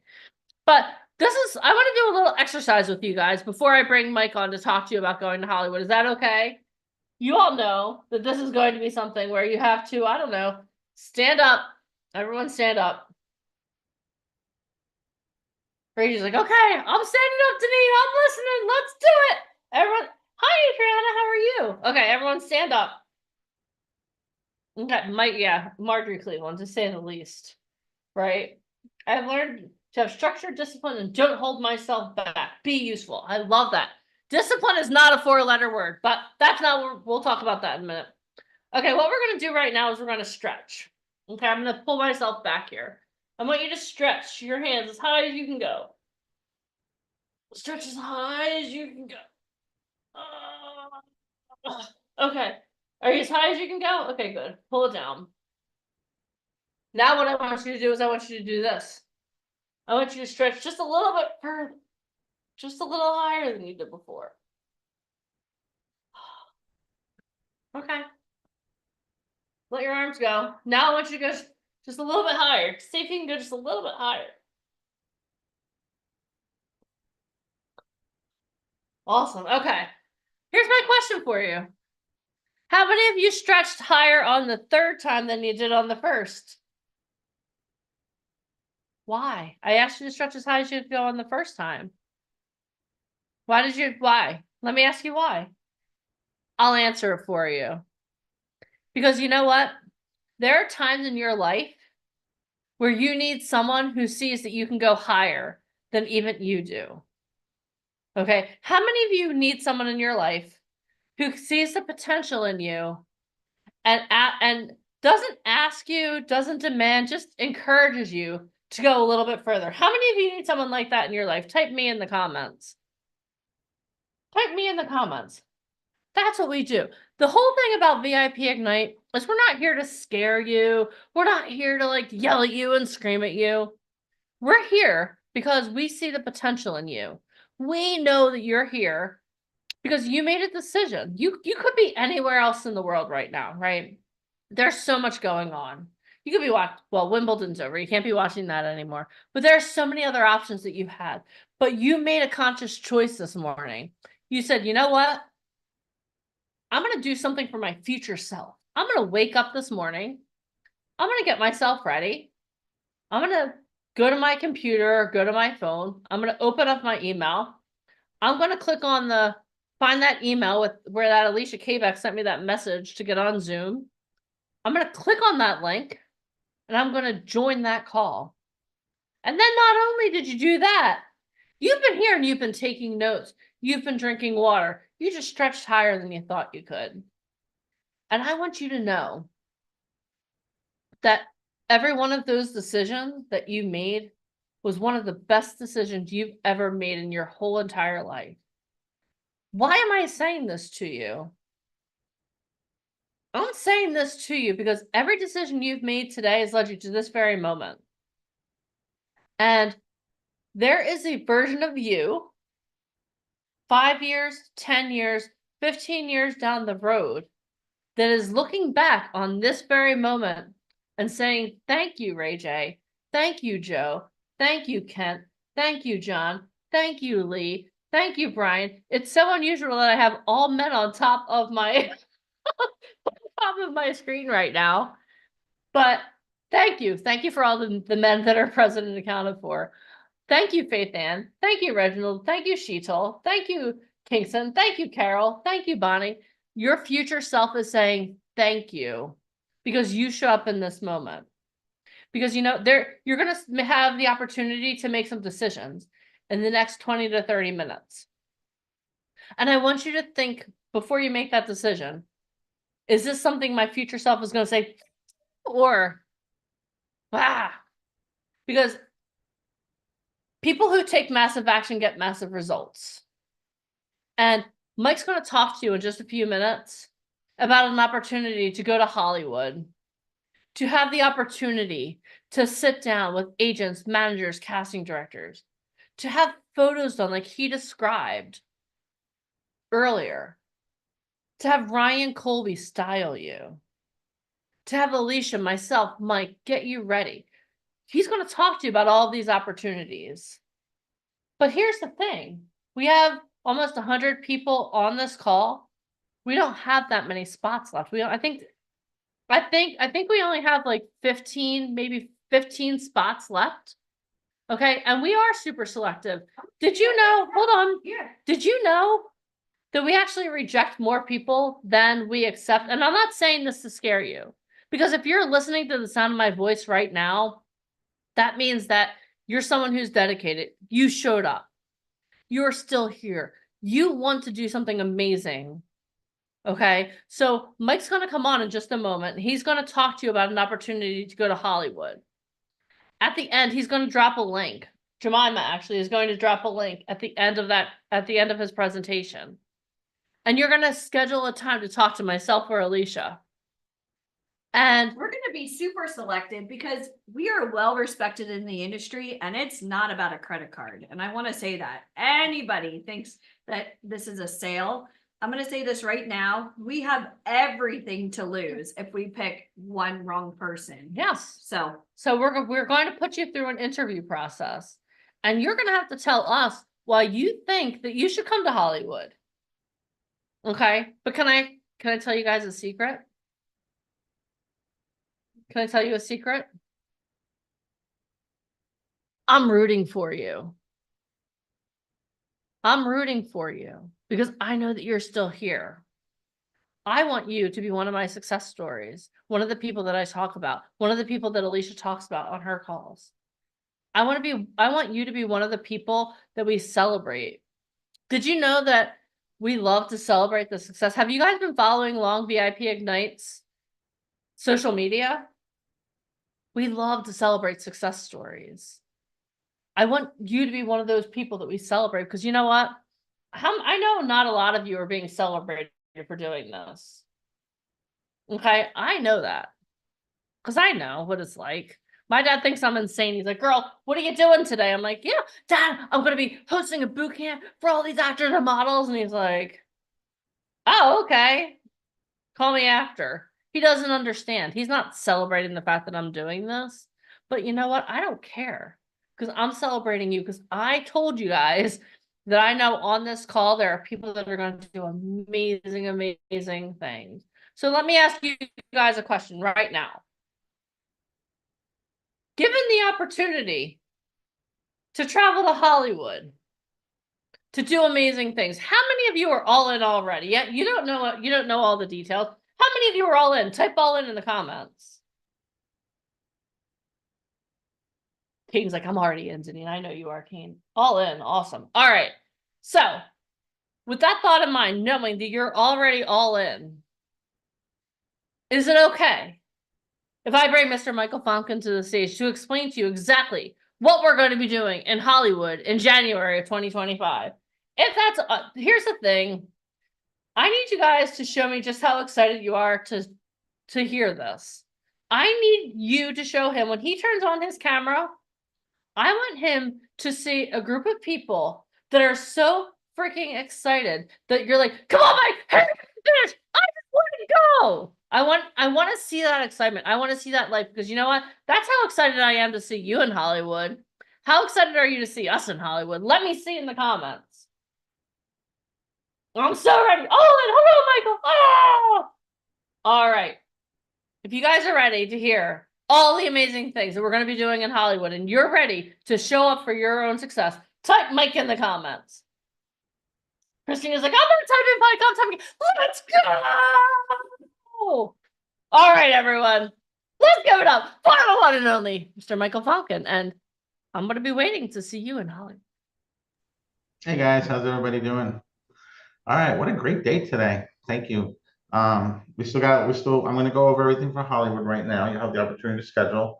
Then after that, we're gonna have the comedy show. And then that'll be followed up with what we call the final curtain, talk a little bit more about success, and then we're gonna close out by bringing Mr. Ryan Colby back with some cool announcements. So let me pull up my screen because I want to make sure we keep here on time. And let me pull that up.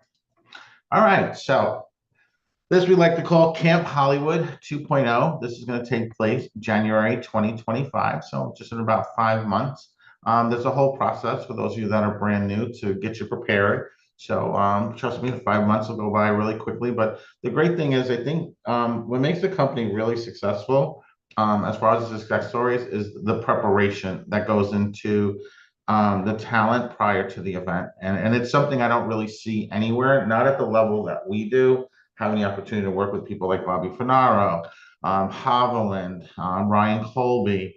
For those of you here that were here yesterday, we made the big announcement having, oh my God, the comedian that was here yesterday, I forgot his name. Oh my God, remind me his name, Deneen. I got like a brain fart for a second.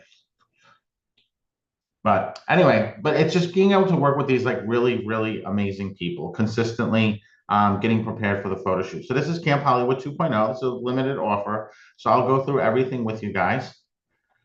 So obviously we just celebrated our 200th live event in Hollywood. We've been doing this now for 18 years. We always try to outdo each other for every single event. And, you know, the event obviously is just not about the networking and the photos, but it's about the experience. It's about being able to be in a different place, being able to challenge yourself, you know, being able to learn, experience, create friendships that will last for decades.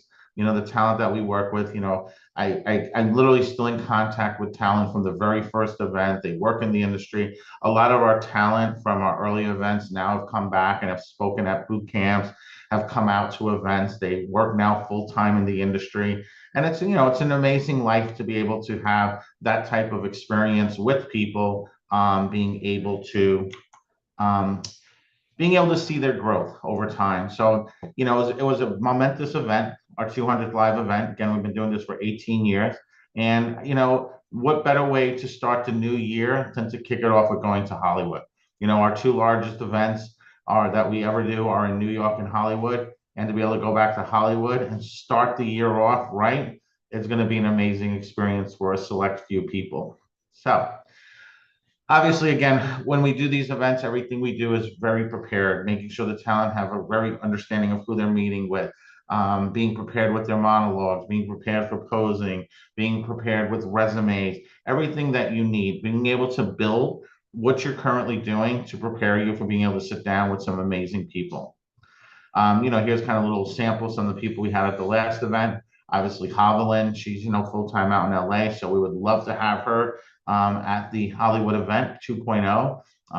Mara, which is, you know, she's an amazing talent manager. She works with some amazing people. Our inner circle, they got to work with Jeffrey Lane. For a lot of you guys are probably not familiar with Jeffrey Lane, but he is a living legend.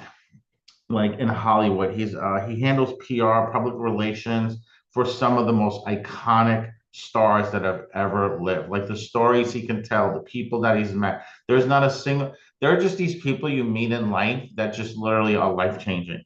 And Jeffrey Lane is definitely one of them. And now that we kind of built that relationship, I would love for him to come out and be able to meet with everybody at the event. So we don't release who is going to be there, but all I can tell you is that January event is going to be our best event ever. We're going to, because it's a more smaller, intimate event, I'm going to be able to bring in like the most powerful people, right? The people that really that just will make such an impact on your life the same way they made an impact in the industry for decades. Like somebody like a Jeffrey, he's been involved in the industry for well over 50 years. And obviously at our events, the people that we bring in, they work with the biggest companies, they work with the biggest names. These are the people that are the decision makers. As you see, even just on the small sampling of just this free event that we've done over the past 2 days, we bring in some amazing people. We built these relationships. Even that photo there was from an event that we did out in Arizona, in San Diego. That's Greg Reed. Greg Reed wrote 3 Feet from Gold. I've known him for over 14 years. He's a producer, director, actor, super influential. If you've never read the book 3 Feet from Gold, I highly, highly, highly recommend you pick up that book.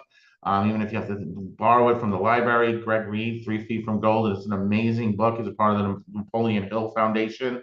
It's a really, really great story, really great book, very motivational, very inspirational. So you know, even something like that, just having access to like the people who made a difference in so many lives, millions and millions of people's lives, to be able to have the connections, the influence to them, like that one person holds the key to 10 other doors. Like that's the power of networking. The power of networking is not only being able to build your career, but being able to have like a stable of people you can turn to consistently, because these people are always looking for people. They don't just go out into the ether to find people. They go to within their own network. Like I consistently go back and forth. A lot of our talent had the opportunity to actually go out to one of Greg's events recently. He does an event called Secret Knock. He does one also for just women. So a lot of our talent not only had the opportunity to meet with him live at our event, but then now became a part of his circle and now are being introduced to even more people. Like once you meet that one person, your life just keeps changing. It just starts accelerating. You just build up that momentum. Obviously, whenever we do our events, we always announce the week before where our events are going to be. They're a secret location, obviously due to the level of celebrities and the people that are at our events. These are not open to the public. That's one of the reasons we're able to get the level of people that we get. This isn't an open public event. You couldn't buy a ticket for it. There's no links anywhere. The information is all very secretive on how we do everything. So there's like all little processes that we go through once you become a part of the company, different groups you're added to, and telegrams, and how the information is disseminated to everybody, the prep calls and so forth. So there's a whole process, an onboarding process you go through. All you have to do is just follow step by step, as simple as coloring in the numbers. And again, we've been doing this for 18 years. I've had the good fortune to work with some incredible people, just some of the most amazing people in the entertainment industry, world leaders, you know, the heads of every major production company, heads of every major studio. Jeffrey Gurian there, that's what I was just talking about on the top left, for those of you that were here yesterday. Literally, he is so connected in the comedy industry. And when I say comedy, people always just think comic, but he works with people like Chris Rock and Eddie Murphy, you know, like literally the who's who, you know, and he literally can snap his fingers and just change somebody's life. He's actually been working with our talent for the next 12 weeks, starting next month. So just in 2 weeks, he's going to be working with our talent, built out a whole curriculum. And what's really great is being able to have the access to understanding improv and stage presence, whether you're a model, whether you're an actor, like when you're able to work with somebody that's so great, like imagine being an artist and you were working with a Michelangelo, or you were a writer and you like the person you're working with is a Mark Twain. This is the same thing that we bring to the talent. That's the secret sauce. People always say, Mike, what's your secret? The secret is I just get the best people in the industry. I get them to fall in love with our talent. We're very selective. Like, you know, we have like tens of thousands of people that apply on our website, that go through our systems and so forth. You know, it's literally less than 4% of them will ever be given the opportunity to come to the event. And it annoys me in a way from a business perspective, because I want to help everybody. But our business model is just meant to have people who are serious, people who want to do this, people who have a positive attitude on life, people who are willing to be coachable, willing to learn, and so forth. And you'll notice that like it's a pattern, like whether you work with a Tony Robbins, a Russell Brunson, a Mark Victor Hansen, it's the same thing. Their circle of people they work with are amazing. That's why, like, for the talent who come out, to have the opportunity to work with our talent, to be able to work with the speakers, to be able to work with the industry experts, to work with our inner circle. We have what's called an inner circle. I'm not going to talk about it today, but you actually have to attend one of our events, and then a whole new plateau opens up where we get to work very closely with you at a very high level. We do all kinds of extra cool things and so forth, going behind the scenes on Broadway. We're actually doing a special thing in New York in December. We're our talent getting to work with some of the biggest people in Broadway and so forth. And it's just, again, it's an experience of learning, an experience of networking, an experience of creating friendships, an experience of creating success. Like, that's why we have such a high success rate. That's why we have over 10,000 success stories, because I can guarantee you, when you're put in a room with the most successful people, success rubs off on you. It's just the way it is. You're the sum of the people you surround yourself with, right? It's like being on an NFL team. When you're with a great team, you're gonna go to the Super Bowl. When you have great coaches and great partners and great sponsors and all of that, it just works. And it's the same thing. And we've proven the results over 18 years. And this is just a sample of the tens of thousands of people that have come through our doors and have gone on to great success.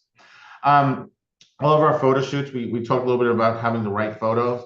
Ryan, prior to the shoot, he goes through a list of the talent that'll be in attendance, finding out their strongest points, finding out what are the key factors within them where he can place them with larger agencies, place them with like rock star clients, and he creates a mood board for that. So here's an example of the mood board that we did for the last Hollywood event. The mood board for January will be different. Trends change, styles change, times of year change, expectations change. So we're always moving in real time with the industry. And again, this is something that's all customized just for the group of people in attendance that are given the opportunity to come out to Hollywood with us. Okay, our inner circle, you know, we hosted at our last event, we did a service award. A lot of our talent, you know, they're involved in activities outside of the industry. They have a voice, they have a platform, they're making a difference in people's lives. Okay, they didn't enter these doors doing this.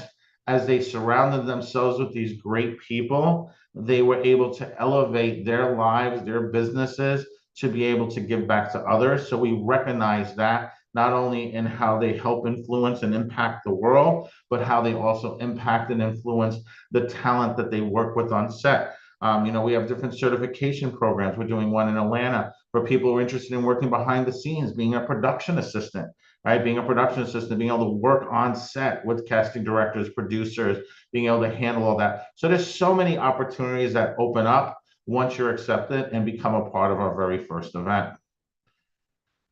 Obviously, Finding Fame, super proud of that. You can see there, my good friend Greg Reed wrote just a wonderful testimonial to the book. Les Brown, which myself and Alicia have been friends with now for many years. You know, like these are things that, like, when you become a part of it, it's like a lot of our talent now, they're going on, they're writing a book. We have a few of our talent that are now in the process of writing their book. They're working with Mark Victor Hansen and getting it published. They have access to people like Les Brown and Greg Reed. Like, you know, and I'm giving an example of just the book because I want you, like, something as simple as a book that makes such a difference. Like, you know, our publishers, Mark Victor Hansen, he's wrote Chicken Soup for the Soul, over 500 million copies. Those connections become your connections. Like, if anyone's ever thought about writing a book, great, I'll do a call with you. If you're a part of the company, I'd love to do a call. I'll introduce you to Greg and to Les. I'll introduce you to Mark. You have a great story. You know, I'm not going to write the book for you, right? That's you. The story's inside of you, but how do I get it published? How do I get it out there? How do I get it to become #1? I know how to do all of those things. So I'm more than happy to share that with anybody who's a part of our company. But imagine if something as simple as a book, what we can do. Imagine what we can do with your career. When you're sitting in the room with great people, this is what happens. You know, there's that saying, you know, it's like, it's all about who you know and who knows you. And when you're introduced to somebody personally, that takes away all their skepticism. They're like, hey, this is a great person to work with.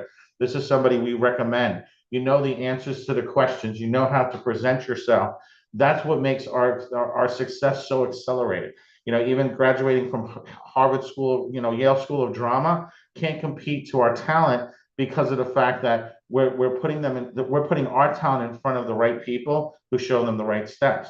Again, you know, opening up doors, you know, have the opportunity to work with people like Kevin Harrington. All of this has taken us time, but now this is all opportunities that you have access to. And obviously we have tons of success stories. Maybe later, Deneen will drop the link. You know, you can go through all the videos, all the success stories, but we micromanage everything, even right down to our interviews, you know, providing, you know, step-by-step guidance just for the interview process and so forth. So Camp Hollywood 2.0, let me go through everything that you're going to get. So here's what you're going to get. All right, who's ready? So if I have your permission, I'm going to show you guys exactly what we put together. So first thing you're gonna get is a 3-look professional photo shoot in Beverly Hills with a celebrity photographer. Obviously, we talked about this earlier. Working with a photographer who gets results, working with the right photographer for you, getting all the preparation done, and then being able to have access to their clients, being able to be promoted not only by us, but by them, and then building that relationship. The photographers we get are world-class A-list photographers.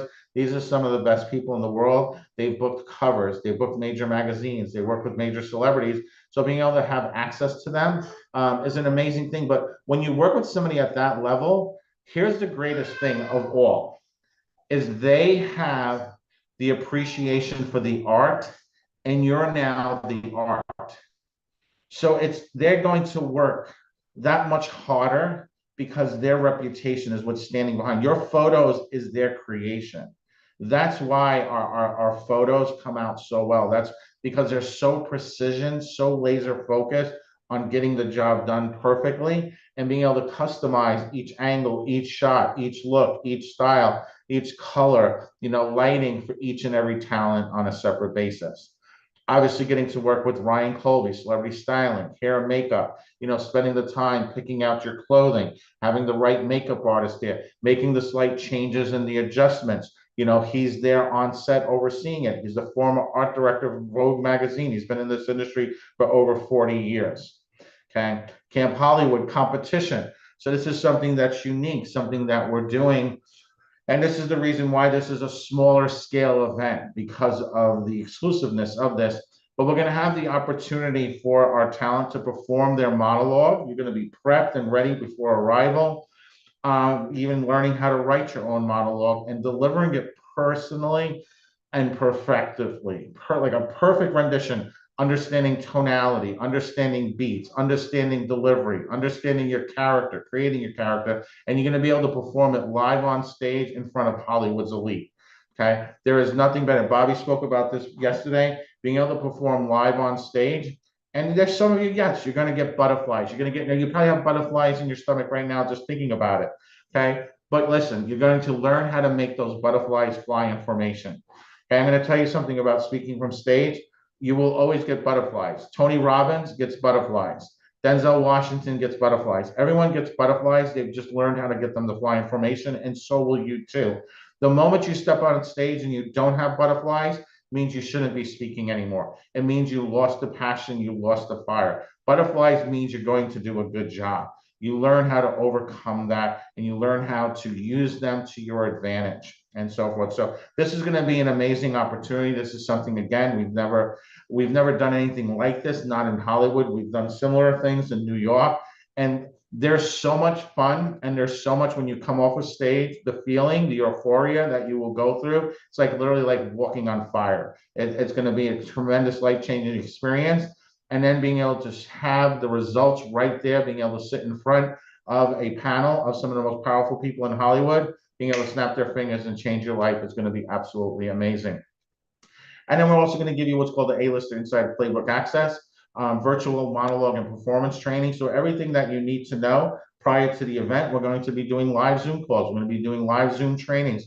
We're going to get you prepared every way. We're going to bring in some of our top people to work with you, some of our top coaches, people that normal talent will never, ever, ever, ever have access to. You guys will have full access to and go through an entire process prior to the event. Then we also have what's called Celebrity Confidence Bootcamp. Learn only the secrets only Hollywood insiders know. I think no matter how much confidence you may feel you have, a lot of people, you can always boost it, right? There's a way to boost that. So we're going to go through an entire confidence training. I think it's really important. I've had the opportunity to go whitewater rafting and zip lining, and boy, oh boy, like those were some things I was really afraid of. I'm not going to share those stories, but after I got it done, my confidence level just went so much higher. And I'm not saying we're going to go whitewater rafting, but what we're going to do is we're going to show you the tricks, the techniques.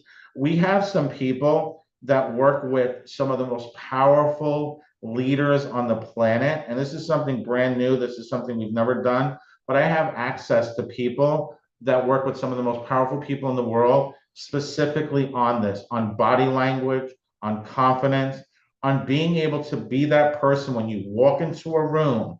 People say, I don't know who that is, but I need to speak to that person. There's just something about the way the person holds themselves, the eye contact they make, understanding even the art of a handshake, right? How do you do a handshake? Do you do it with one hand? Do you put one on their shoulder? There's all these like things, nuances, very powerful people know and have learned, okay, that have been trained on. So we're going to give you same exact access. Honestly, this here is probably worth $1 million. Like literally, this is worth $1 million in training that you guys are going to get access to live or prior to the event. We're also coming out with a special series for Finding Fame. It's actually going to be a collectible special hardcover edition. Guys are all going to get autographed copies of that. We're also going to have swag at this event. So you'll have hats and t-shirts and all kinds of cool stuff once you arrive, just as a little bonus and a thank you for being out there. That's always fun. And then we also have now an additional mega bonus. So we're actually not only going to have being able to spend the day getting your photos done, not only going to be able to have the opportunity to perform live on stage, but we're also going to have a full networking event. This is called our winter edition. This is where we're going to bring in some of the most powerful people in the entertainment industry. You're going to arrive bright and early in the morning. You're going to go through security. You're going to get your wristbands, your bracelets, your badges. There's going to be some workshops, some people speaking from stage and panels. You'll have the opportunity to ask questions. And then you're going to be able to have the opportunity after that. We're going to break for lunch to sit down one-on-one with the most powerful people in the entertainment industry. So this is what we've been doing for 18 years. This is now a mega bonus for this event. This is going to be over the top because we're kicking January off. We already have an amazing lineup of speakers and industry experts that literally want to start the year off filling their rosters with all the projects that are going to be rapid fired for next year. There's no strike, there's no COVID, there's none of that. Literally projects now are going to be rolling in, everything from e-com to TV to streaming, Apple, Disney, Paramount, all these different projects that they have access to. You're going to be sitting down one-on-one with the decision makers. And this is going to be just the cherry on the top of what's going to be an incredible weekend, an incredible opportunity for everyone who's able to be a part of this. And what's great about this, it's going to be very exclusive and very intimate and so forth. So just to break down the value of this, okay?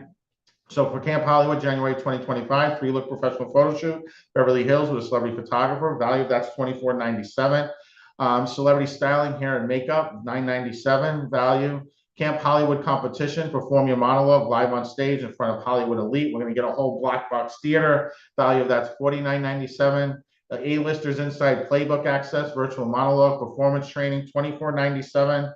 And then Celebrity Confidence Boot Camp, learn the secrets only Hollywood insiders know. Value of that's $9.97. Honestly, that's $1 million in value that you guys are going to be getting because that's life-changing. That's something that will stay with you for the rest of your life. I can promise you that. Autograph, copy of Finding Fame, priceless, mega bonus, and then of course the VIP networking event, winter edition, $49.97. So if you took the total value of that, $16,982, that's not what you're going to pay. But what I want you to think about it, for a lot of you guys are stuck in this mindset of money consistently, that you can't afford things, instead of asking better questions of how I can afford it. But what I just want you to ask yourself something is even if this is what you had to pay, this is what you had to invest into it, right? You know, you'll speak to so many speakers and they spend 10 times this amount because they didn't have an opportunity like this to be able to sit down and get decades of knowledge within days. But if you knew 100% this would change your life, that this would be able to open up those doors for you, even if it was just that one person that you met at that event, wouldn't it be worth it? Like I've spent over $1 million in my training. I'm not going to lie to you guys. Spent over $1 million, and I've been to trainings where it was that one bit of information that changed how I did things. It was that one bit of information that helped me move the dial forward. I got my value 10 times over. Like once you start earning an income, you know, think about the talent of ours who book out $100,000 a day. The way I look at events, this is free plus profit. Because as soon as I made my investment back, every penny I've earned after that is profit. The event became free. Or we've had talent that have attended events who've been booked full jobs their same day at the event.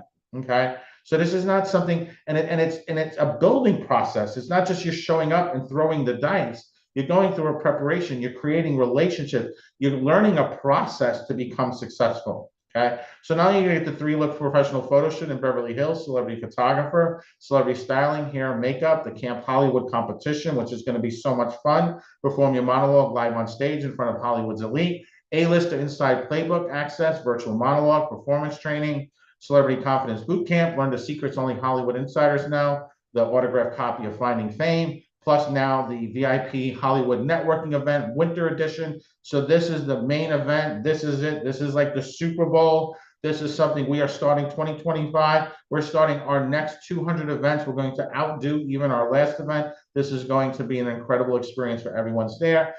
Total value $16,982 for you guys here, $39.97. Okay, so you're going to get all of that. So 3-look professional photo shoot, Beverly Hills, celebrity photographer, celebrity styling, hair, makeup, Camp Hollywood competition, perform your monologue live on stage in front of Hollywood's elite, A-list inside playbook access, virtual monologue and performance training, celebrity confidence boot camp, learn the secrets only Hollywood insiders know, bonus autographed copy of Finding Fame, and also the networking event. You get all of that not for $16,982, but $39.97. And because you guys are here for this whole weekend for our fast action takers, we're actually going to drop it off $29.97. Literally, this is the best offer we've ever done. Okay, so you're going to get all of that, not for $16,982, but for $29.97 for our fast action takers. So this is a life-changing opportunity, and I'm actually going to throw in an extra bonus that's here. We did actually a comedy improv weekend. We did that live online, probably about maybe, I don't know, like a year or so ago.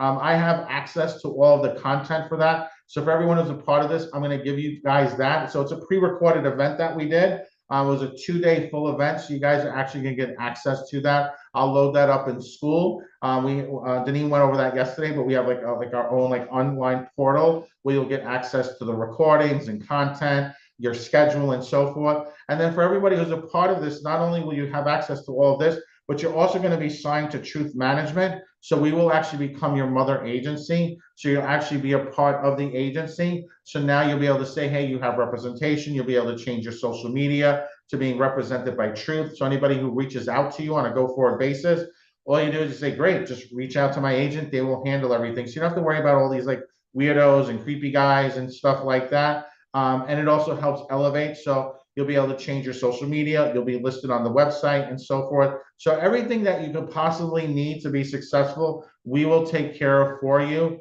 from A to Z. Okay, so those are additional bonuses that you guys will be receiving because you were here for this weekend. And I want to make sure everybody's got everything. So my assistant will drop the link there to schedule. So you do have to schedule, like Deneen said, there are 15 slots that are available. There was actually 13 slots, but I'll just round it up to 15 since she did say 15. There were only 13 slots. And you see there, for those of you not familiar with it, we do offer what's called a $1 million guarantee. This means this is not a risk. There's no risk to this offer. How that works pretty much is, since you're going through an interview process, for those of you that are accepted, you make the investment. We're giving you 10x value of what you're investing. We have to have an investment there, because if not, people will just not take it seriously. They really won't. People who pay attention. And we provide massive amounts of value. But if you don't believe me, we offer $1 million guarantee. Pretty much go through the entire training, get access to the bonuses, get access to all the trainings, get access to Ryan Colby, come out to the event, get your photos done, come out to the competition, perform live on stage, and then come out to the networking event. And by lunchtime, so lunchtime of day 3 of the networking event, if you feel at that point you haven't gotten $1 million worth of value, just tap me on the shoulder, say, Mike, I activate my guarantee, and we give you a full refund right there on the spot. There's no questions asked, there's no pressure and all that. And people always, the one thing I always, when I talk about this, because I speak at other events, I've spoken at a lot of different events, and I talk about the $1 million guarantee, and people always are shocked. They're like, well, wait, how is that possible? Like, people would just take advantage of you, right? And I'm like, yes, could people take advantage of it, receive everything, and then just ask for their money back? But I believe the way our process works, we're about family, we're about long-term relationships. And I believe in people. Like, I just believe people would not do that. People are just, that's like a misconception, right? It's like high fashion, right? It's 10% of the industry. People think it's the whole industry. And if anyone's ever wanted to activate it, the way I look at it is, I didn't do a good enough job, or B, if they were taking advantage, I'd rather them not be a part of the community. Like I can afford to say, hey, here you go, bye, right? And concentrate on the people that are serious. But I like to put that out there because there could be somebody's life I could change right now, and they're just on the fence because they're just not sure. And I'd rather say there's no risk to you. You don't have to even worry about the risk. Make the investment. If you feel you didn't get $1 million, just let us know. So that's everything, guys. We'll take Q&A at the very end, but like I said, this is very limited. I see there's close to 100 people still on the call. Schedule, right? Don't feel like, don't get in your head. Schedule. If for some reason the spots are filled before they get to your time slot, they will call and let you know. But other than that, guys, we will drop the link. I hope you guys had a great time because Deneen's going to go over some success stories. We'll talk a little bit more about this, but we will. We got a comedy show coming up too. So this is Camp Hollywood 2.0, guys. I cannot wait to see you there. This is going to be a great. I'm super excited about this event because it's a smaller scale event. I can really focus on getting some like amazing people. Like this is my dream event. Like, you know what I mean? Like just having like every movie, every show, like every super fan that I am, being able to get all of these guys out there and being able to spend the whole weekend, not only with the talent, but with like some amazing people. I'm gonna be like a little kid in a candy store, but also for the training, the bonuses that you guys are gonna get. This is gonna be one of our most powerful events and really laser focused on getting that small group like out the gate successful. Like each event we do, I want the success stories to come faster and faster and faster. And each time we just get better. We improve by that 1%. Every event we do, we improve that by that 1%. But the next event, it's 2%, then 4%, then 8%, and then we're doubling down and so forth. So this event, we want this event to be one of our biggest success stories ever. So guys, my name is Michael Fonkin. That is Camp Hollywood 2.0. Once again, make sure you're scheduling. My assistant's dropping the link for you guys. So just click on that link. And I can't wait to see everybody in Hollywood and get you guys all up and running for training. You guys training could get accepted. We start this week. So make sure you schedule because we are going to hit the ground running. Okay, we are hitting the ground running, getting you to where you need to be and getting everything in order, getting you all set up for success. All right, guys, I will see you later because I'm excited for Gino Pisconti. We are going to be laughing and having so much fun in just a few minutes. Oh my gosh. Who's coming to Hollywood? That was so awesome. All right, so I'm going to lay a couple ground rules before hold on. How about I spotlight myself? I'm going to lay a couple not ground rules, but inner circle, you do not have to schedule. I repeat, inner circle, you do not have to schedule. However, even if you're already on the road to Hollywood, as you could tell, this is Camp Hollywood 2.0. So even if you're on track to go to Hollywood, if you want like the networking, the super bonus, you have to schedule with us, okay? Does everyone understand? If you understand, type, I understand. Also, a little housekeeping. I just said they don't have to schedule. It's like I don't speak English. Sorry, my Italian mom just came out. That was crazy. Also, if you are a part of Mark Christopher Lawrence's intensive, I love you guys. Peace out. Schedule. Get out of here, okay? Because he's going to be waiting for you. Scram. He's going to be waiting for you in about 5 minutes, okay? We are going to do Q&A at the end, but if anyone has any questions right now, I would love to go through a couple of things. Okay, but before you do, What? the secret word yes, is secret Camp word. Hollywood. Okay, so when you go to schedule, the secret word is Camp Hollywood. All right, Alicia's going to cover a couple of things, and then I'm going to come back and I'm going to introduce Gino Pisconti. It's going to be amazing. I can't wait. And I'm just warning you now, he curses more than a sailor. So I'm just putting it out there. I'll tell a funny story about You that. can cover your eyes, close your ears. It's still going to come your way because the cursing is not going to stop. Okay. So for those of you that want to go to Camp Hollywood, just so you understand, you are on boot camp now all day yesterday, all day today. Hi. You obviously see that we're real. The question is this journey going to end when Zoom goes off, or is your journey continuing? So I'm tired of people getting scammed, lied to, cheated on. Stop thinking you're going to star in a major motion picture because you've joined every website under the sun. Real castings are not posted. If you are not represented, you don't have an agent, you don't have a manager.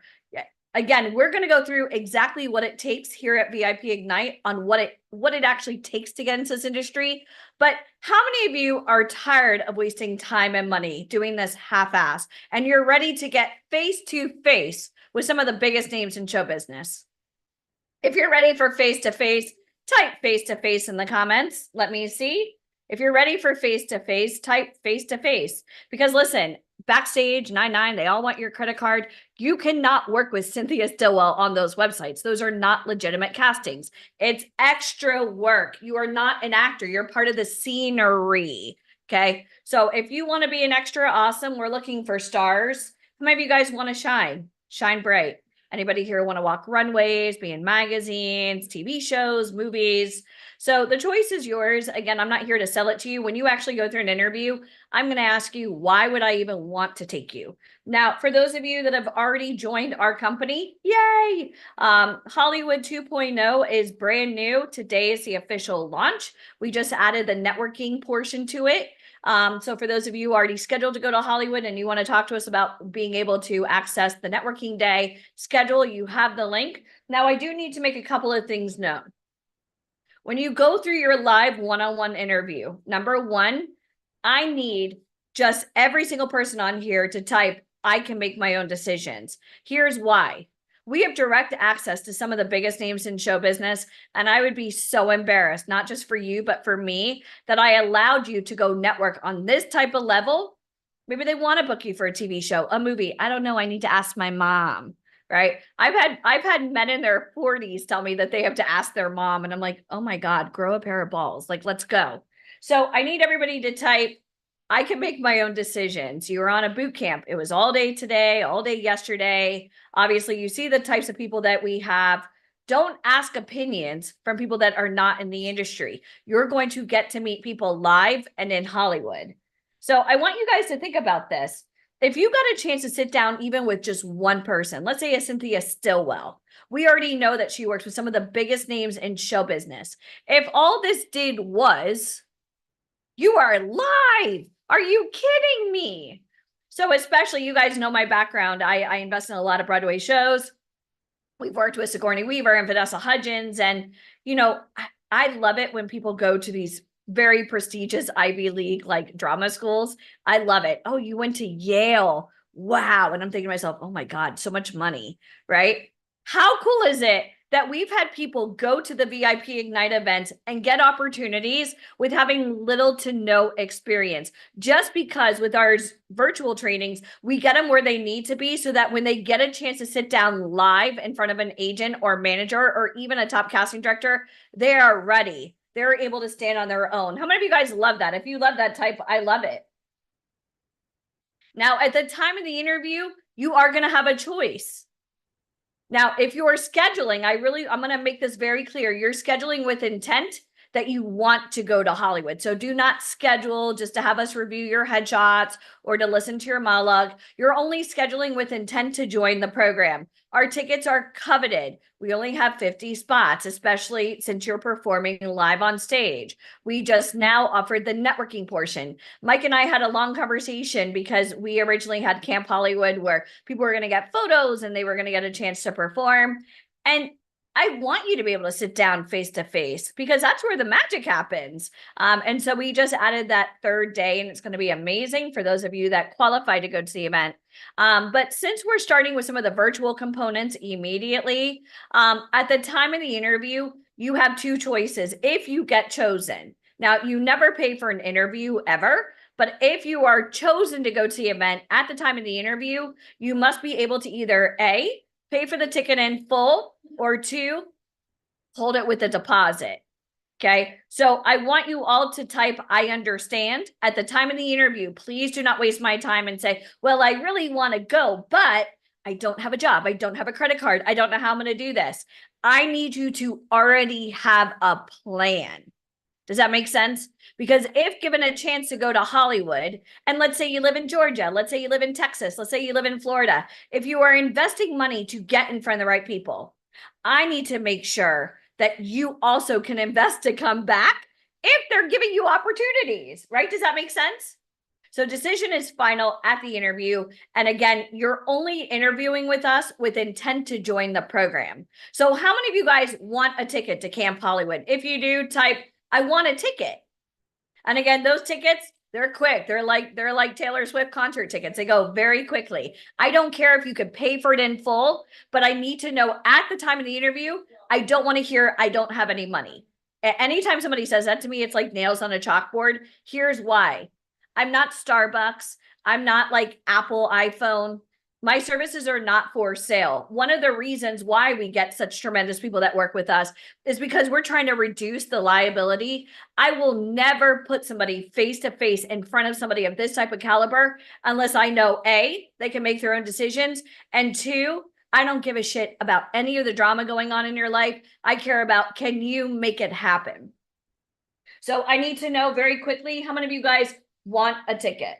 I'll wait for something else. Okay. Well, just so you know, most of our services, whoever said that, start as low as 4,997, and my inner circle goes up to 50,000. So the choice is yours. Okay. Perfect.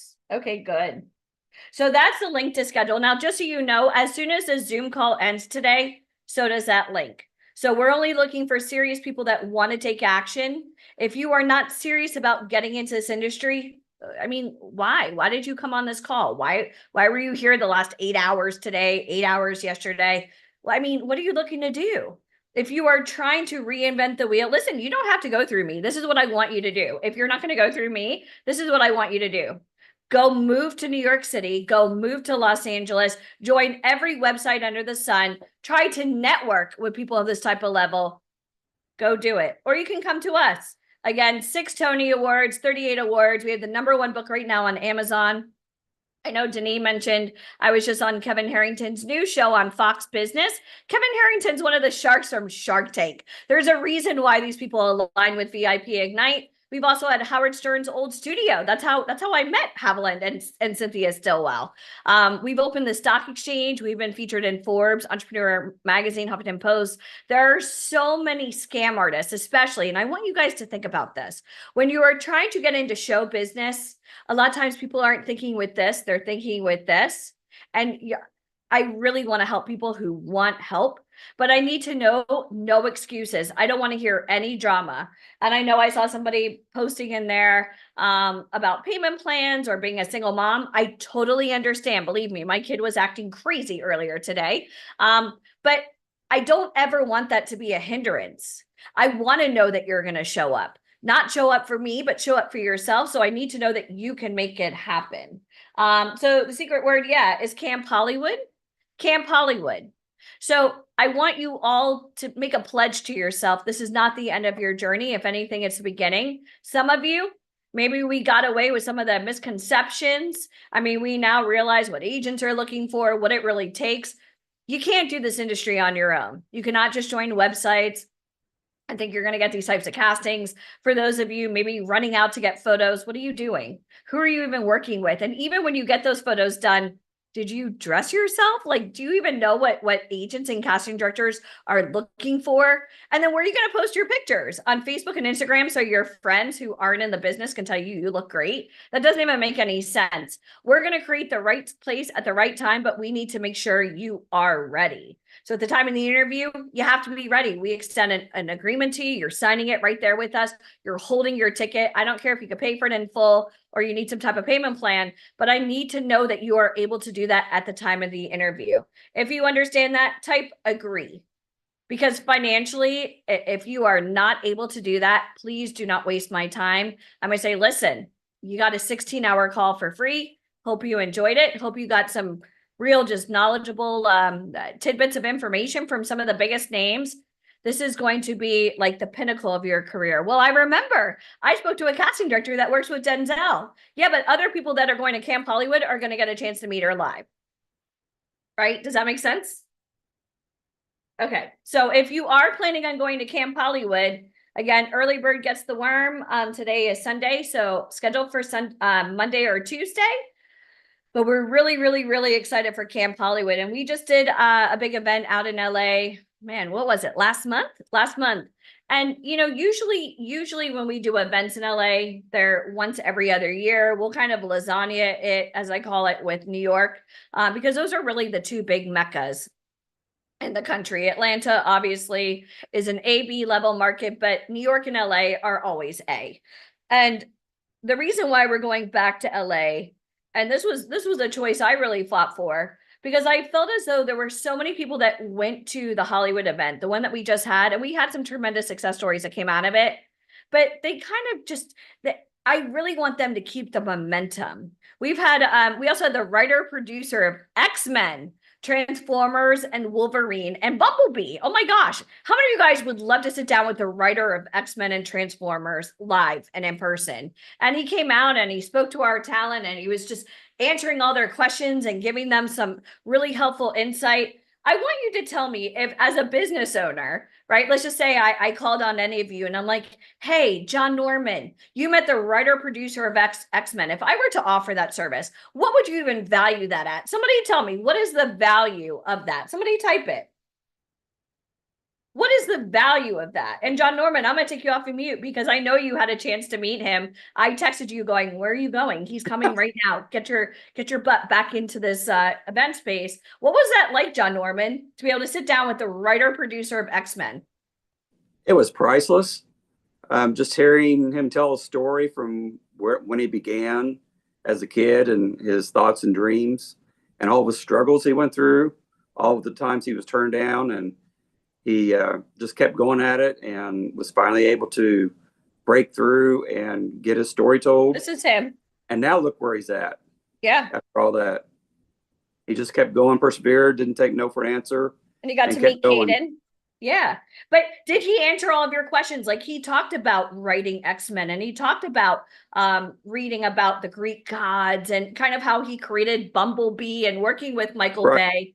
You had a chance, and you've had very little to no experience. And I know I did your interview. You came on one of my calls and you're like, oh, this bitch is crazy, but I kind of like her, right?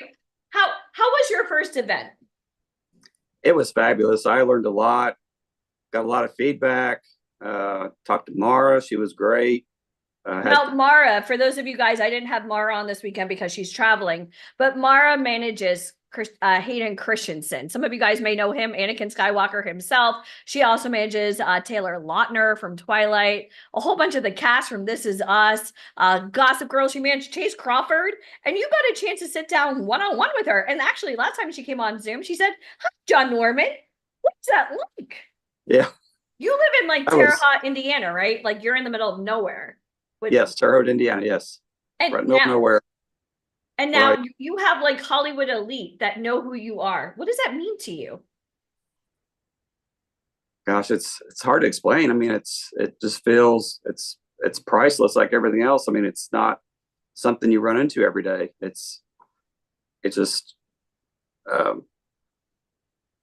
priceless. I love to talk to him. And now you're speechless. Learn so much. Yeah, now I'm speechless. But you know what? I want to say this. Even though you invested to go to our last event, did that light a fire under you going, oh, I better get my shit together because I'm going back and I'm going with a vengeance? Do you see like the room for growth now? Yes, I do. And that's why I signed up for the one for Sedona to go see her back in Sedona and learn about screenwriting. Because I always thought about maybe writing. So that would be a great fit for me. And I get to see Mara again and learn. And that event is completely sold out. It's only 15 people from around the world that get to go to that event. And yeah, we're bringing in Mara and Tanya. Tanya is a huge agent. She manages some of the cast from Stranger Things, The Walking Dead, Grey's Anatomy, Outer Banks, All American, Tim Burton's Wednesday. Yeah. She manages, again, not the extras, but the series regulars and the showrunners. And so Tanya is an agent, Mara is a manager. They work together a lot as a team. They also manage some of the cast from The Office, which is one of my favorite shows ever. And I fangirl hard anytime they talk, the two of them. I'm like, can we get them to an event? But for me, I really want to say this. This is not about celebrity. The stars of those TV shows can't help you get into the industry. Does that make sense? Right. You want to talk to the power players. You want to talk to the casting directors and the agents and the Right. managers. So I Right. really want to say that to you because I, getting a chance to meet these types of people, like even if I had posted this picture, like most people would have no idea that that's the writer of X-Men, literally doing high five with my little boy. Yeah. But to me, I'm just like, oh my gosh.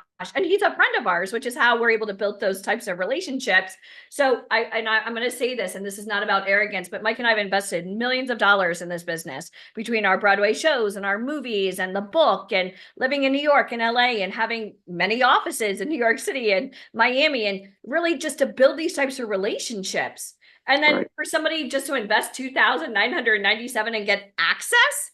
How many of you guys are really glad that Mike and I put in 18 years of work, right? So that you didn't have to, you just show up, John Norman, and you're there. Yes, a lot Right? of time, effort. Yes. Yeah. How many of you guys would rather do it my way, where you go out and you start from square one and have to build all of these relationships on your own? 18 years. Would you rather 18 years and millions of dollars, or would you rather $2,997 and meet the right people, the right time, get some training, but now you are live? And that's why people from Shark Tank, like Kevin Harrington, they love our company. They love what we do. And that's why we just covered a book together. We started this company, guys, with less than the price of an iPhone. So when somebody says, I can't afford this, you'll find a way.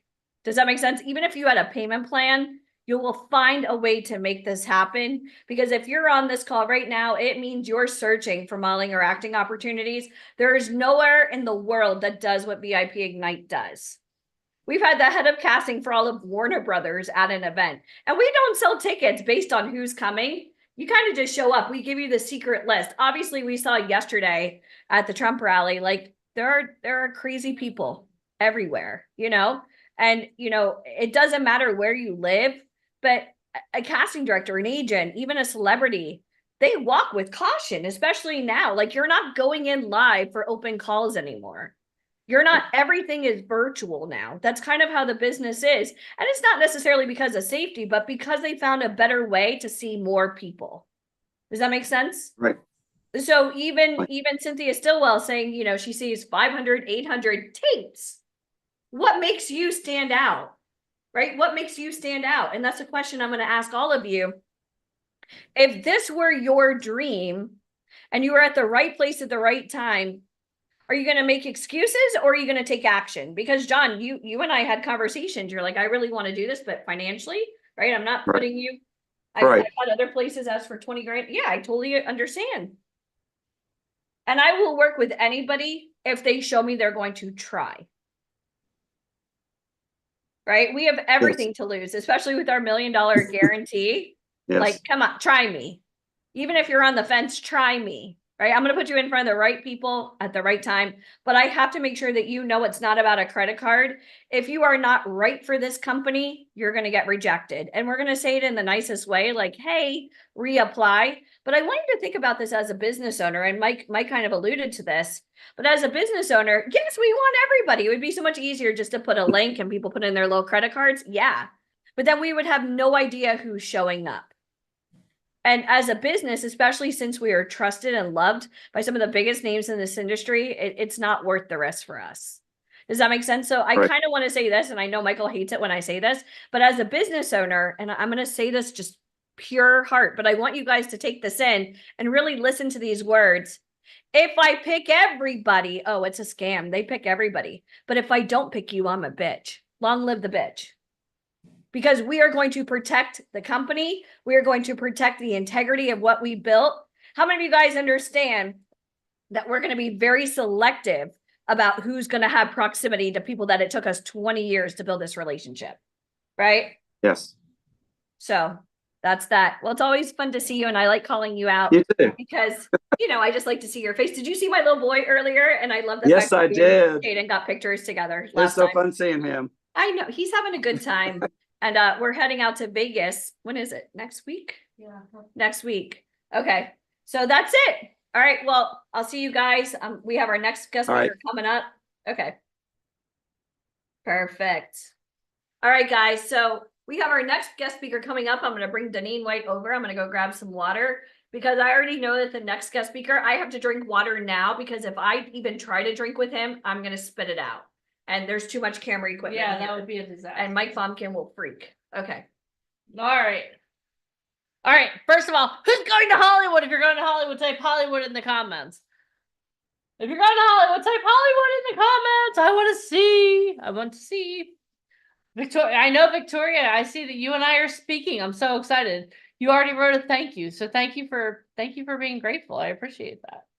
Awesome. All right. This is going to be amazing. But I don't want to hold back. So we've had an amazing day, 2 days. But are you guys ready to laugh your tookuses off? Okay, I'm just gonna say, are you ready to laugh your asses off? Okay, here's the thing I need you to understand though. Okay, and I talked about this a little while ago. Comedy is meant to make you think. So bear that in mind as I introduce our next guest. All right. So our next guest is a stand-up comedian, writer, and acting known for Crashing and Gotham Comedy Live. He has written for the Comedy Central roast of Rob Lowe and Charlie Sheen. He can be seen every week on compoundmedia.com's In Hot Water with co-host Aaron Berg.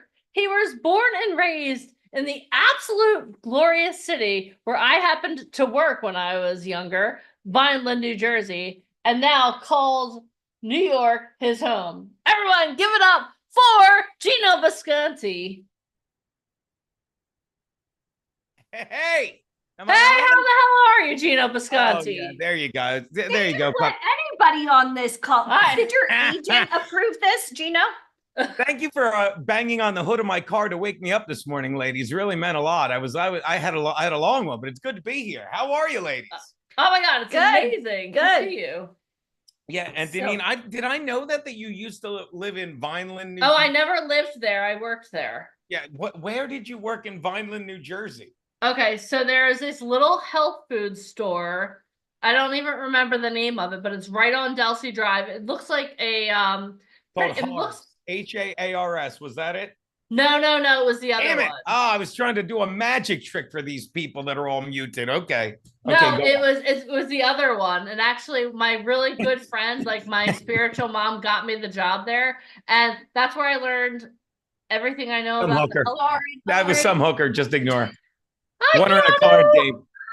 Oh, there I you love go. her. I love you. I have to come see you again soon. Oh, Mike, so Mike and I had the opportunity. Well, it's been a couple months, but Mike and I actually traveled to go see Gino and Keanu at a comedy show. And Mike told me that you were the funniest person that he knew. And I was like, oh, That is true. okay. I laughed so hard. I thought I was going to have an accident at your comedy show. but when you peed, you end up saying you did it on purpose, so it wasn't an accident. That was kind of fascinating. That usually costs extra in a lot of places. Am I wrong? No, no. Look at him. Hi, Six. Oh, Look at and the there's the little cat guy. that predicts all of the NFL games. That's right. That's right. Someday you guys will have a cheap neon light and an Eames chair if you play your cards right. All right. Well, look, everything these girls said is true, as hard as that is to believe. And the reason I think they dragged me into this is because when I came up to New York, I'm pretty sure Stacy and Deanna were in preschool, but I will say when I came into New York like 21 years ago, like there was a formula.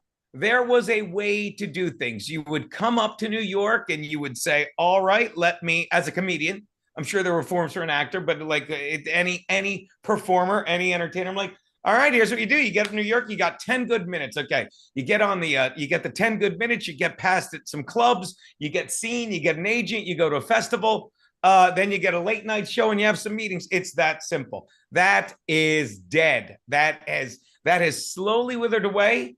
And I have terrible Welcome to news. the motivation part of VIP Ignites Virtual Summit. What's that? I said, welcome to the motivational part.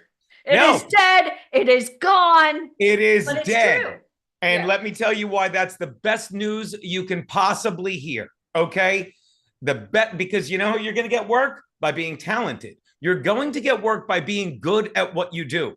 That's it. let me tell you, there are two kinds of people in this world: people that group everyone into two groups, and people that don't. I'm kidding, but I heard that once, and that cracks me up. Let me explain the joke. That was the two. Anyway, there's two kinds of comedians nowadays. Okay, and I think you can apply this to entertainment. I've said this. There are comedians that want to make the audience laugh, and there are comedians that want to be funny. Let me explain. The comedian that wants to make the audience laugh is going to get on stage, and I know this sounds dumb, they're going to make the audience laugh. And that's an amazing feeling, okay? The comedian that wants to be funny might make the audience laugh, but they might also just go up there. You've seen it on TikTok. You've seen it on all the social media apps, and set up a camera and do their set and do 20 jokes. All of them new. Sorry, fuck the crowd. I said it, and that cost extra. I'm sorry, but they don't care about the crowd. They care about getting one clip that could go viral, that could be seen by an agent and get them work. And that's fine. But that sounds like work. Do you understand? Like, that's working. That's doing all this stuff and hoping for an outcome and really not enjoying the very craft that we're in when we're in entertainment. You know what I mean? Like, if you look at the people on late night TV now, you look at what's going on. It's a numbers game. It's a quota. It's all right. We have a straight white dude. We have a black woman. We have a trans. I don't care. I don't care about any of these things, but that's not funny. That's checking boxes. So why is this the motivational part? Because you guys have everything they just said. Like, I moved up to New York back in 2001 when it mattered, when you had to be in New York to get on these stages, when you had to be in New York to be able to go to an audition 5 minutes after you get a text or a call from your agent. Not anymore. You're looking at it. You're looking at the new model, okay? And here's all you need to equip yourself. The more you like something, the more you do it. The more you do something, the better you get at it. The better you get at something, well, the more you're going to do it, and the better you get at something, the more that you can suddenly get paid to do it. But here's the good news. If you love what you're doing, you're going to do it a lot, and you're going to friggin' be recession-proof, which we need now more than ever in this wonderful country we live in. So as crazy as it sounds, this is the best time, and this is the best way to do it. You make these connections, and there's so many ways to put out content now. There's so many ways to put out content. And the other thing that I've always looked at is, and I say this all the time, like the girls told you, like I work at a place called Compound Media. It's a production. It's like a show on your app, and I do a show 4 days a week called In Hot Water. But it's never anything I said I was going to do. I just kept doing what I loved, which was doing radio. And then when radio morphed into all these podcasts, I was doing podcasts with Artie Lang. Some of you may know him. And I was doing Sirius XM, all the Howard 101 channels. And that just made more connections. And the more you show up for something, the more you're bound to be in the right place at the right time. And like, I've never been good at going from point A to point B. I'm really good at just sitting around point A, just working my ass off and enjoying it. And I know this sounds like some Dianetics book. I know it does, but I've said this, but it's not. It's common sense. I've said this a lot. I can tell you a lot of comedians that are doing, like I know this one guy. He's the warm-up act and the writer and one of the top writers for Seth Meyers. And every time I see the guy, I just want to tell him, you should get a job.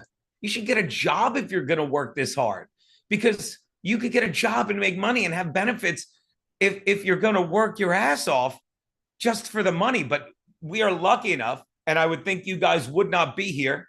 I would think you guys wouldn't be here in this meeting if you weren't like, look, I really like doing this, because if there's any industry that's going to friggin' kick you in the ass, but you're going to love every minute of it, it's entertainment. Trust me, we've all had jobs, right? John just quit that one at Denny's. Good work, John. We've all had jobs. He just woke up and it's a joke. He never got hired at Denny's, didn't make the resume. But we've all had jobs where we hated it and we would go home and please, this is a litmus test for you guys right now. We've all had jobs where we hated it and we'd have a bad day and the boss or a coworker would say something. We're like, screw that. I hate that place. But how many times has this entertainment thing you're doing kicked you in the ass and you couldn't wait to get back and try it again? You understand? This is the only job And God forgive me for saying that, but this is the only freaking occupation, the vocation, whatever you want to call it, where it knocks you down. You go, all right, want to do that again?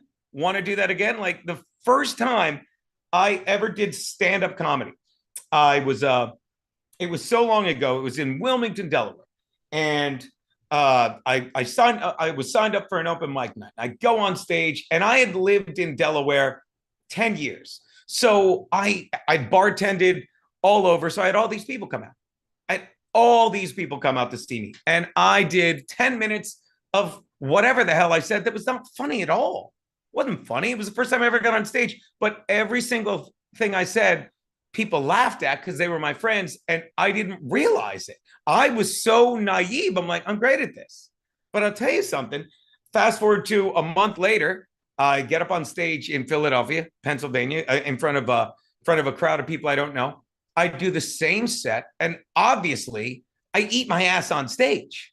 I just stick up the joint. I'll never forget. I got off stage, and this older woman, grabbed me on the shoulder, and she said, "It's okay." Like that's how bad it was, and I didn't bury my head and say, "Well, never again." I was embarrassed that I took such a craft, such a calling, so to speak, for granted and thought anyone could do it. And I look back in hindsight and I realized two things. One, if it was as easy as I thought it was that first time I got on stage, I would have probably not even kept doing it. I would have said, anyone can do this. You know what I mean? But then in hindsight, you realize, oh, this takes work. And it's something that I wanted to work at. It takes a lot of work, but it's the kind of work you're going to enjoy doing. And again, with what these girls are giving you here, these options, like literally they give you all this access to all these people and all these places. And really the best thing you can do is just dive into it, sit back and enjoy all the options. And trust me, it's easy to be overwhelmed. It's easy to have sensory overload. And I don't know if I should say that, but just do what's easiest. Just do what's easiest, and it usually leads to the next thing. Now, I'm sure a lot of you in here, I'm guessing a lot of you in here are mostly here for the acting portion or the entertainment, right? Or like, what else are we looking at? Just throw it in the comments. I'm sure they'll pop up. But I'm guessing like most of you are here just to entertain, do the entertainment and such. Oh, modeling. There you go. Hi, Erica. Modeling, photography, acting, comedy acting. Sure. I'm here for the novelty of life. That's good too. Voiceover. Good luck with that, Reggie. And I mean that as a compliment. Like once you get that, yeah. All right. So it's everything. Yeah. And the best way I can put it, especially with modeling, I love when I try and compare. Sorry, I'm changing the screen again so I could see me. Why? I don't know why I would want to look at me. The modeling thing is another thing where you have to show up. Like when you get on stage, modeling, obviously, comedy.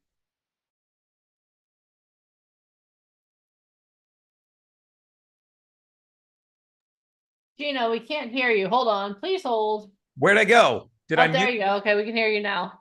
Did I mute me or something? No, you just went silent for a moment. Maybe I was in a timeout. Maybe I didn't. Maybe the cat. Did you do it, Six? I think Six put you in a timeout.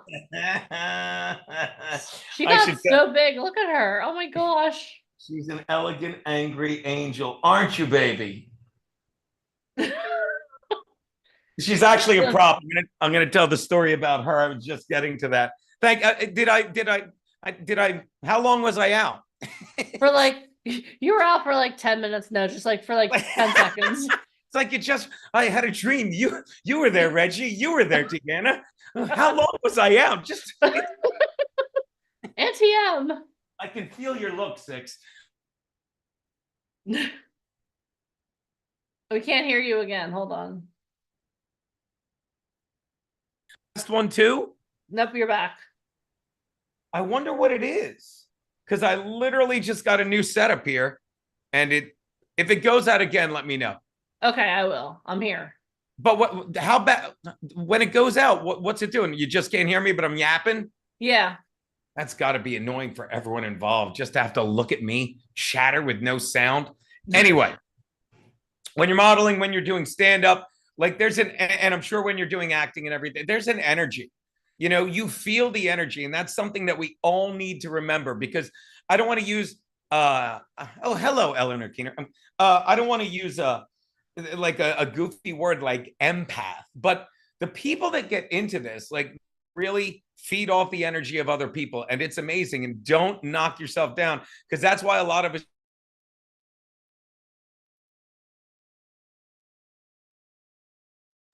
You're out again, Gino. Why?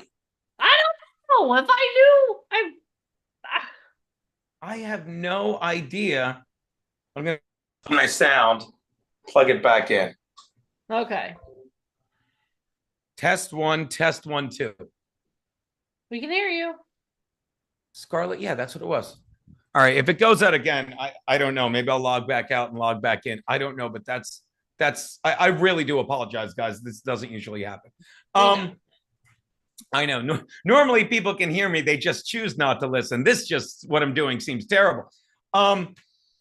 Okay, so the point I'm making is you feed off the energy, okay? And we're all energy. Whatever energy you give out, the universe is going to give you back. That's a fact, okay? So the more shit that you're grateful for, and Deanna's nodding, I know that you get it, this girl gets it, but it's true, like, and once you realize that, it really makes a difference. It's not this lip service. Like when they came out with that book, The Secret, let me tell you something. The Secret, that book's okay, but it's based on a book written by Joseph Murphy. Write down this name, Joseph Murphy. This guy wrote a book, which I just had. Sometimes it looks like I know what I'm doing. Other times it doesn't, but I'm just glad you can hear me.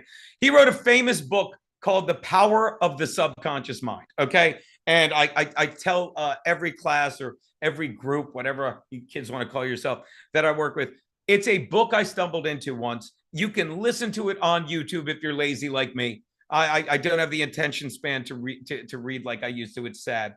But The Power of the Subconscious Mind, it talks about all that. It talks about all the energy you give out, the universe gives back, and you can literally shape your life and manifest stuff. And I'm not trying to sell you on that craziness, but if you just give it a listen, it's one of those books. Shout out Kanye. I know it's Kane, but it's one of those books like anything else. You ever tell someone on Netflix, you're like, I'm binging this show. And they say, how is it? And you're like, watch the first 5 minutes.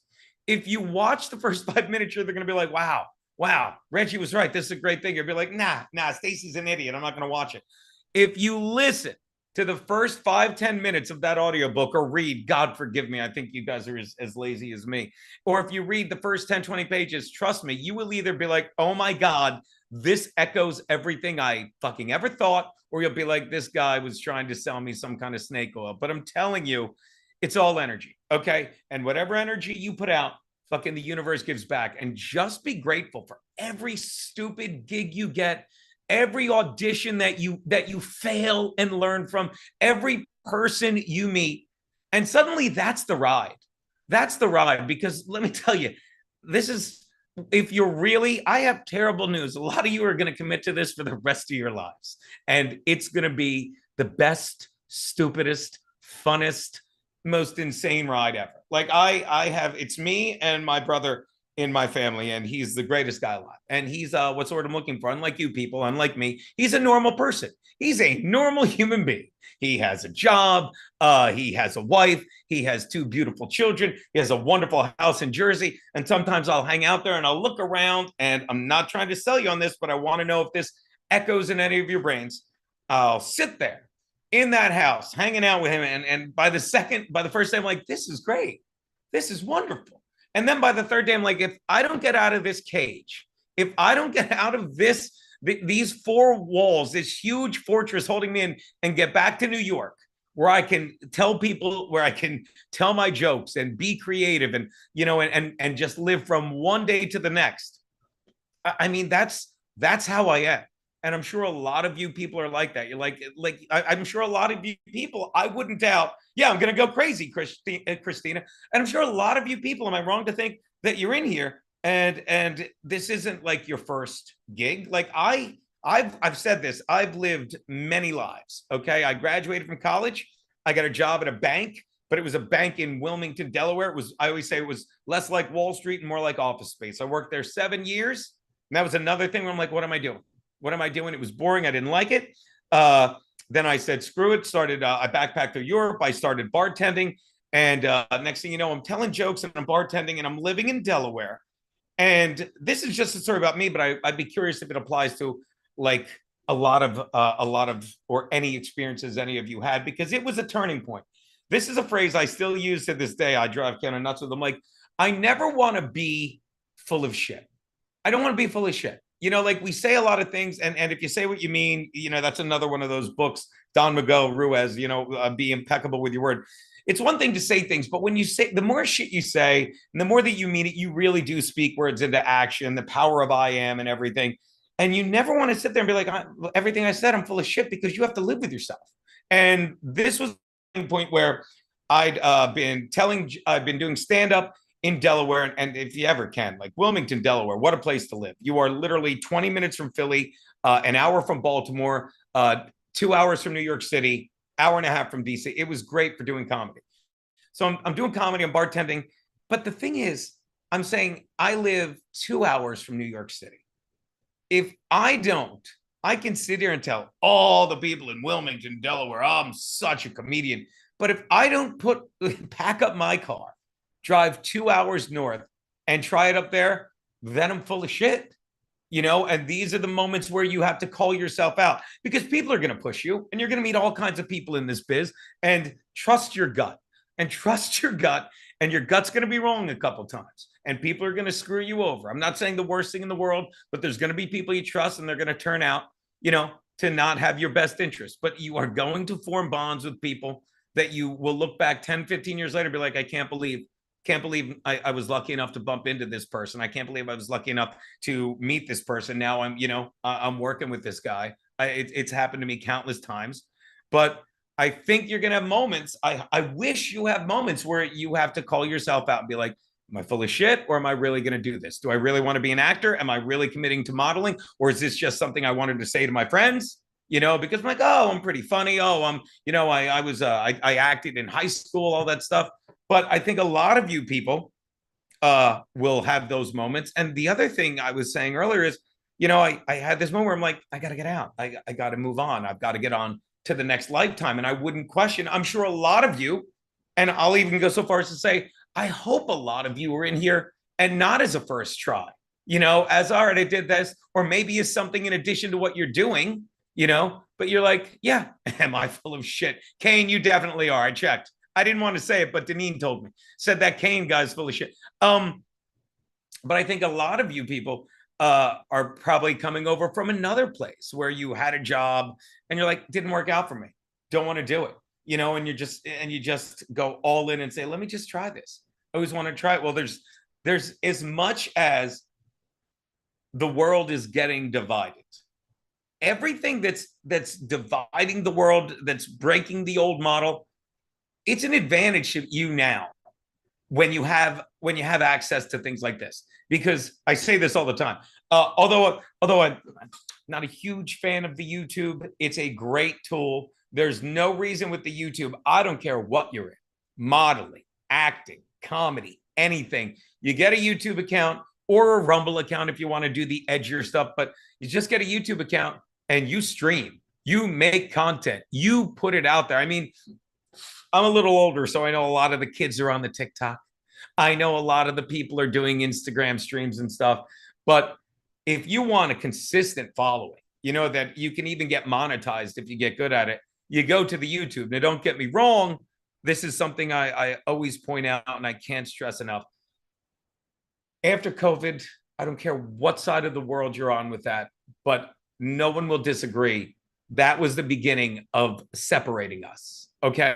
And realize, if you want to be a model, if you want to be an actor, if you want to be a comedian, if you want to be any of these things, try and realize how important it is to have brick and mortar locations, how important it is to interact with other people, how we've lost the idea that when COVID hit, and what we're doing now is great. You know, if you look at the gallery right now, if you look at the gallery right now, like right now, we're in a meeting. All of us are in a meeting. You know, Alvaro, Alexis, Sheetal, Elizabeth. We're all just hanging out in the meeting. You know, a lot of you have your cameras on. Hi, Najee. Carla's there. Christopher named after the Bills. There's Kane in the hat backwards, full of shit, got a fitted one. We're all hanging out, right? But we're not. We're not hanging out. We're in boxes. Sharon's in a stolen car. We're all just, Holly Gilbert's wearing naughty librarian glasses. I get it. But do you understand? This is what Ricky Cromer has the weirdest camera angle ever. Jonathan Alexander looks like he's going to reach through the screen and choke me. I get it. I get it. Okay. Shonda Cotton is laughing. Thank God. I'm going to keep focusing on her. But the point I'm making is this is what passes for a meeting now. And it is, but it isn't. Don't ever forget how great it is, especially guys like you that are getting into entertainment, guys like you that feed off the energy of other people. Do what you can to do live performances. Do what you can to bring people together. Do what you can to, you know, to get out there and actually have physical meetings with people, because that's when the energy really flows. That's when the ideas really come. You know, the ideas really come when you're in chaotic meetings with people, I find, or when you just say, and this always works for me. If you can't figure something out, I'm telling you, this was in that Power of the Subconscious Mind too, and it still works for me. Just be like, let it go. Just say, I'll figure it out. You know, it'll come to me, and it usually will. But these are the moments where, you know, you need to realize like there's a process, you know, and there's ways to do things, and you can either do it like this new model in all these meetings, and that's great. But thank you, Kane. He's not full of shit. The synergy of real connection, it really is. Okay, and the more you practice it, it's like anything else. The more you tap into the energy of working with other people, of realizing that, you know, for all the ways they're trying to separate us, all the ways they're trying to say it's left versus right, it's vax versus it's not. Let me tell you something. This isn't a conspiracy thing, but after what went on yesterday, if you still don't get, half the people think Trump did it on purpose. Half the people think the left tried to kill him. And the bottom line is, you know why we all think that? Because none of us trust these people. It's all of them against all of us. So let's dig in deep and realize we're all on the fucking same side and make some fucking art and do some fucking shit and interact with fucking people, because this is the fun part of what we do. You know what I mean? Unity, boss. Yes, Kane. Unity. Is Kane the only one with a keyboard? I'm kidding. All right. So, except for Shauna Boyd, I don't trust. She looks like she's walking around. And I'll give you an example. Oh, the cat's gone. But I always use that cat as the example. And I'll tell this story, but hopefully you have one like it. Okay? Because if you're gonna do this, if you're gonna get into the creative stuff, and don't get me wrong, these girls are great at the business aspect. If you don't realize yet that they're really good at the business aspect, you wouldn't be here. But I think you also need to realize they're so good at business, they bring in an idiot like me to try and, you know, tell you like the artsy fartsy aspects of it. And trust me, I mean, I've been doing this now 21 years. And I was lucky enough to go from just doing stand-up to touring the country with Artie Lang.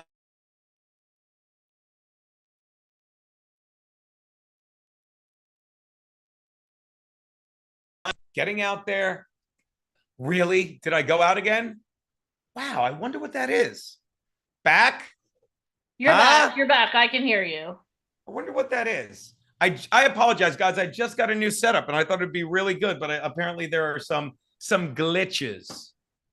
Lost me for 8 seconds. Maybe that's a lucky number. All right. Well, here I'll tell the cat story, and hopefully it will echo something with you. Okay. Like once you really get in, and people have called it flow, I don't know what you want to call it, but when you like, the more you like get good at just like embracing this stuff and just allowing for the ride, so to speak, the more you can feed off the energy. And that is how I came to be the owner of that cat. Okay. Like, because once you realize you're working towards something and you're in fucking with the unit. You're out. It's okay. We couldn't hear the F-bomb. We just saw it. I don't know what it is. Let's try here. Let me try to tell this story. And I don't know what, hold on, watch this.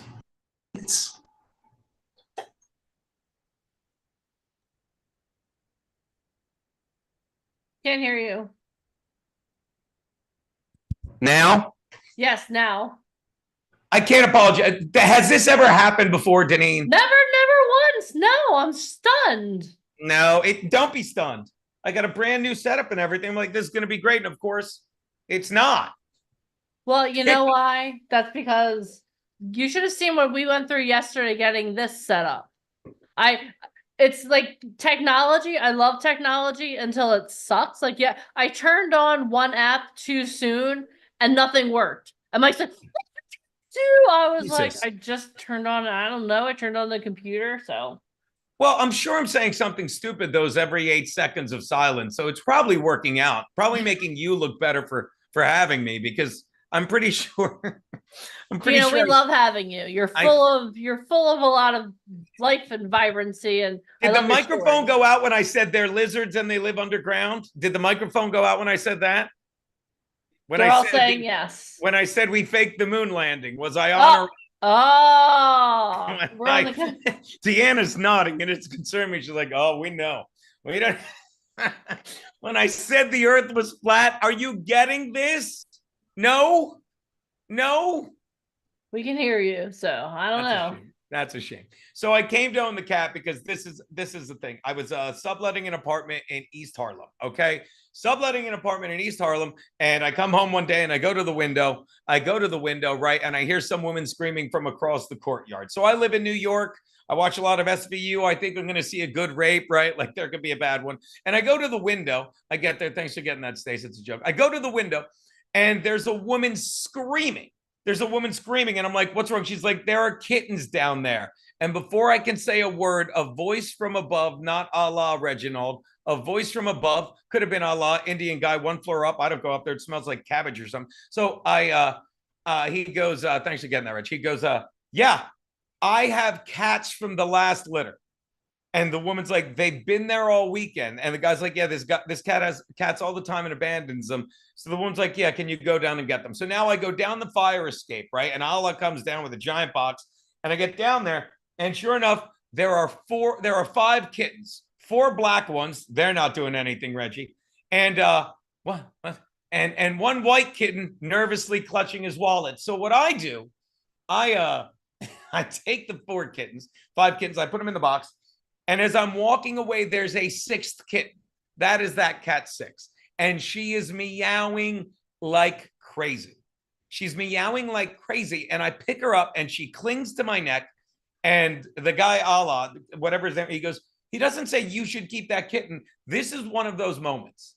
Like, and you'll have these moments, and trust me, listen to the voice in your head, because there's something there. And the guy goes, I don't even know where but he looks at me. He's like, you're supposed to keep that kitten. He doesn't say you should. Why don't you? He goes, you're supposed to keep that kitten. And I say, I'm not keeping this kitten. I'm subletting right now. I'm going back and forth to my aunts. I don't have time for this. So I put the kitten in the box, right? So I go up the fire escape. I go in my window, my own window, Reginald. I go in my window, right? And Allah is right behind me. And he shoves the box in my face. I'm not kidding. And he goes, are you sure you don't want one of these kids? They're just going to go to a shelter, right? And I look in the box. And the 4 kittens are huddled in. But the 6th kitten is sitting there on her hind legs. And this is the other part. It's like, this is what I saw. You can't convince me otherwise. She's looking at me and she's like, you're not doing me. Do you here? This is a shithole. Get me out of this. So I pick the kitten up. She clings to the same spot on my neck. And I look at the Allah guy, and I know in that moment, I'm like, I'm supposed to keep this kitten. And Allah nods, and then he floats into the air, and there's zither music. I don't know what the hell happened. But at any rate, now I'm sitting there with this kitten, this little, and I'm not going to lie to you, she's a big girl now. I spoil my little 6, but I'm sitting there now, right? Sitting there now with this little softball-sized living creature. And I'm like, what the hell am I doing?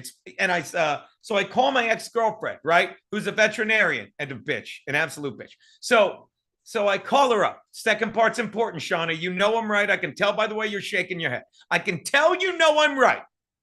So I call her up and I say, I just got a kitten. And she knows I'm a fuck up, but she literally says, oh, how old is it? Like I'm suddenly responsible. I'm sitting at a PetSmart, rifling through papers, wearing a visor, and not that I just spent the last 5 minutes digging through a dumpster with a guy on the no-fly list, right? So I say to her, I say, I don't know. I just found her in a dumpster. And she's like, oh, did the cat wake you up? See, because she's a bitch. Remember the bitch part? So I said, so this really happened, Robert. I swear, Millsap. It's funny, but it really fucking happened. Deneen and Alicia will tell you I'm not this funny. This really happened. I couldn't write this. So now I'm like, I don't know how old it is. So she says, send me a picture of the kitten. So I send her a picture of the kitten and 3 dick pics. I send her 4 pictures. Okay? Because you got to pick your spots. And she gets right back to me. She's like, what's wrong with her back? Why doesn't she have any hair? I think she's winking at me in this one. But in the last picture, Faith ain't got that. In the last picture, she's like, that cat might be 4 days old at best. So I said, I'll take her right in. She's like, no, at that age, all you can do is feed him with a bottle. I tried feeding her with an eyedropper, but that didn't work because the food kept piling up on her eye. So eventually I go in, thanks to see Reggie gets that because you imagine I was feeding her with an eyedropper, right? Lee, Porter, I'm feeding her with an eyedropper, right? So at any rate, I take the cat in and she knows I'm a fuck up, but a month later, proudest woman of my life, she's like, this is not the same cat. And I said, yeah, it is. I said, yeah, it's the same cat. And then I slammed the cat on the ground and screamed, who's got a tiny dick now? That's what I said to her. It's not what happened. John liked it. John, you've been there, John, right? You've been to a veterinarian. So I said to her, all right, I'm going to leave it. And she's like, no. And she texted for all these things. But I'm going to tell you something. And that cat, I love her, but she is insane. But the thing is, I've always had cats. And because I live in New York, I can't have dogs. I grew up on a farm. I love dogs. But I've always gotten black or tabby cats, dudes, and they're the most mellow things. This is a female calico cat. I don't know if you're familiar with calicos, let alone females. They are insane. They're insane.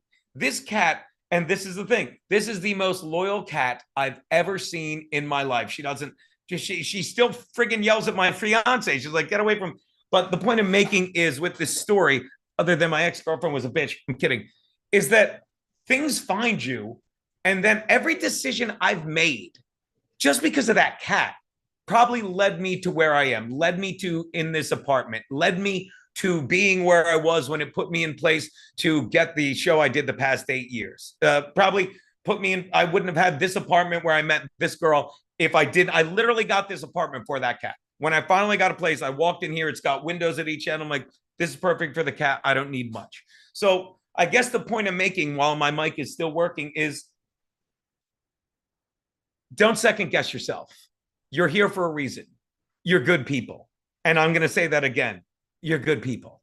You're going to meet people in this business who will try and knock you down and tell you you're not good and tell you you're not talented and tell you you're doing shit for the wrong reasons. And fuck them. Fuck them. Because you're here for a reason and you're going to just embrace it and enjoy the successes as much as the fuck ups, as much as the failures, because that's the ride. That's the ride. And if you don't have the failures on the way to the successes, you can't look back and be like, Jesus Christ, remember that? Remember when I almost quit? Remember when I'm like, why am I doing this? This is why you're doing it. This is why you're doing it. So as crazy as it is, I'm just going to say, enjoy it. Enjoy everything. Enjoy the fun shit, but enjoy the fucking disasters. Because in this business, people will fucking take something from you in the drop of a hat because of something you did, because of something you didn't do, or worst of all, more than ever in this culture, because of something they thought you did. And you just keep going because you're doing shit for the Ramona Brockett. Love her. Because you're doing this shit for the right reasons. So just keep doing it. And what's the line? And don't do drugs. And make sure to test yours. Whenever you have an important audition or meeting, make sure you test your fucking sound equipment. That's the real lesson here, people. I'm Gino Visconti. Thank you guys so much. Are they gone? Am I done? Where'd everybody go? You're welcome. Should they come back? Now I got to talk to you some more? Feel like I have to do crowd work. Where'd the women go? I don't know where they went. Are you speaking about me? Yes, I was wrapping I'm up. here. I'm right here. Where did Oh, you think okay. I was? I thought I lost you. I was just wrapping up. There you go. No, oh my God, Gina, you're awesome. Thank you so much. Like, so let me ask you a question. Like, Please. And I do apologize. Never again. Did you hear I ended it saying make sure you always test your sound before important meetings? but That's you know the what whole the thing, point. but you know what the thing is, okay? So technology, it's amazing until it's not. And you are like 10 minutes into your talk before your technology failed. So it's probably just to shorten your wire or something. It might be. I just got the setup, but that's the other thing. Like enjoy. Like I always said that when I did the show, it's like whenever I tried to do something with the producer, if it didn't work, that was even better. You know, you have to be able to think on the fly and just play off of it, you know, Yeah, or just scream fuck until the sound comes back. I find Yeah. that works a lot. Yeah, that you know what that or just like just start screaming like a lunatic too. Sometimes that helps my time. I'm like, come on now, not today, Zoom, not today. It Or- seems like I just needed to do a different port with the mic. That seemed to have done it, but who knows? Who Yeah, knows? it could be. All right. So Gino, do you remember that time we did a podcast together? Gino and I did a podcast and he was like, okay, Deneen, like, what are the ground rules? And I was like, okay, like the ground rules are I don't swear on the podcast. He's like, hey, how the fuck are you? I was like, 2 seconds. Yeah. But, What okay. did you think was going to happen? Come on now. I know you well enough, Mr. Bisconti, to know that all like you just throw all bets to the wind and you're like, okay, here we go. So let me ask you a question. So a lot of the people on here are going to be studying comedy, like to make perhaps one day do a stand-up routine. And one of the things I love about your comedy is that there are no sacred cows in your world. Like you literally step on everyone's toes. Yeah. So can you talk a little bit about the role comedy plays in the world? Because it's my opinion, and perhaps I'm wrong. Opinions are like assholes. Everyone has one. It's the end of the day, guys. So chill out, okay? But I feel like comedy is there to kind of not only to make you laugh, but to kind of like punch you in the face while you're laughing at yourself a little bit. Can you talk a little bit about that? Because I feel like that pretty much sums up your comedy. Oh, I'd love to, and I think you said it quite well. Now more than ever, comedy is the last place where people can talk like this. Comedy is the last place where you can talk about things that would get politicians canceled, that get actors canceled, that get, you know, a lot of even like just people in their everyday jobs canceled because people don't realize, and you need to realize this, and I'm sure you all do, that comedy is art. Everything we're doing is art. Like if you write a book about the Holocaust, that's a great book that people have to read. It's about something terrible. Okay. If you make a painting about tragedy like The Last Supper, if you've never seen The Last Supper, it's amazing. Da Vinci captures that moment as the Jews are splitting the check 13 different ways. It is breathtaking.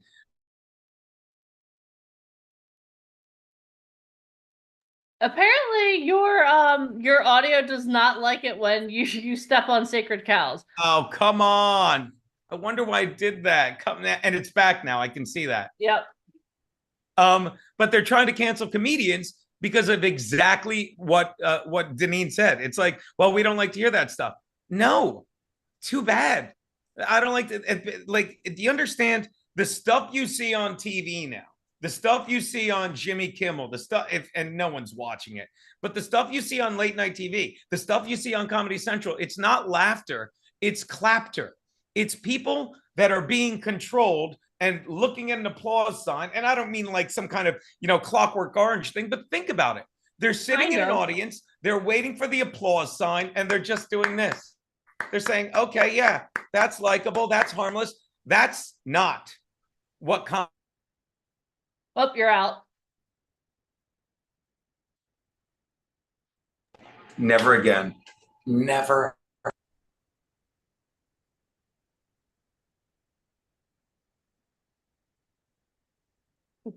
We can't. How about that? Oh. There you go. Is that better? Yes. It's not better. It's just on. It's just as bad. Well, it's better Um, to hear your voice than not hear your voice, so it's better. I don't know. But yeah, what she was saying is like, excuse me, what I was saying was like, that's clapter. That's people being told what to do. But when you laugh, and even better, when you genuinely make someone laugh, you feel that in your gut. You do. And that is the shit that heals people. Okay. Yeah. I want you to realize we're the only, please don't go out, Mike. We're the only creatures that can laugh. Okay. Think about this. We're the only creatures that can laugh. Okay. And the only thing better than laughing is making someone else laugh. The feeling you get. And that's the shit that heals you. I'm going to tell you something right now. This is common sense. And this is in that book. Every organ in your body, okay, is there from the moment you're born. Okay. It's not that you turn 5 and you get your lungs. It's not that you turn 8 and you get a new kidney. Every organ in your body is there from the moment you're born. Okay. And 99.9% of the time, not only is it perfectly healthy, but it wants to be. Your body cannot wait to forgive you. Do you understand? And I don't care what anyone says. You know how you make it better? By fucking generating that healing energy, which you feel in your gut when you laugh. Not by taking an experimental vaccine, which I don't care if you take or not. I won't make it about that. But think about it. These are the people that are trying to get you to live in boxes, to think that being separated is normal, and to think that listening to a guy, Dr. Fauci, who had 2 jobs during the pandemic, keep us educated and from panicking, and all he did was frighten us and friggin' confuse us. That's the guy you're going to listen to? No. Listen to your gut. And that gut is the thing that heals you when you laugh, when you bring joy through your frigging acting, through your comedy, through your modeling, through your photography. This is the shit you're in it for. And what you're doing is more important than 99% of the shit other people do and 99% of the shit you used to do. So embrace it and pat yourself on the back and fucking know you have to stick with it because what you're doing is important. At least my mic was on that. No, it's true. It's true. I love that so much. All right. So, Gino, where are you performing? Tell us where you're going to be so we can follow you. So we can come to your shows. I wish we did this yesterday. So hand to God, I can say I was performing in a tent in a parking lot behind a strip club last night. I wish to God that was made up. And it was such a fun gig. Next weekend, I'll be at the Tennessee Valley Beer Hall in Atlantic City. I'm Hold on. touring. Oh, wait, I'm not going to be in Jersey. Forget it. Keep going. I was like, Atlantic City, what? But Yeah, I'm in Atlantic Florida. City. Next weekend, I'll be there. In 2 weekends, I'll be in Old Forge, PA. Again, just living the dream. I'm bouncing all over for the summer. And then in August 1st, I'll be in Rehoboth Beach, Delaware, a place called the Coastal Tap Room, but no big famous places, just doing the stand-up and the writing. And you can see me every day on a little show called In Hot Water that we've been putting on YouTube lately. So you could just, if you Google Gino Bisconti right there in the lower right, you'll find everything you need to know about me, people. Awesome. Well, everyone, this is what I want you to do. Not right now, but it's write down his name. I want you to follow him on social media. I want you to look him up. I want you to, if you're anywhere where he's performing, I promise you, you will laugh so hard that your drinks will come out of your nose. And I speak, Lie to I him. literally speak from experience. Well, Awesome. thank you so much, guys. And I apologize for the sound. I really do. That never happens. It really doesn't. Jesus Christ. But yeah, that was a good time. And listen to these women. Like I remember one of the first times we hung out, like Alicia, I gave her when it's just weird. I was working on my website at the time, and it's an old beat up website that I barely ever use, but there's booking information on it. And every couple months, someone will, and my booker, I made Alicia, and every couple months, I'll get an email from Alicia. We'll catch up on the family and stuff. She's like, hey, these people want to use you for this. The NFL wants to book you, Gino. The NFL, Write them that's back right. now. You got me And on then the call NFL. me and I'll stuff. I'll come with you. Well, no, because I met you. You were opening for Artie Lang, and Mike and I went to Caroline's. Do you want to say hi to Gino? Mike I want A. you to say you suck. Yes, He's funnier than me, and he had one appearance and he crushed. Yeah. Oh, I love that kid. He's part K-back. Hello. But and you were so funny. And we went to go see Artie because I'm a huge fan of Artie and the Howard Stern gang. And you, and you opened and I cracked. We were laughing so hard. And this is kind of like what we did in New York City. We had an apartment. We went to go see shows, but we waited for you, which sounds creepy that I say that. We weren't waiting in like a back alley, but you came out and you said, "You're so fucking bad," because we laughed the entire time. And then that kind of like you performed in AC, we went, and again you opened for Artie. And do you miss the Howard Stern gang? Do you miss them? I see them. They do a lot of stuff on the YouTube, but I miss working with Artie. That was like that was like literally, it popped up on my Facebook memories. Hey, buddy. Like 10 years ago on the 10th, July 10th, 10 years ago, popped up. I was opening for Artie at the Nokia Theater in LA. Legendary, so of course I miss gigs like that, But sometimes it's the Artie Lang that helps you kind of get in front of a bigger audience, and then that's what happens. And you're one of the funniest people that we know, and I want you guys to understand, even though you're always busy and you're always traveling and you're always performing, but you've come very close to getting like a TV series, Yeah. and it just hasn't happened yet. But you look at these comedians like a Jerry Seinfeld, a Ray Romano, a Kevin James, you got to keep going out there. Yeah. You got to be original and write your own shit. And you've been a little controversial, and sometimes it gets people talking. You have to say what you believe. Like, there's too many comedians now, and there's too many podcasters now. It drives me nuts where they're like, this is a word you hear now. And don't get me wrong, it works for some people. It's literally that. Oh, it was a work. It was a work. Have you ever heard that phrase? They're like, well, it was a work, meaning I was just doing this, but I'm the same. People have told me this, and all the comedians I like working with the most, I'm the same guy behind this microphone, whether it works or not, but behind the one on stage or behind, a drink at a bar. I'm the same person. So Yes, you are. I can attest to that. It helps to be authentic, and hopefully this translates to the group we're talking to here. It helps to be authentic, so you don't have to be two people. So everything you say, the word I love to use is seamless. Everything you're saying isn't changing no matter where you are, no matter what you say, no matter who you're with. It's the same idea. It's the same thing, and it's easier to defend what you said. I do jokes about race and religion, and I say it all the time, because we live in a country where we let every race, every religion in. But it's again, this gets back to the politicians. Don't kid yourself. Look at the people in this group. Okay. This is perfect. Look at the gallery view. Okay. And I want you to realize something. Okay.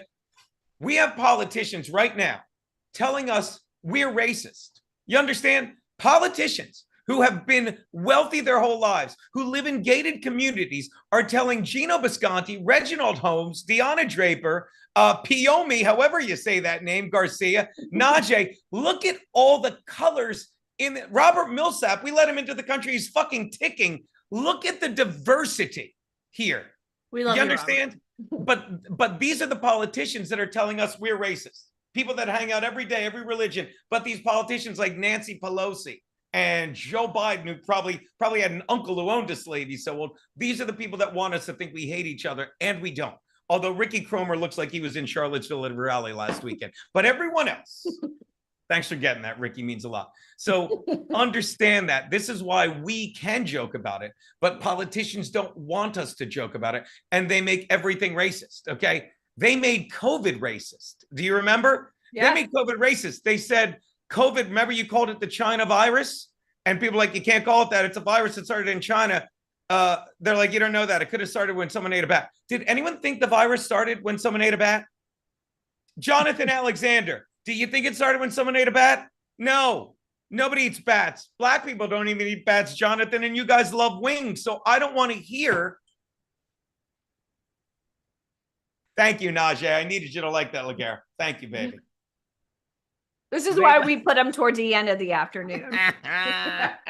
But I'm not kidding. Look at the diversity in this group, and don't ever believe these idiots are like, oh yeah, white supremacy is our real problem. It's not. It's leaders who want more and more of our money. Okay, I know we have to get up early tomorrow, go to work so we can send money to the Ukraine, Taiwan, and Israel. I know that's important. It's not important for us to joke around and like each other. That's not important. We got to make that money so we can cover up Joe Biden's son's laptop, hypothetically speaking.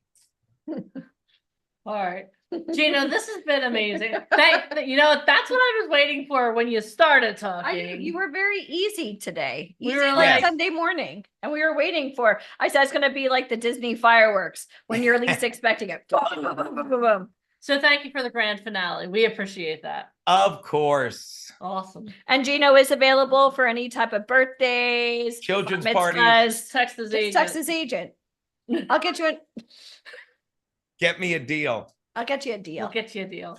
Well, Gina, thank you so much for being authentic, for being seamlessly you, and just for coming and bringing the truth to everyone. And we appreciate you. And when I'm back in the area, we're definitely going to come see you. And I We want to will say have- one thing, when you're not performing, you're always working. And I Oh know my that God, you're yeah. always, you're working hard and you make it seem easy. Oh, Thank you. I've been doing it long enough, so I should. Thank you, though. I have a very important question for you, though, and then you can go. Of course. Who does Six say is going to win the Super Bowl next year? Six thinks the Chargers are going to win the Super Bowl with their new head coach. They're not. Trust me, they're going to let the Chiefs win one more time for the dynasty. I guarantee it. Okay. Somebody wants to book you for a quinceanera, so we'll make that happen. That'd be muy bueno. Let me know. That's how you speak. That Leva bastard, isn't it? All right, let me know. Have your people call my people. Just call me. Okay. Thank you, All right. guys. Gino, Bye. thank you so much. Tell Keanu I said hi, and we will see I you soon. will. Bye-bye. Bye. Ah, dear. I can't. He waited until the very end. I Like, was waiting for him to go full throttle on COVID and Trump, and I was waiting for it. I was like praying in the other room. we're And then putting Kaden come out here. You suck. Oh, Nah. all right. The Howard Stern gang, so he's got it. He's got it. Yeah, and that's again like when we ended up getting the radio show with CBS, we had Howard Stern's old studio. And so you guys can see, like, we talk about the tapestry, meeting the right people, that's everything. So It is. yeah. All right. So, how amazing has today been? On a scale of 1 to 10, how amazing has today been? Been amazing. You can't even put a number on it. So this is what we're going to do. Okay. We're going to field some questions from y'all, from you wonderful, amazing people about the offer that Mike talked about in Hollywood. Okay. So if anyone has any questions, now is your time to be seen and heard. Then what we're going to do, how many of you want to see Alicia at work on her A game, doing the thing that she does amazingly on the podcast with Sean Mike Kelly, who has over how many? 4 million followers? Yeah, I think it's 12 now. 12 million followers. How many of you would love to see her in action? Because that's what we're going to do. So this is what we're going to do. We're going to answer some questions. Okay. And it looks like Sharon Justice has questions. So Sharon Justice, raise your Zoom hand immediately. Then what we're going to do is we're going to open up. We want you guys to see Alicia in action on one of the literally the #1 podcast for marketing in the freaking world. Okay. So we're going to open it up. And then we have the princess, Mr. Ryan Colby, coming back to close up the show. Okay. Awesome. All right. So can I come to one of your offices and talk about LA Camp? No, you can't. What you can do is schedule an interview with us. We're going to drop the link, or you can ask a question now. All right.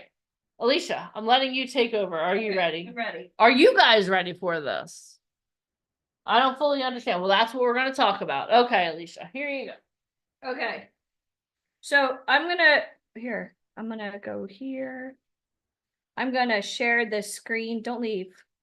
Do you need me to help you? Well, let me see. I'm gonna share the screen. I'm gonna go over this one more Here, hold on. time. You're going to give me 2 seconds. I'm gonna give Deneen 2 seconds. Boy, it's hot here in Florida. And I know I'm from here, but man, it's a scorcher today. Okay, cool. All right. Maybe if Gino had me, he wouldn't have had sound problems. Just kidding. Oh, you mean as an agent? No, I mean, helping him. Okay. Can you guys see my screen? Yay or nay? Give me a thumbs up. Cool. Okay, so with Camp Hollywood, you're going to get the 3-look professional photo shoot in Beverly Hills with a celebrity photographer. Again, celebrity styling, hair, and makeup. So we already heard from Ryan Colby, the former art director of Vogue magazine. Again, that's Condé Nast. So that's Vogue, International Vogue. Somebody tell me, if you were to get photos done, would you just run out and hire any photographer that you had proximity to? Or would you trust the former art director of Vogue to personally style you, hair, makeup, and not only that, but ensure the photographer is going to give you the images that you need? Somebody type it. Would that help you a little bit or a lot? If you understand that, type photography. Because that photography alone, this is usually why people get scammed. They run out, oh, I'm going to go get photos. There are 17 different types of modeling. What are you doing? Stop. You don't even know what casting directors want to see. Agents, you're dressing inappropriately. Your hair, your makeup, your accessories, everything is done incorrectly. Okay, so making sure it's done right. That's saving time and money. Camp Hollywood competition, perform your monologue live on stage. Everybody says, I want an agent. Cool. We're going to have agents and casting directors in the audience. So the question is, when you get a chance to perform, and you even heard, we had Cynthia Stillwell talking about, like, it doesn't matter if you went to a prestigious school or you're brand new. Raw talent is raw talent. But if you get a chance to be seen and heard, you can't do that on a website. So somebody tell me, what is the value of getting a chance to perform live? Now, if they don't like you, they don't like you, but I'll tell you what, wouldn't you rather know that you could do this? Because as an actor, everybody holds their hand out. They want a paycheck, but performance, you're getting paid as an actor performing. If you understand that, type understood, right? Because I want to make money. Great. I would love to pay you. I'm looking for an actor. Are you an actor? No? Shush. Right? So getting a chance to perform on stage, even if you are brand new, personality is always going to play first and foremost. Okay. You're also going to get the A-listers inside playbook access to the virtual monologue and performance training. So again, a lot of people are like, but I'm new. And what does that even mean? We're going to do a training with you so that we can prep you. Now, this event isn't until January, but don't think you're going to wing it. Oh, this is not like a school paper. Okay, well, it's due next week. I'll start it today. We start it now. Okay, I want everybody to type training starts now. Training starts now, because it really does. Training starts now. So you're going to get the performance training that's all done virtually. So before you even go out to LA, you're going to be able to meet real people, get the photos, perform your monologue. But before that, we have to start prepping you. We only have 50 people performing on stage. This is not open to thousands of people. This is not a showcase. You're also going to get the Celebrity Confidence Bootcamp. Learn the secrets only Hollywood insiders know. If you are trying to get into show business, your mindset is everything. So how many of you guys have ever met somebody super attractive, but then their personality ruins them? I talk to those people all day long. Sometimes there are people that are so arrogant, there's no need for you to be arrogant. I'm looking at your face, I'm looking at your resume, and you've done nothing, right? But here's what I want to tell you. Arrogance is never going, Hollywood has a no asshole policy. Do you guys know that? Your personality is key. It is key in this industry. So we're going to go over a lot about learning confidence, not arrogance. Because if you walk into a room, a casting director, an agent, a manager, they need to feel confident that you're confident that you could book the job, right? If you go into it thinking you're going to lose, well, then obviously you are. You're also going to get the autographed copy of Finding Fame. That's a book it took 18 years to write. 18 years in the making. These are real stories. This isn't about Mike and I. These are real stories of people that have done tremendous things in the industry. Their biggest aha moments, what they wish somebody told them, the real stories to their success. Why are you trying to reinvent the wheel? We've had the head writer for Saturday Night Live. We've had contestants from America's Next Top Model. We've had Academy Award-winning directors. How many of you guys want to hear their stories? Or are you just going to speak to your echo chamber of people that have never done this industry and hear their opinions on how this business works? Deneen, can you grab my child? Sorry, we're at the studio and my child is here because he was here all weekend. You're also going to get the VIP Hollywood Networking Event Winter Edition. This is where you're sitting down face to face. Face to face. Hi, nice to meet you. Hi, my name is. Hi, here's my monologue. Hey, I got photos done. Let's see it. right? What is that worth to you to finally get the recognition, the face-to-face? That's everything. So total value of this is $16,982. I'll tell you right now, there are kids going to school in universities that are spending $30,000-$40,000 a year studying theater, right? I myself have a double degree in TV and film and communications. My student loans alone were close to 180 grand. They weren't introducing me to shit. I was out there peddling my way, throwing my resume up on websites, asking my friends, asking my family. Nobody had any connections in this industry. But here's why I want to tell you we started this business, because I know that when my paper resume, this is garbage, right? Well, I mean, now it's not. But in this industry, your paper resume, even joining websites, you're one of a billion. If you had somebody on the inside vouching for you, that is priceless. And that's why we're putting you face to face. So today, for those of you guys that are really serious, it's $2,997. It's my quick action takers. This is a value of $16,982. And even that value is extremely low. The only reason why we had Cynthia Stilwell on here is because Mike and I literally have invested millions of dollars and we won 6 Tony Awards. I'm not getting someone who casts Academy Award winning movies on a Sunday boot camp to help you for free. That doesn't exist. She's not doing this because she's my friend, even though she is. We are a legitimate business that really is going to put the best of the best in front of her, right? So if you have any questions, let me see. Does this make sense to everybody? Let me see. You can't even go move to LA for a month without spending that. And then what are you going to do? They're not giving you a Rolodex. Hi, welcome to Hollywood. Please check off like what you want to achieve. Oh, I want to win a Grammy. Great. Would you like to add an Oscar? Oh, okay. How about an Emmy? All right. How about a Tony Award? Do you think about doing Broadway? Okay. Well, right now we're off. Like that doesn't exist. You guys know that. So for those of you that love getting scammed, keep joining the websites. They want your credit card. We already know real castings aren't posted there. For some of you that want to pretend like you're a model and go take runway classes, have fun. You have a better chance of walking on water. And for those of you that want to risk your life and risk your dreams, and you want to work with people that you met on Craigslist or Facebook, you want to show up to basements and hotel rooms, have fun. You're not going to do that here. We only work with the best. But again, our services are not for sale. Capiche? Did that help you guys? I hope. Did that help you? Okay, so who has questions? If you have questions, raise your Zoom hand. Jonathan Alexander, I see you have a question you don't need. You're already part of our inner circle, so you're already going to Hollywood. Okay, who else has a question? Who else has a question? Anybody have a question? Don't say yes. Raise your Zoom hand. Who else has a question? Zoom hand. Let's see. Stacy Roundtree asked to unmute. Hi, Stacy. Hello. Hey. So the network part for me, since I've already got part. Yeah, that'd so be the you're ex- already going to Camp Hollywood, but this is Camp Hollywood 2.0 schedule so that we can get you on the list for the networking portion if you want to go. Okay. All right. Okay. That's what I needed. Yep. So for those of you, because we've been offering, and we were only going to do the monologue challenge and then the photo shoot, but then I kind of felt like we weren't giving it.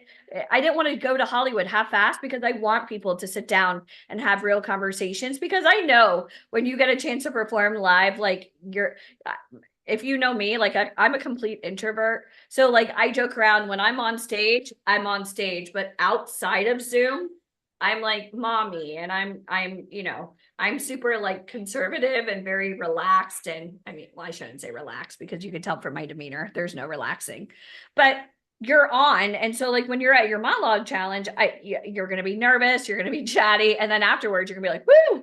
And then you're gonna be like, thank God it's over. And you're going to be feeling all these emotions. That's why I kind of want people to come back and be able to like, let's spend the day together. Kind of like, have you guys ever been to a Thanksgiving dinner? And this may be a horrible analogy, but I'm going to use it anyways. So we see Jeff's family for Thanksgiving, and every year, because we don't see them a lot because we live in Florida, they're up north. I walk in and I'm like a deer in headlights. I'm so nervous. I don't know what to talk about. I'm waiting for somebody like the icebreakers. But when you go to Thanksgiving dinner, like how we just met them for like coffee or a quick meal, in and out. But when we go in, we spend extra time and we're able just to be and just everybody relax and conversations are happening naturally. That's where the bonding starts. Does that make sense? So that's why our events, the networking portion is going to be an all-day event, and you're going to meet a lot of amazing people that day. Okay. Am I part of the inner circle? No, you're not. If you're interested in talking to us about the inner circle, you can absolutely schedule. I've had a lot of people asking about the inner circle, so I'll tell you what it is very quickly. So our inner circle, the reason why we started it was because when we first started VIP Ignite, we had offices in Philadelphia, then we expanded to an office outside of Princeton, and then we opened up multiple offices in New York City. And we found that having the events in New York City were amazing. And we used to do these big events like every 6 to 8 weeks. And we had talent going to one event, and it's kind of like a scratch off lottery ticket. They were just praying that they would meet an agent or a manager and just move on. And other people said, well, I learned a lot from this event. Man, if I could do it again, I'm ready to go. This is what I would have done differently. And we're like, oh, okay. Did you want to go to another event? And as a business, it's like, okay, well, you could buy another ticket. You could do it again. And then we saw people like that kept wanting to do it over and over again. And we realized that some of our biggest success stories, when people pay, they pay attention, right? Like and I'll tell you this story very quickly. When Mike and I used to go, before we really got involved with Anthony Robbins, we used to go and invest the least amount of money, like $400. We're at Madison Square Garden, sitting in like the nosebleed section. And the other people that also spent the $400, they were sitting there, they were drinking beers in the rafters, they were watching Netflix. Some of them had their feet up, they were sleeping. And I was like, oh my God, look at all these effing losers. Like, and even though they invested $400, most of them did it because their businesses paid for the tickets. They had to be there, right? They weren't really giving it their all. Now, I made a comment to Mike because I saw the people sitting right at the stage level. These were all people that were part of Tony Robbins. They call it Platinum Business Mastery. Those tickets started $150,000. And I made a comment like, who's drinking the Kool-Aid? And Mike made a great point to me. He said the $400 people, like, and there's nothing wrong with that. They're here because they have to. They're not even really like part of the action. The people down at like on the floor, think about it. They're right in front of Tony Robbins. During break, they're hanging out with Tony Robbins. Those people, he said, they go to every Tony Robbins event. They do like personal meet and greets. They do these private getaways where you're spending time with like these high level entrepreneurs that bring in like $100 million, $1 billion. And Michael made a great point. You are who you surround yourself with. So I yelled at him when we invested $400. I was like, well, like, I don't want to do this half-assed. Like we put in the same time, we heard the same information as everybody else. When we joined the Business Mastery, and I'm going to tell you right now, it was not cheap. And I just mentioned the price. That's how our company grew. And if you guys can't see this sign, we did over $10 million. And we started with less than $1,500. So the price of an iPhone, when we first started this business, we were eating ramen noodles every night. Like getting a $5 footlong was like a luxury at Subway. Okay. Going to Arby's, going to Wendy's, unless it was on the dollar menu, we weren't ordering anything. We were doing ramen noodles every single night. I remember when we started VIP Ignite, I literally opened 2 credit cards, one for Best Buy and one for IKEA. Mike and I got these real shitty desks that we had to put together. You guys know the IKEA desks, right? They look like a college dorm, and we bought 2 laptops. That was it. We started our whole entire business with that. And actually, before we even got the IKEA credit card, we didn't have an office. We would go to Barnes and Noble. We'd get a cup of coffee and sit there and work all day in the coffee shop. We couldn't even afford an office. We'd go through magazines. We'd go through like the internet, trying to find out like how to really get started in show business. And we started this concept with that idea. We didn't even have an office, but every morning we got up, we went to Barnes and Noble right when they opened. We were sitting there, we were reading, we were taking notes, we were emailing people, we were going outside on our cell phone, trying to make connections on our own. But I want you guys to understand this. Like, if you're really trying to do this industry, like, how are you going to sit in front of these types of people? Like, they don't owe you anything. So yeah, go out and go get photos, have fun. Like, you have nobody to like look at them. Yeah, go take some acting lessons. Great job. You're not getting real castings. So what the hell are you doing? Right? Does that make sense?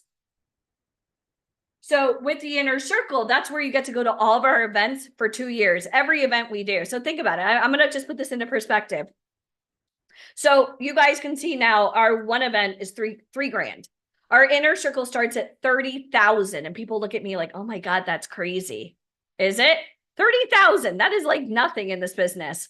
But 30,000 for the inner circle allows you to go to all of our VIP Ignite events throughout the country for 2 years. We've had events in Miami with like Pitbull's producers. We had the head of casting for Versace and Gucci. We had the gentleman who ran Ford Model Management, who discovered Channing Tatum, casting directors from Bravo, like, and you're live. Then you're going to New York City. You're meeting everybody you need to meet there. You're going to Atlanta. You're going to Los Angeles. And not only that, but you're doing all of that for 2 years, going to every event we do, and we do private meet and greets. So like we've even had like Leonardo DiCaprio's agent. We rented this huge mansion in the Hollywood Hills, and I don't know if anybody's on this call, but we had him meeting with everybody one-on-one, doing a whole entire. How many of you guys would love that? Right? If you would love that, type inner circle. So the inner circle is not for sale. You typically have to go to the first event, and then we'd like to see how you interact, because we brought some of the inner circle with us: red carpet events, award shows, stage readings, celebrity events. You're not going because you have a credit card. Okay, does that make sense? So we have some people that like piecemeal the events. Okay, it's going to add up. You can do that. Have fun. Or the people that invest, it's like 15,000 a year, and you're going to all of our events that we do live, like the big VIP Ignite events, and you're getting some really cool connections. And that's what it's all about. So yeah, it totally makes sense. Who else has a question? Carla Hodge, you have a question? Yes, I do. On the event, how we dress, and when we do the picture, we need to take a clothes, or you guys give it to us everything. For the photo shoots, yeah. So for the photo Yes. shoots, we go through all that. We have what we call mood boards. So all of our photo shoots are always a little bit different. Like the one that we're doing in Vegas in 2 weeks, if you guys follow our Instagram, it's going to be off the chains. We're literally going to be in the deserts of Las Vegas, on the Las Vegas Strip. We're doing something called Fire and Ice. It's very like whimsical and fantasy. Like we have some people doing like, you know, just think like these are the types of photos that you want to frame and put in your home, right? They're very like glamorous photo shoots versus like, oh, there's a casting for Kohl's or JCPenney's or Nordstrom's or Macy's or Nike. Those are more like commercial print catalog. The ones that we're doing in Vegas are more like fantasy storybook photo shoots, we call them. Okay. So we go through the mood board for every single photo shoot. Plus you'll have Ryan Colby on Zoom talking to you. You'll be holding up wardrobe and he's going to tell you like everything that we need to do together to prepare you for the photo shoot. So we can just come casual and you guys decide after everything, right? Yeah, we go through it all together. Like there are some people that go to the events and I'm sure you've seen movies before where people go and like you're looking, you're like, oh, that's a pretty girl next door, right? Oh, that person is, you know, they've got that. I don't know if you've ever seen like Devious Maids or The Real Housewives or any of those like Desperate Housewife type shows. Yeah, just oh wow, that person, you know, oh, they're sleeping with the landscaper, you know. So like sometimes we get people that have those types of looks, and we even go over what kind of characters you can play. So of course Ryan Colby's going to play those photo shoots up because we want marketability and we want the most bang for the buck. Because if we're putting you in front of casting directors and you look like, let's just say like a cougar or somebody that like, you know, is the Miss Robinson syndrome, like we're gonna dress that cardigan up with some pearls and we're gonna make sure it's custom fit just for you. Does that make sense? So even down to the colors and the hues, yeah, we go. You got Ryan Colby, and like he said, he has the 2-dimension. So that's important because how you look on paper, just because you feel good in something doesn't mean it's going to translate to success in the photo. So he's pretty. So it's important to be awesome photogenic, right? Yeah. So yeah. Okay. Yeah, and we have a lot of fun. He does get a little bitchy on the photo shoots because he's there all day, and especially since he's used to working with like the fashion models, like the real models of the world. Sometimes when people first get started, they think it's going to be like uber sexy.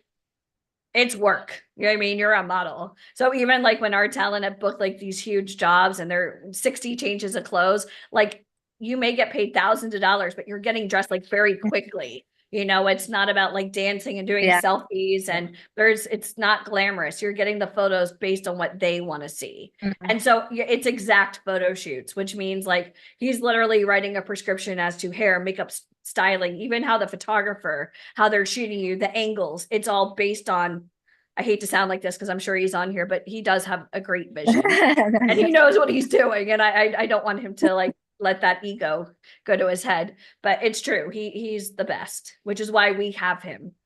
So I know okay. that's what was important. So, okay. Yeah, Thank you so yeah, much. Yep. Bye, Ash. No, sure.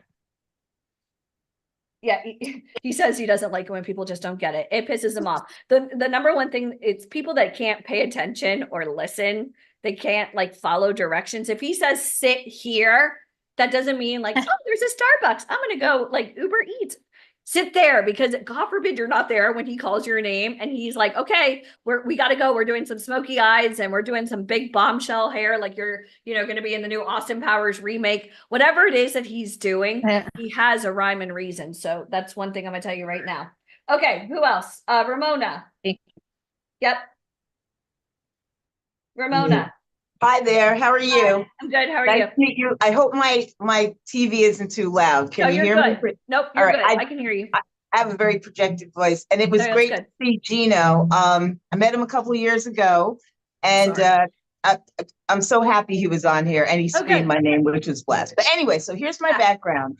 I'm a JD PhD. I'm a lawyer and a PhD, and I have not really put that on any of like anything that I've sent out. But someone said to me that that they should know that your background is diverse. I was a university professor, and actually I became ill. So I came back to New York because this is where I'm from. Yeah.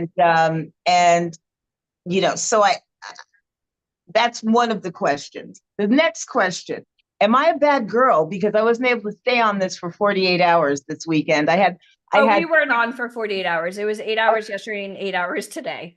But I'm yeah. being facetious, but yes, and I'm sorry that I wasn't able to. I had an obligation yesterday and one this morning. Will that be a negative?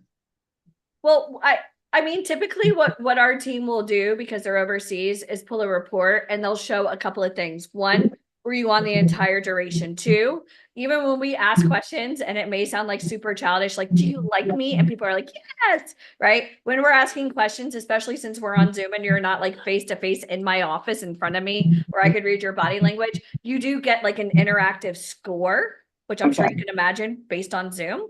I am doing a live call this Tuesday, which you're more than welcome to get on. It's 2 hours. It's just me and any of the talent that aren't on the boot camp. You're more than welcome to come on there. But I feel as though if you were on the call and this is something you want to do, as far as like the, you know, the resume for you, I would tell you that it could hinder you, and here's why. They may think that you're too busy to do this, or that Right, it's and I'm not your not. top I'm concern. not. Right. Right. I'm not lawyering or teaching anymore. I'm, Okay. you know, getting better. And I I wouldn't sing also. necessarily put it on your resume, because I wouldn't want somebody like not interested in you going, oh, well, she's never going to be able to show up because she's too busy. But we've had Supreme Court justices on here. We've had neurosurgeons on here. We've had doctors and lawyers and police officers. We have people in the Secret Service, and it's good dinner conversation. So like, oh, what do you do? Oh, because here's the thing, like even how to conduct yourself like in a courtroom. I don't know if you've ever seen shows like Suits or any, like sometimes they want people with any type of experience, even like if you're a barista by trade and you know how to froth milk or even do blowouts. Let me know if you do blowouts, because that's always. I do. I do? don't Oh my put God. combs in my hair. I blow Yeah. my hair straight, as See? straight as I can get it. Anyway. Yeah. But like any of those things, those are considered special traits. So I wouldn't necessarily put like that on your resume, because you're not going for employment. But I if am you're not. going as an actor or model, like your headshot and your body language, like that helps exude confidence. You know your Right. shit. Like you walk into a room and you're gonna own it. But it's a good conversation starter. I mean, we have a lot of military on here as well. Thank you again, everybody, for your service. So like, again, I don't have a problem with anybody putting that on it, but if you're putting any type of like lawyer, they're going to think that you're not going to have That's time the to do important thing. Yeah. Now, I have been acting and modeling and theater since I was very young. Okay. I'm in my 60s now. And so I worry that I'm getting old, but Well, age is just a number. But here's the Okay. thing, even if you've done theater, even if you've done TV and film, extra I'm a work is trained- never going on a resume. If you've done training, they're going to ask, what are you currently doing? And are Okay, you a member of SAG-AFTRA, which is, you know, the right, yeah, or Actors yeah. Equity. Yeah, and we Okay. can go through all that on before you go to an event. Like we dot our I's and cross our T's, and we go through everything together. So, right. if this is something that you want to do and you're able to invest in it, then I say rock on. Why not? Okay, all right, Yeah. listen, thank you. Yep. Thank you very much. All Okay. right. Does anybody else have any other questions? My call Tuesday is at 7 p.m. Eastern Standard Time, and it's me. It's me by myself talking out loud to whoever's on. But it's not with all the pomp and circumstance with the whole boot camp. And I'm not going to have any celebrities on or casting directors. But like, I'm really good at what we do. I mean, we all are. I joke around like our team is like the Avengers. Michael is definitely the brains. He's amazing. Deneen is definitely the mindset. She keeps all of our asses in alignment. And I'm the mouth, you know, I mean, that's what we do. And that's why, we're here and we're here to help. I mean, this way works. It is definitely a formula. There is no guaranteed success, but I'll tell you what, you could try to do this on your own, go move to New York, move to LA, spend a shit ton of money on websites, pictures, and classes, sharpen those crayons, kids, but putting you face to face with somebody that like snap their fingers and like can change your life, that we guarantee that we're going to put you in front of the biggest names, but there is no guarantee of work, obviously, because if you get a chance, the rest is up to you, right? If that makes sense, type success is mine. And I really want you to understand that, because there's nowhere else in the world where the writer of X-Men would ever even stop by their event. Like that doesn't happen. And that's why we will never announce who's coming to the event, obviously, again, because of security. And it's Hollywood. Things change in an instant. So success is yours. And let me ask you guys a question. If you had a chance to sit face to face in front of somebody of that type of level, casting directors, we've had actors from hit TV shows. Actually, one of the stars of The Walking Dead during COVID, she did trainings for us. She said, I wish to God there was a company like this where I could get my questions answered, or, you know, hey, what kind of self-tape should I be doing? How do I hold the camera? What type of ring lights are you using? How do I do a slate? That is priceless information, and we could have only gotten that with real connections. Okay. Who else has a question? Was that too much? Are you guys okay with the bluntness? I figure you just heard Gino. So are you guys okay with the bluntness? Okay. My school account is still pending. Well, we're all still here. So my whole team is live on Zoom right now. So as soon as we're off, again, if we can get around to it this evening or first thing tomorrow morning, we keep in mind, we were on Zoom 8 hours yesterday and 8 hours today. Okay. Let's see. Who else has a question? Marjorie Cleveland, I hope you're feeling better. Okay, who else has a question? Okay. When will we be working on a reel? Janie, I don't even have you scheduled to go to any of our events right now. How do you know when you get accepted? At the time of the interview, you're either going to get accepted or rejected. If you get rejected, please ask us why. We are obligated to tell you, but I'm going to tell you, be careful what you wish for, right? It's like if I walked out, do these jeans make me look fat? Yes. You asked. Oh my God, you asked. So again, some of the questions we're going to ask is, were you on this boot camp? What were some of your biggest takeaways, aha moments? Did you take notes? Who was your favorite guest speaker? If you told me you were on this call for 16 hours and you didn't know one person that was on the call, I'll call you a liar to your face. Okay, great. This is the investment to go to the event. Are you able to make it today? No. Okay, great. We have payment plans. Like, I'm going to ask you these questions. How much are you able to put down today? Okay. Why did you waste my time? Does everybody on here have an idea, if accepted, what you can hold? And do not type a number in here, but does everybody understand that financially, if given a chance to go to this event, you're interviewing with us to see if you qualify to attend an event? That is it, right? So I want to make sure you know. How many of you guys, I need a payment plan? Others, I want to pay for the ticket in full. Okay, great. How great is it that we have people on here that want to pay for the ticket in full? You're 100% committed. You don't have to worry about payment plans. I hate payment plans. They drive me nuts. Imagine if we had like 1,000 people on payment plans, and let's just say for fun, everybody put down $50, which we don't do, but let's just say $50. Well, how many people are going to the event? I don't know. What kind of event space do we need? I don't know. How many photographers do we need? Makeup artists, hairstylists, security? No. Does that make sense? So because this is a smaller event, we don't have 100 or 200 people going. The people that are going, you could either pay for the ticket in full, or you could do a payment plan. Okay. Okay, cool. Does anybody else have any other? Kane Christensen, you have a question? Hi, Kane. Hi. Hi. It's so nice to see your face again. I know you met with Coming Denise. live from Sweden. No shit. That is Yeah, so I'm fun. almost back in Texas actually. I was just in like a Okay.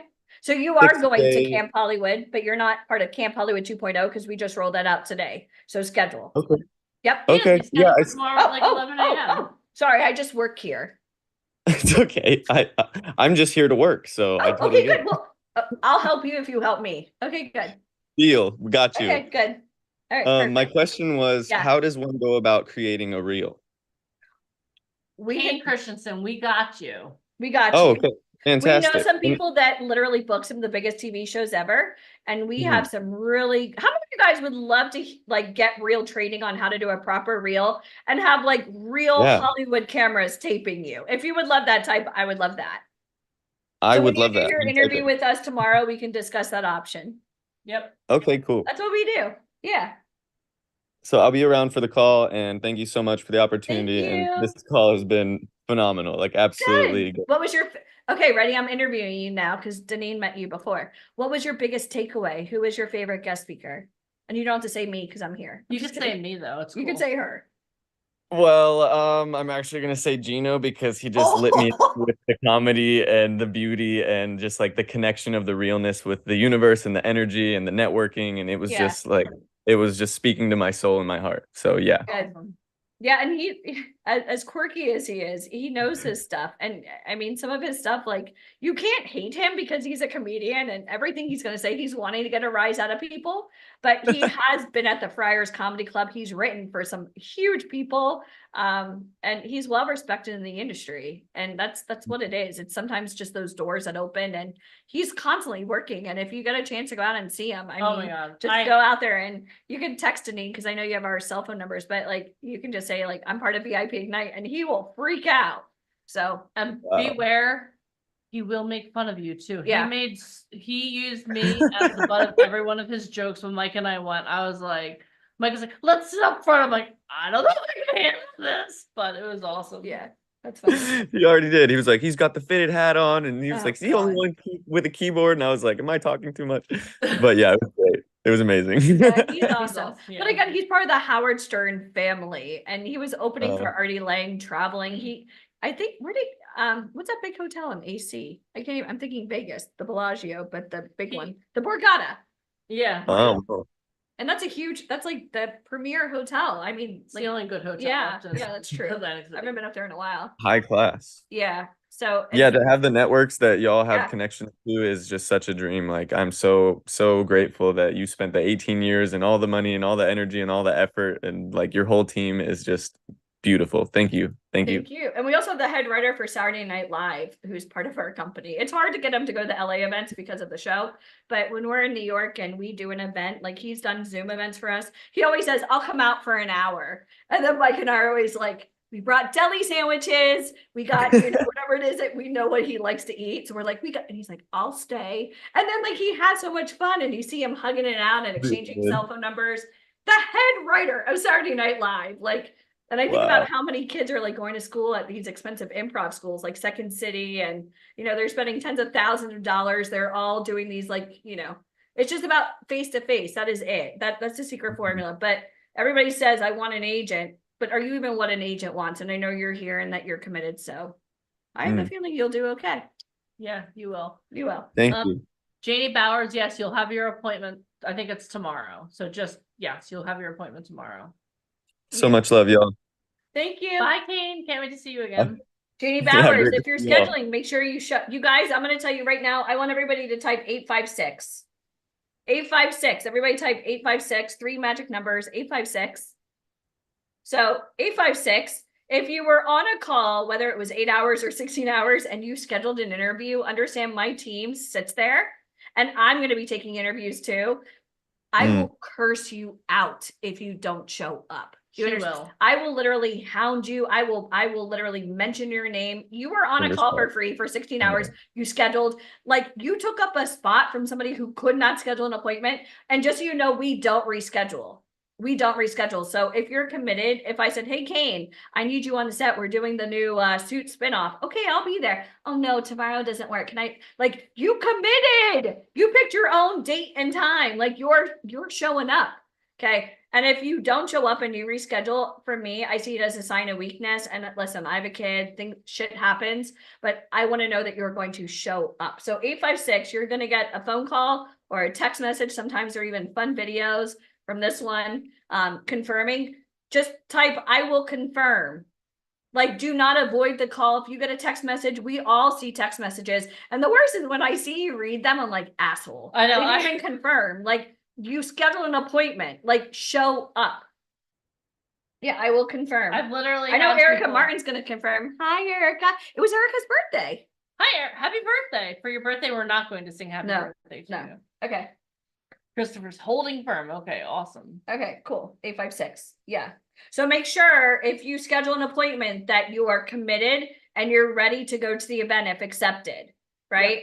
That, like, I want to see commitment. Yep. So Janie Bowers, you have to show up. You have to show up for the interview. You cannot not show up. And I need to know that you are ready. You are ready with some form of payment to hold that ticket if you want it. And again, if you're financially struggling, we totally understand, but do not schedule an interview because these tickets are really limited. And for those of you that scheduled tomorrow, you're going to have a better chance to go than those of you that scheduled for Tuesday. Also, What? please know your time zone. Oh yeah, time zones. I'm not going to go through that now. If you don't know your time zone, go to timeanddate.com because I'm not your keeper. If you're scheduling your own appointment and there's a drop-down box, I don't even know anybody who doesn't know their time zone. We know a lot of people who don't know their time zone. They're not in Yeah. that circle. They're not in that Everybody circle. that's real knows Yeah, the so- time zone. Yeah, so please know your time zone as well. But I will be reaching out, and our time is valuable. I mean, we gave you guys 16 hours of our time this weekend, We've which is been on our amazing. feet. Literally, we're on our feet. We're like on our feet. Yeah, we are. We're on We our. are. Aren't you glad I got this, Matt? It's I really am. nice. I am. Yeah, so make sure that you show up for make sure you know your time zone as well. All right. I'm gonna scoot over. I like how the Zooms are never normal. Yeah, us too. Here's a wheels You on the know- bus Robert, what is and my car keys. Oh, thank God you found those. That would have been a train wreck. Yeah, they're always the same. We're going to announce the dates. Okay. Well, it'll be at the end of January. We're going to announce the dates.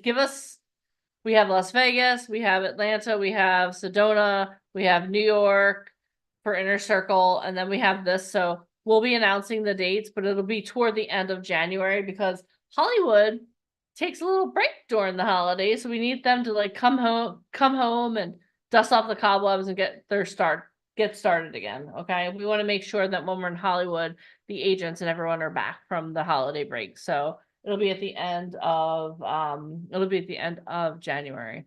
All right. Okay. Beautiful people. Marjorie Cleveland. What do you have a question or do you have a question for us? This is what I'm going to do. Marjorie, I would love to let you speak. What we'll do is after we have one more thing going on and then I'll have you speak. Okay. So Angel, please stop posting that stuff. We really appreciate that, but we're good. Okay. Please don't post that anymore. I'm saying that out of love. All right. This is what we're going to do. How many of you guys would like to see, we still have Ryan Colby coming up. Okay. How many of you would like to see Alicia Kay back in action? How many, if you do, type action in the comments. How many of you would like to see Alicia Kay back in action? Where is I lost Zoom. Hold on.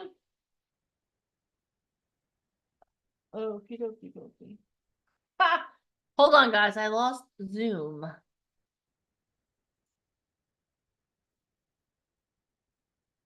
Okay, just give me one moment. There we go. Okay, I found Zoom again. Okay, again, how many of you guys would like to see Alicia in action? Why is it? Okay, hold on. Sorry, guys. My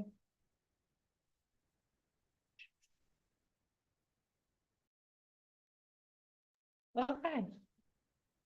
Oh, here we go. I made it small. I see what I did. Okay. Whew. Sorry. I guess Gino like rubbed off on me and I lost control of Zoom for a moment. That was pretty insane. I'm gonna ask you, okay, everyone said action. I'm not gonna ask you the same question again because I lost control. So this is what we're gonna do. We're gonna watch Alicia's interview with Sean Mike Kelly. It's gonna be about 30 minutes. Okay. And then we're gonna bring Ryan Colby back. All right. So are you guys ready for this? Are you ready? Okay, good, because here we go. And share sound. All right. Can you guys see my screen? Okay, awesome. Here we go. Here we go. Maybe. You met Al Pacino backstage. Al Pacino, yeah. Okay, so here's a true story. So when Mike and I started VIP Ignite, we were the bridge to help talent meet top people in the industry. Somebody said to me, well, aren't you tired of just being the journey? Like, why aren't you the destination? We ended up investing in Broadway. And one of our good friends invited me to go with him to a show. And Al Pacino was starring in it with Judith Light from Who's the Boss. And we went backstage and we all got to hang out. It was so nerve-wracking. Wherever you guys are watching this show, I would truly appreciate it if you follow or subscribe. It helps a lot with the algorithm. It helps us get bigger and better guests, and it helps us grow the team. Truly means a lot. Thank you guys for supporting, and here's the episode. All right, guys, you got Alicia here, co-founder of Visioncraft. Thanks for coming on. Thank you. Coming off the 10X award, right? Bling bling, yeah. Oh, they give you a ring? Yeah, so we had a Oh. really cool plaque that came for the last 8 years. We've been 2 Comma Club with ClickFunnels, and then finally we went big. You know, it's like Vegas style, just Yeah. all in. I love And it. we got the 10X, and that So was how do you get the 10X one? Is that a certain 10 amount? million. 10 million in Yeah. 1 year? Yeah, Wow. using a funnel, and that's really crazy. That's impressive. Yeah. Yeah. And you know my business partner Mike, he's a complete genius. So we're showbiz, and Very I'm the smart. face of the company. He's definitely the brains, and Yeah. you kind of need a little bit of yin and yang. And you So we guys are did a it. great pair because the network you built It's together so important.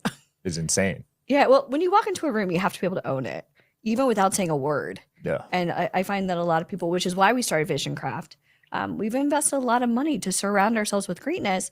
And as an entrepreneur, so many people didn't know their why. They couldn't really quite depict what they were doing. And people don't buy products, they buy you. You know that. So And what you did today, even though it's a silly example with the donuts, you left an impression on everyone that you met today with Sugar the donuts. Yeah.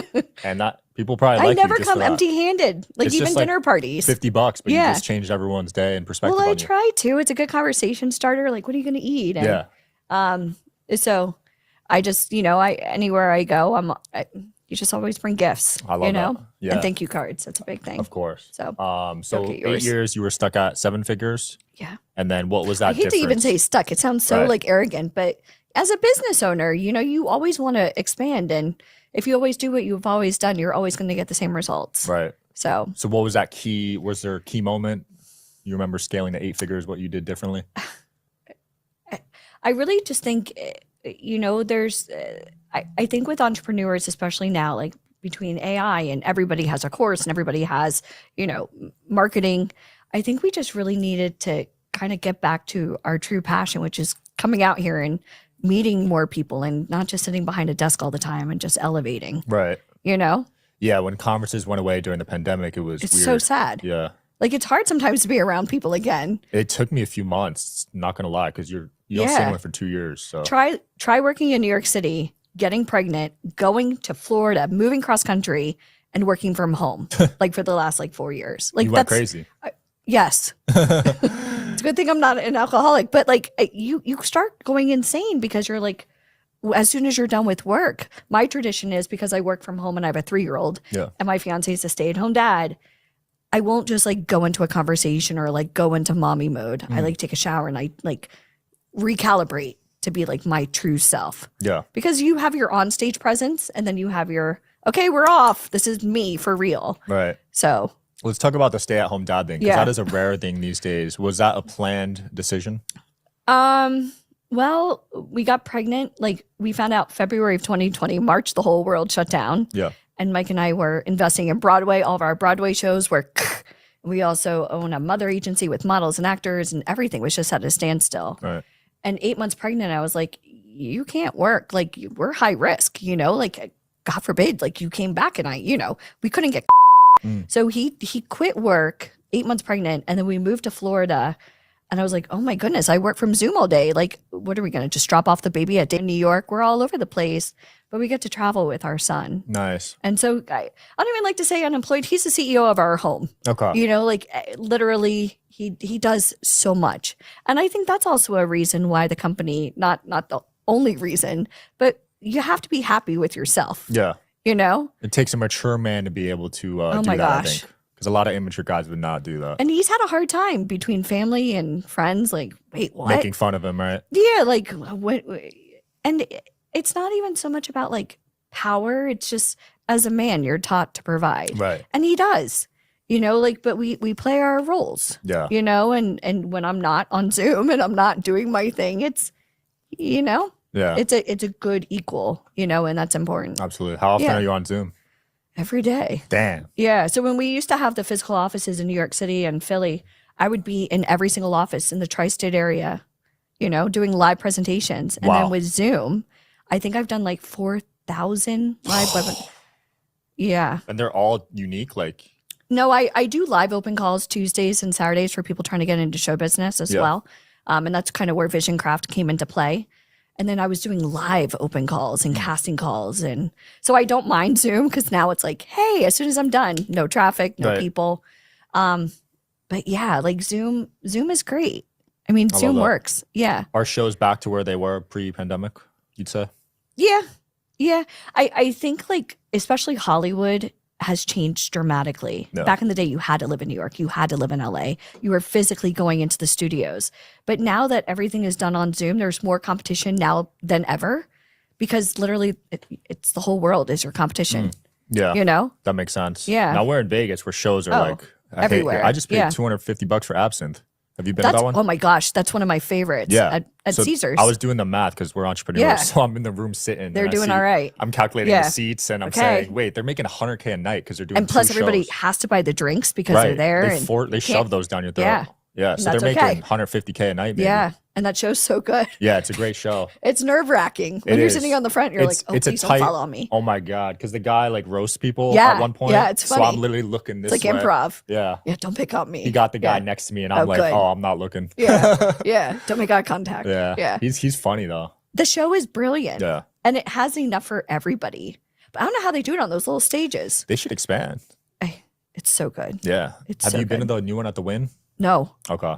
no. I forgot. Awakening, I think it's called. Okay. That's a good It's hard because one. we brought the baby this time. Yeah. So even we were talking about restaurants in the other room, and I was like, oh, I don't want to be that, you know, here's my 3-year-old going to a club again, you know? So I'm trying to be respectful. Yeah. But there's he's some- cool. My there's some- kid's been to South Beach. He's been on set before. Okay. He's 3, but he's Nice. going to run Vegas, I think. Yeah, he's gonna be a he's stud. networking. He shakes his hand, you know. Oh, I love it. Yeah. He's gonna be a He's stud. he's not like a normal kid. Caden is cool. Yeah. Yeah. Good name too. Yeah. it's a good Caden name. with a C Yeah, or K? A C. Okay. Yeah. I know some with a K. Oh.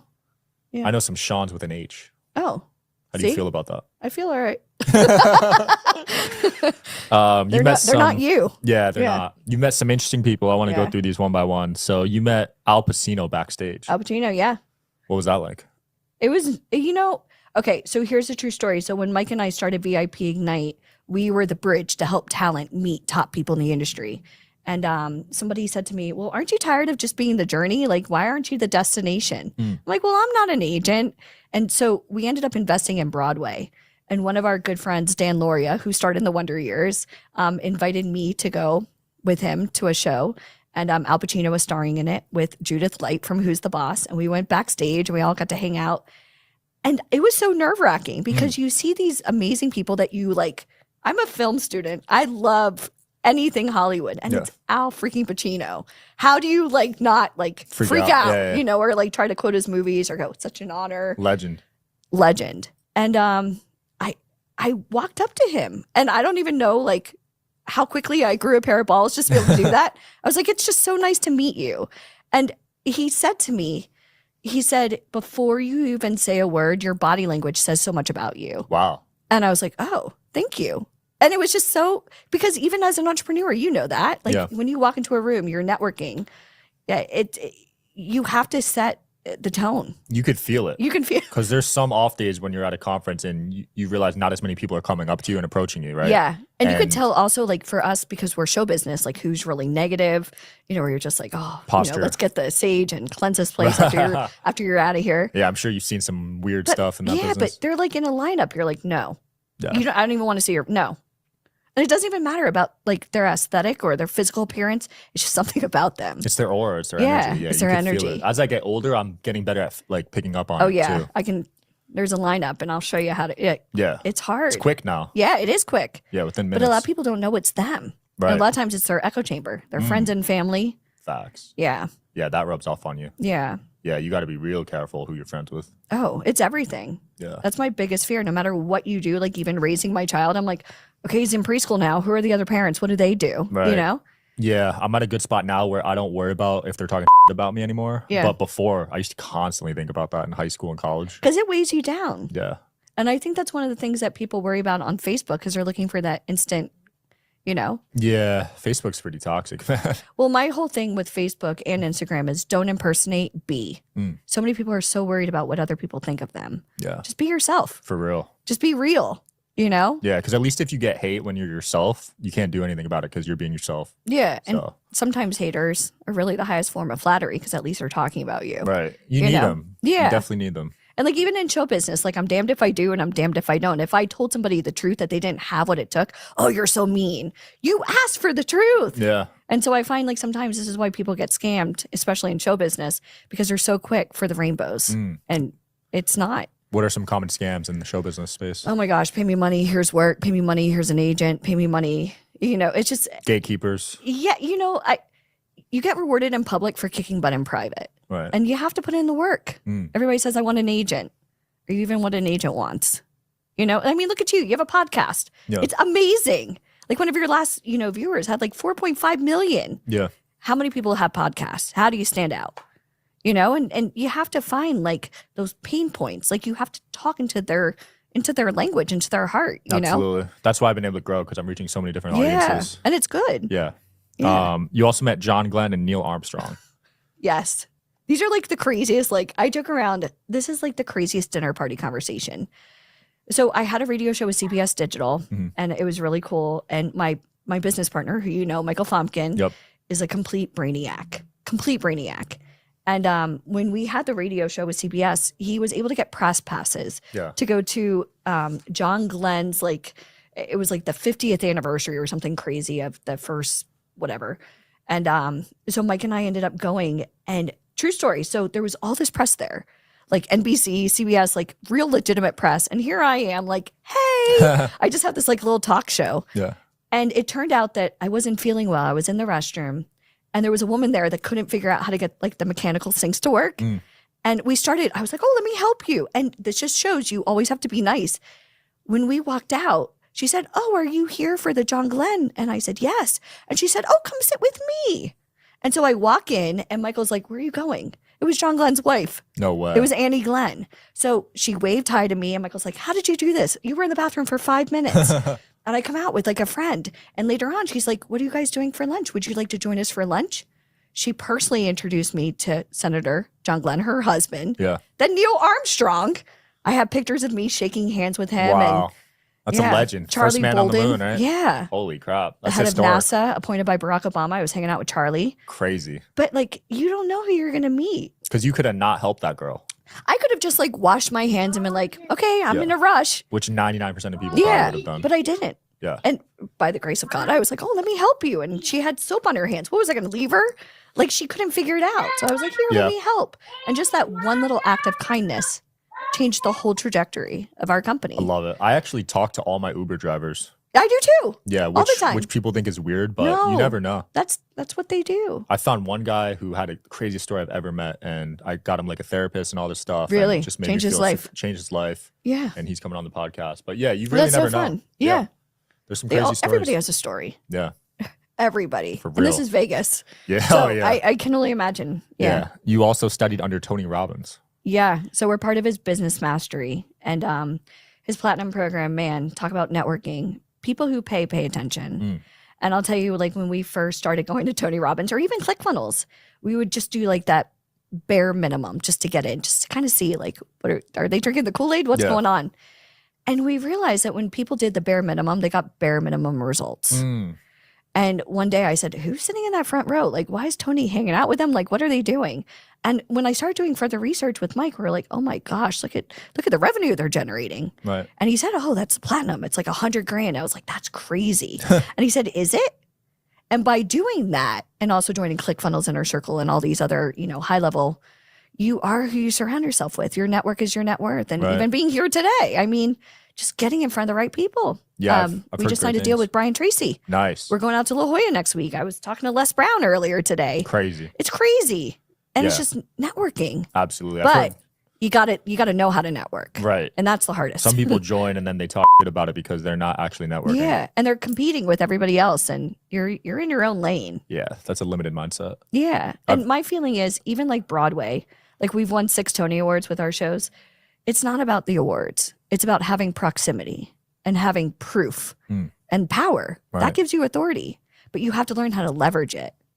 Are you interested in coming on the Digital Social Hour podcast as a guest? Well, click the application link below in the description of this video. We are always looking for cool stories, cool entrepreneurs to talk to about business and life. Click the application link below, and here's the episode, guys. And that's a hard thing to teach. Absolutely. So Yeah. is the Tony Award pretty much the Oscar of the Broadway world? Yeah. So that's the Yeah. highest. So you we've can- worked with Sigourney Weaver and David Hyde Pierce and Wow. but like even investing in Broadway, that totally changed everything because we were able to see like everything. It's kind of like taking your favorite storybook and bringing it to life. Yeah. We are now like part of the scene. Like, oh, look at this. Costume designers talking to people. Oh, why are you doing this and not this? And talking about marketing and why do the wraparound bus versus the billboard in Times Square? Why? And like you would hear the psychology. Oh, that makes sense. And then like you learn that and you're like, oh man, I could apply this towards VIP. Yeah. Which is our mother company, VIP Ignite, because we Love help it. aspiring models and actors get in front of the right casting directors and agents and producers, but we get them ready. Mm. And the reason why we started Vision Craft was because there were so many entrepreneurs that kind of needed that Hollywood-esque blueprint. They have a story, but they don't know how to tell it. Right. And they don't make it compelling, and it's going to be great. It's got to be tough to get a show on Broadway, right? Oh, Broadway. They only do a few a year, I feel like. they run Yeah. the same one for like years, like the Harry Potter one. I see Oh in my New York. gosh. Think about how many people go to the most prestigious schools in the world and then they graduate and then what? Right. They're living in New York, bartending, waiting on tables, like waiting for that big break. So, I mean, obviously there's no guarantee. Yeah. But if I can help put somebody in front of the right people and just, you don't want to just sit up on a website. What is that going to do? Mm. You're one of a billion on a website. Like, pick me. Who's going to pick you? Yeah. If you know you're right, like you have to get face to face. You got to get out there. You got to get out there. Yeah, you got to be 'cause proactive. You had no prior connections to Broadway No. when you started, right? No, none. And I feel like that's very hard to do because most Yeah. people do have those connections Yeah. that are in the space. Yeah, we also work with filmmakers. We work with people that work with Francis Ford Coppola. And for me, like, that's a dream. Mm. I'll never forget when I took that picture with Anthony or Al Pacino, somebody had commented, like, oh, you're so lucky. Mm. I was like, lucky?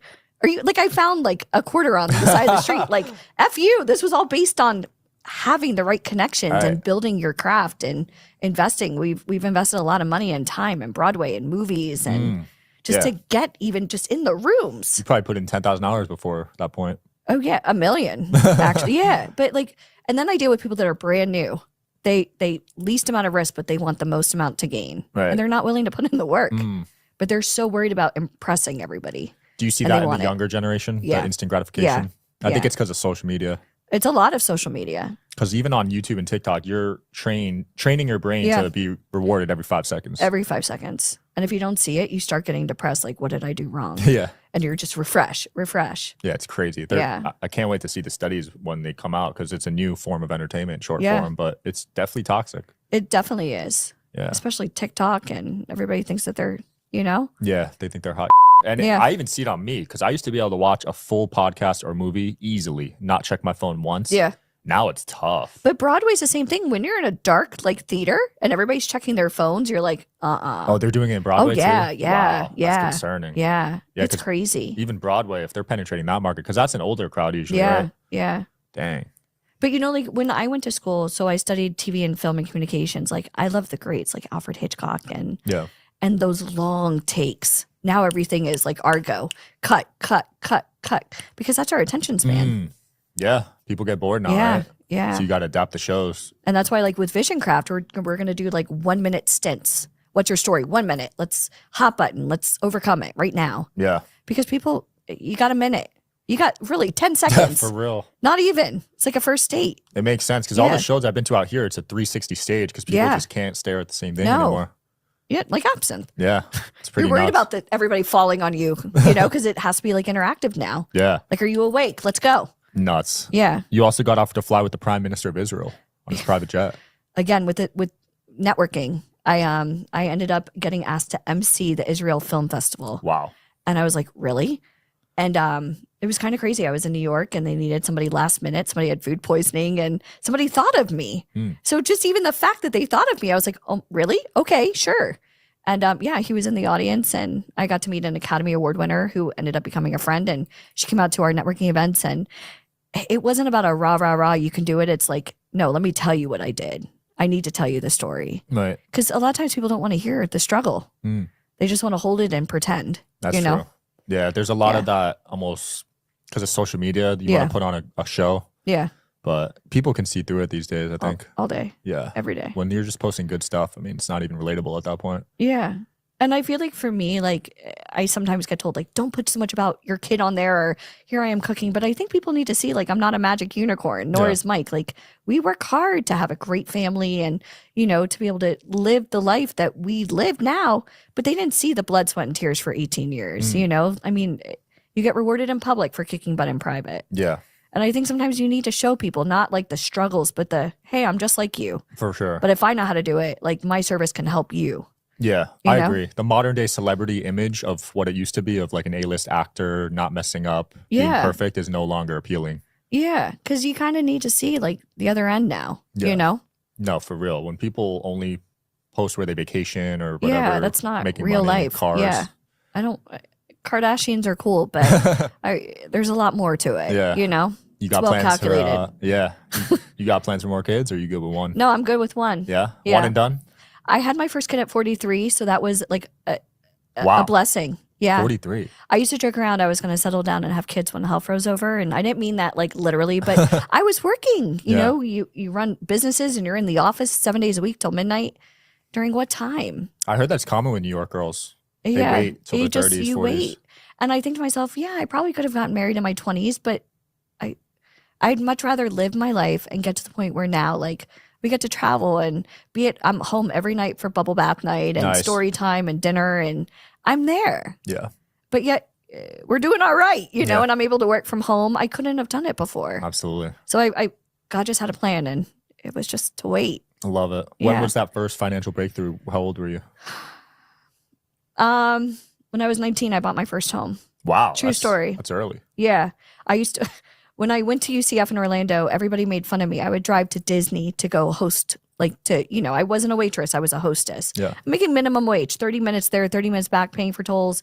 Everyone would say, why are you driving so far? It's like minimum wage. I'm like, but the waiters there make money. And they're like, but why don't you work here? This is where your friends are. I said, my friends have no money. Nickel beer night, 10-cent wings. I don't want that. 10 I want to cent make, wings. I want to make money. If I'm waiting on tables, I want to make money.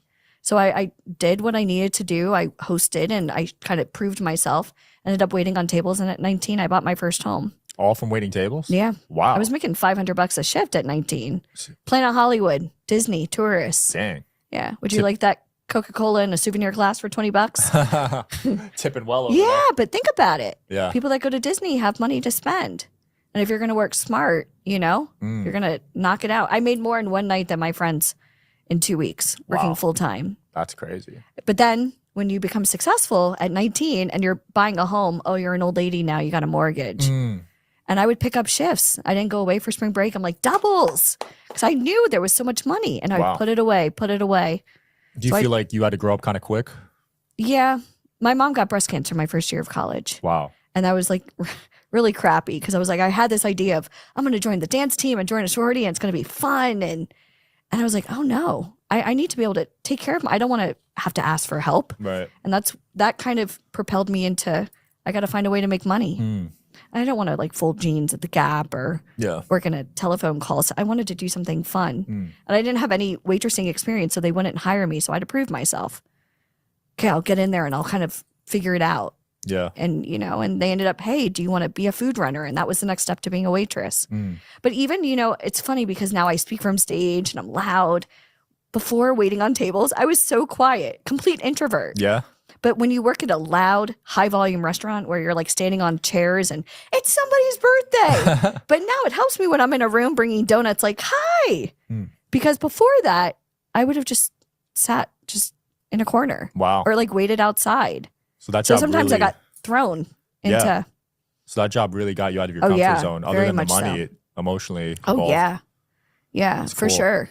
And I think you've done really well at proximity. Yeah, I see proximity. that keep coming up in our Yeah. conversation. If you get in front of the right people, what are you going to talk about? It's not about you.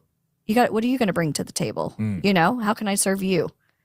And I followed up with every single person I met through you already. Yeah. Barry. That's We've been impressive. texting. You met them today. Yeah. You already followed I'm up. like, hey, we have a boot camp. There's synergy here. Whitney, hey, why not? Yeah.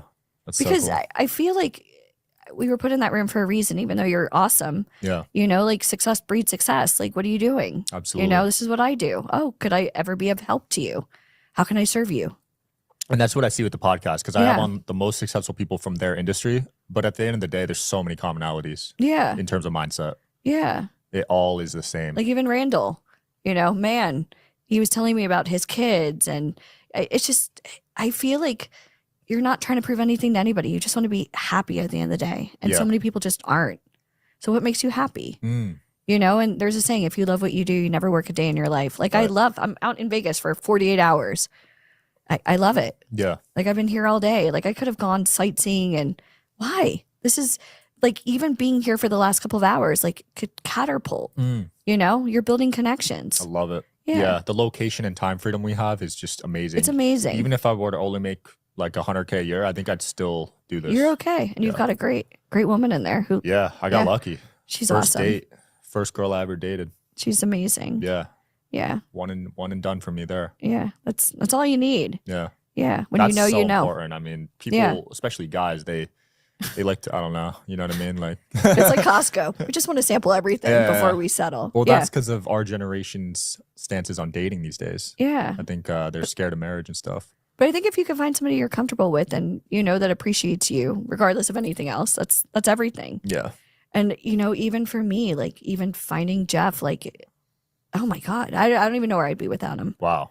Yeah, That's huge. probably like in a dark corner. Like 2 months after I had my baby, my dad died. Damn. So I was like, oh God. So I moved cross country, worked from home, had a baby, lost my dad during a pandemic. Oh my God. Talk about perfect storm. Yeah. So Yeah, those were scary times. it was horrible. Yeah. Super scary, man. Not just in the world, but also for business. We Oh, were yeah. doing live events only. Oh, for you. Yeah. So like Jeez. Michael Fomkin, genius, like literally pivoted, like he saw the trend coming. Mm. And we realized so many people were paying so much money to go to our live events, sitting down in front of agents and casting directors, but they weren't ready. Mm. So it was a lot of mindset, yes, but also like fundamentals. Yeah. And that's why even with Visioncraft now, we're doing so much live, but also on Zoom. Because it kind of needs to be like accountability and check-ins a lot, Yeah. Because you don't know until you know. So in people's mind, they think they're being proactive, but a lot of times it's their self-doubt that ruins them. Yeah. There's a lot of unlearning and limited beliefs, right? Yeah. You got to address. And So it's people don't even accountability. think about it. Yeah. Yeah. Accountability is huge for me. Yeah. It's a check-in. How are you? Yeah. Yeah. Accountability. I mean, people don't take it. No. It's crazy to me. And I it- try to take it as much as I can. Sometimes I see And myself. it's not always slacking. easy. Yeah, it's not always easy. always easy. You're going to have good days and bad days, but just you're not alone. And I Yeah. think it's important because as an entrepreneur, that's the scariest thing. You don't know how you're going to make money tomorrow. Yeah. You're 100% dependent on you. But you can't fail if you're going all in. So Yeah. you have to do what winners do. A lot's on the line when you go down the entrepreneur route. People Oh my think it's gosh. easy because of social media. Oh, you make your own schedule. You write your own paycheck. Do you know how scary that is? Yeah. Yeah. I work probably double the hours of a 9 to 5er. And Yeah. What are your hours? I'm like, Yeah. no. And probably the first 5 years I made less than a 9 to 5er too. Yeah. I think we broke even for a long time. And I was like, I'm tired of this. Yeah. But proof of concept, you need to show like that it works. And sometimes you have to do just enough. Yep. You know, we weren't looking to get rich, and I still don't consider rich. You know, I just be happy, you know, leave Yeah, a legacy and be able to, help people. Yeah. If you help Yeah. people, I think the money will come. yeah. In one way But or you have to another. do the right thing. Yeah. You know, like there's so much out there, especially in show business, Mm. entrepreneurship. Everybody's a coach. Mm. Everybody's, doing an online course. How are you different? You know, See so many courses. all day, Crazy. all day. I never went down that route. It Well, wasn't for me. But like again, like when you're networking and people can see that you're different, that you just need a shot. Yeah. This is how we're different. Yeah, absolutely. I'm more of a community guy. Like you see the group chat. Yeah. I'm more like, let's help each other rather than me try to help Yeah. all you at the same time. And somebody has the answer. Yeah. Somebody's been exactly where you've been. Oh, yeah. And they know how to circumnavigate. Yeah. If you Help type me. in the Yeah. chat I made, and I'm sure in any mastermind chat you're in, Yeah. you're going to get an answer. But that's why you have to surround yourself with the right people. And sometimes you have to cut a check for that speed Mhm. because it's really hard to find successful people that actually can help. Right.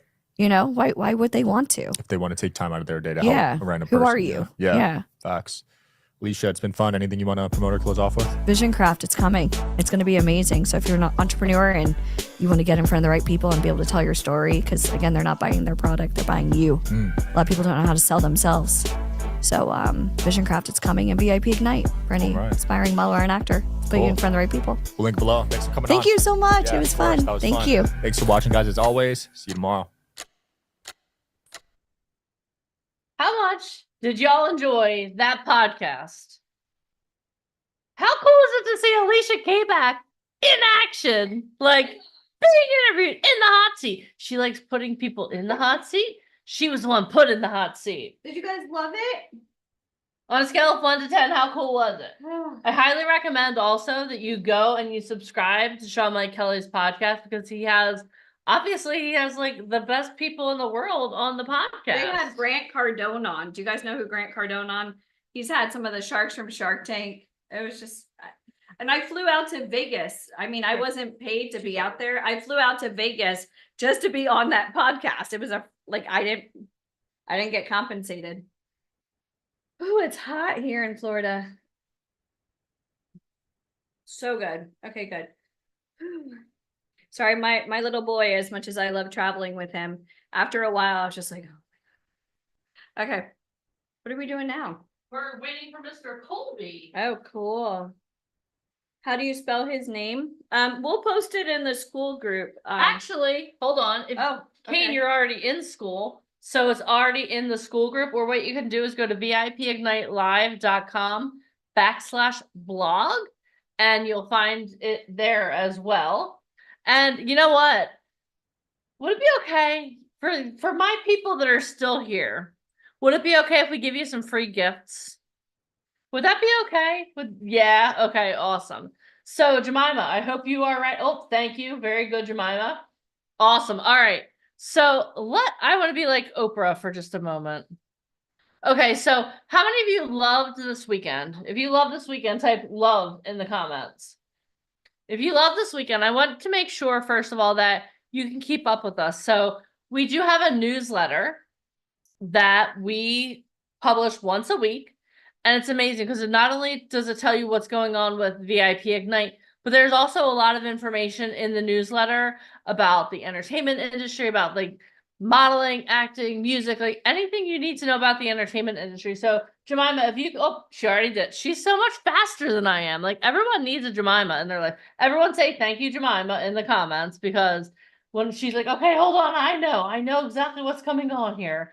Awesome. All right. So, and then the other thing too is, if you're in school, you already have access to a full copy of the book, but we would also love to give you a copy of the first chapter of Finding Fame. And here, this is what I want you guys to understand. Okay. I want you to make sure that you get a copy of Finding Fame. Again, it's not about hearing Alicia's story, Mike's story. The reason I love Finding Fame so much is it's the story of so many people in the entertainment industry that are successful. At the beginning of the day, we talked about success leaves clues, right? We talked about success leaves clues. So if you want to be even more successful in any industry, are you going to talk? Do you want to hear from people who are like just getting started? Do you want to talk to people who maybe did this like 50 years ago? Or do you want to talk to people that are current in the industry? In the comments, you want to talk, you want experts, you want people that are current in the industry. That's why I love Finding Fame, because what Mike and Alicia did is they went around and they interviewed some of the brightest minds in the entertainment industry. There are some entrepreneurs in there, and you might be thinking, but Deneen, I'm not an entrepreneur. You're trying to get into show business. Let's circle the word business. If I were an English teacher, I would be like show business, and I would circle the word business. If I had a whiteboard, don't worry, it's coming. I'm going to have a whiteboard soon, but I'm not joking. John Norman, I was lamenting not having one. But so you're going to have the opportunity to like learn from some entrepreneurs, and it's very important for you to do that. The other thing I want you to do also is make sure that you follow along with us on social media. Okay, because we're going to be doing some really cool things. We're going to be in Las Vegas in 2 weeks. We're going to be in Las Vegas with some of our talent. Make sure you follow along. The event that we're having there is going to be, it's going to be crazy. It's going to be absolutely amazing. So make sure you're following along. Make sure not only do we have Las Vegas coming up, but we have so many other things coming up as well. And, sorry, my speakers are texting me. Thank you so much for letting me talk today. It was amazing. Yeah, so I want to make sure that you guys are following along on our social medias, because social media is real time, right? So you'll know what's going on with us. I also want to make sure, I'm going to throw this in too. How many of you are avid readers like I am? Like, I'm such a book nerd. I love books so much. I like libraries. When I was in college, I was always in the library. So would it be okay if we share a couple books for you or with you as well? From the man who published Finding Fame. His name is Mark Victor Hansen. He actually published, I don't know if you guys have ever heard of a book called Chicken Soup for the Soul. Like literally the first book that I ever read on personal development. So what I would love to do is also share those books as well. I don't know, we're not giving you the audio, we're actually giving you the visual. But Jemima, if you have the links for the books, I think it's Ask, and there's another book too from Mark Victor Hansen, which I highly recommend. But guys, this has been an amazing weekend, and we wanted to make sure that we cap it off with the fashion icon himself. So are you guys ready to have your weekend capped off with the one and only Mr. Ryan Colby? But I know it's been a long day. We've been on our feet for pretty much the whole weekend. Can you guys show some love to Mr. Colby? Can you please show some love to Mr. Ryan Colby? Hello, Ryan. I've missed you. It's been so long since we spoke. Yeah, couple of hours. Couple hours. All right, so we have a lot of people that have scheduled interviews with us to. Okay, good. You're gonna have the opportunity to meet so many of the amazing people on this call right now. So Okay. to get them ready, I know it's in January and it might seem a little insane to start preparing now, but you have to prepare early. What are a couple tips you want to give to these amazing human beings, these amazing souls, to get them ready for Hollywood? For January, just start maybe the one thing that can be elongated, and now you can start, getting your body right, working out. Even if you're plus size, you still need to be fit for this industry. So you can start working out now so your stamina is up. You can maybe drop a few pounds, by January. It's not like important, but you can start doing that. Start looking at magazines and catalogs and websites, e-commerce websites that kind of appeal to you, that are like you, fit your age, your demographic. looking at posing, looking at commercial clothing. Just lightly start doing stuff like that. I mean, January is a few months away, 5 months away, or yeah, 5 months. But it'll seem like nothing. It'll We'll seem snap our really quick. fingers and we'll be in Hollywood together. It'll be insane. Yeah. Okay. Now, what's like, I know some, like, for people that are getting into the industry too, especially people that are like relatively new, I know one of your pet peeves is that if someone says they want to be a model or an actor, that they can't name current people. Can you talk a little bit about how important it yeah. is to actually know about the industry you're trying to get into? Yeah, I mean, you should know the basics, some of the brands that appeal to you, that you are good for, the current models that are, working a lot, the current agencies, the current, photographers. You should know some information about the industry. I mean, the fashion industry is hundreds of years old, and there's a lot to know, and I don't even know everything, but you've got to know something. You've got to know about cameras, lighting. You've got to know certain terms, casting, or, a hold, or, blockout. There's so many terms in this industry you can start to learn about, and just have more knowledge about the industry, period, whether it be about models, studios, cameras, TV shows, photographers, terms that are used. All of these things matter, and you'll just seem more prepared and knowledgeable, and less like you're just trying to be famous. You just want to be a model because you think that that's a road map to fame, or a reality show, or whatever it is you're trying to do. So you want to seem like this is a serious thing, and less like an opportunist. Yeah. Less like a fan, or, hey, I want to be famous. Yeah. Okay. Awesome. All right. I guess that's it. Does anyone have any questions they want to type in the comments? I'll open it up for like 1 or 2 questions for Mr. Colby. Type your questions in the comments. You look like you've been on this boot camp as long as I have today, Ryan. I am tired. We have a long day here. It's exhausting. I understand. All right. I don't see any questions popping up. So, Ryan, thank you so much for popping on. Everyone say, thank you, Ryan, for being here this weekend. Thank you. Awesome. And Ryan, good thank luck, you so and much. I will see you in LA. Schedule your meeting and show up for the meeting, and we'll see you in LA. Awesome. All right. Thank you, Ryan. Okay. Bye. Okay, see you. Bye. Bye. Colby. Bye. I'll see you in Vegas. It's gonna be Bye. hot. Bye now. Who goes to Vegas in the middle of July? That's what I said when we scheduled. I'm like, July? Woo! All right, guys. Well, congratulations. This is like the Hunger Games. We made it to the end. 8 hours all day today. It's past 6. Crazy. But congratulations. Round of applause for you. I would trust each and every one of you to show up on set. Now I know that you said you were going to be here and you're still here. So high five. We'll hug it out when I see you in Vegas. Where are we going? I don't know. This one over Hollywood. here. We've done karaoke with our talent. That was fun. We are not going to sing Journey, but our song is Don't Stop Believing. I'm not. We singing. Never Do. We never stop believing in you. That is true. All right. So did you like that? I'm That was good. real improv. tired. Gee, I'm real Scotty tired. would have been so proud. I'm gonna just take a little bit of that reel going, you suck. I'm gonna work with Caden on that one. That'll be It's awesome. 3. He's coming about.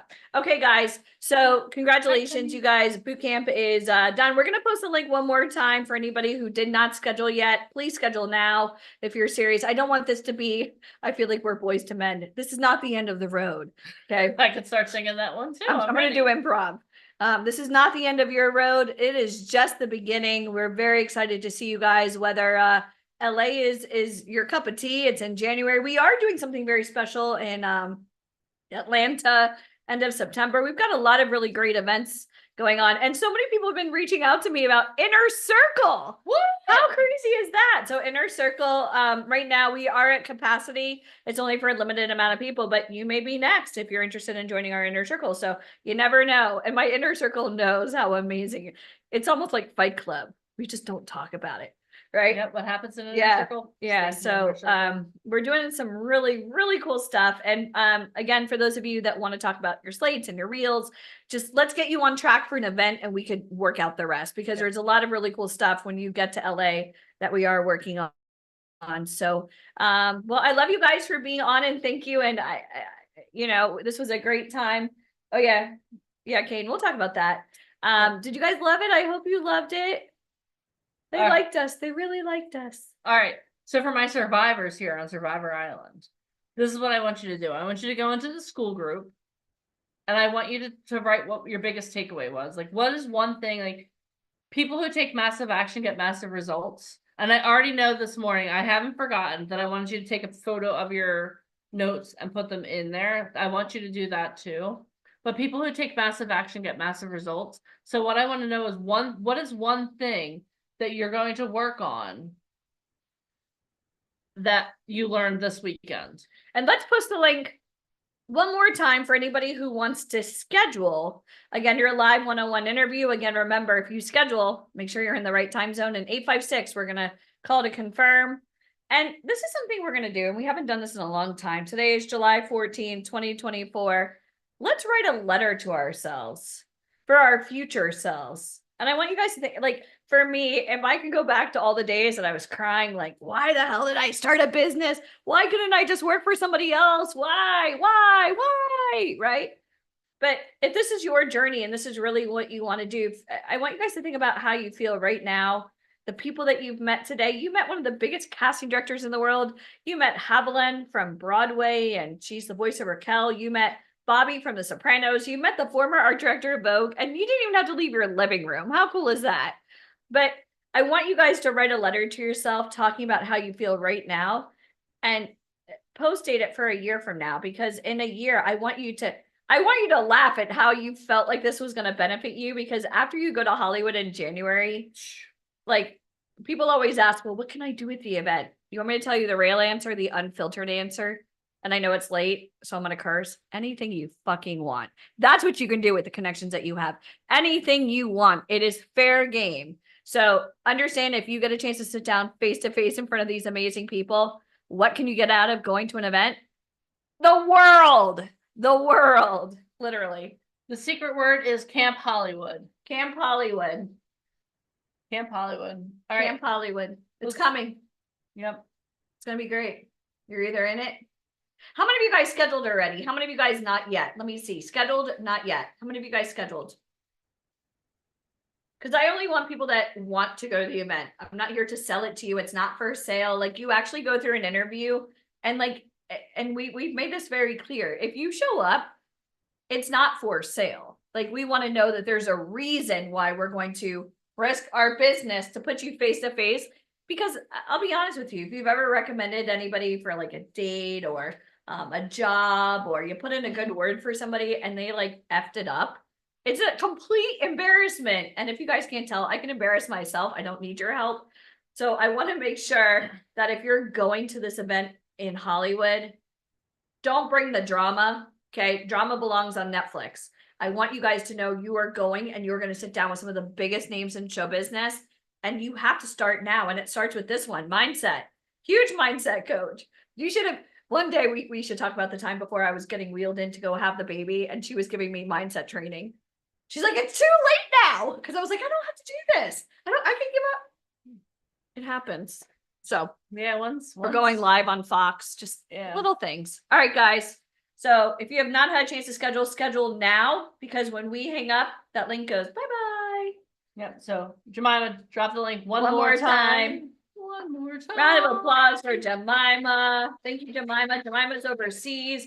It's like midnight her time. No, it's 6 a.m. her time. Oh, She was up shit. all night for you guys. So say thank you. Thank you, Jemima.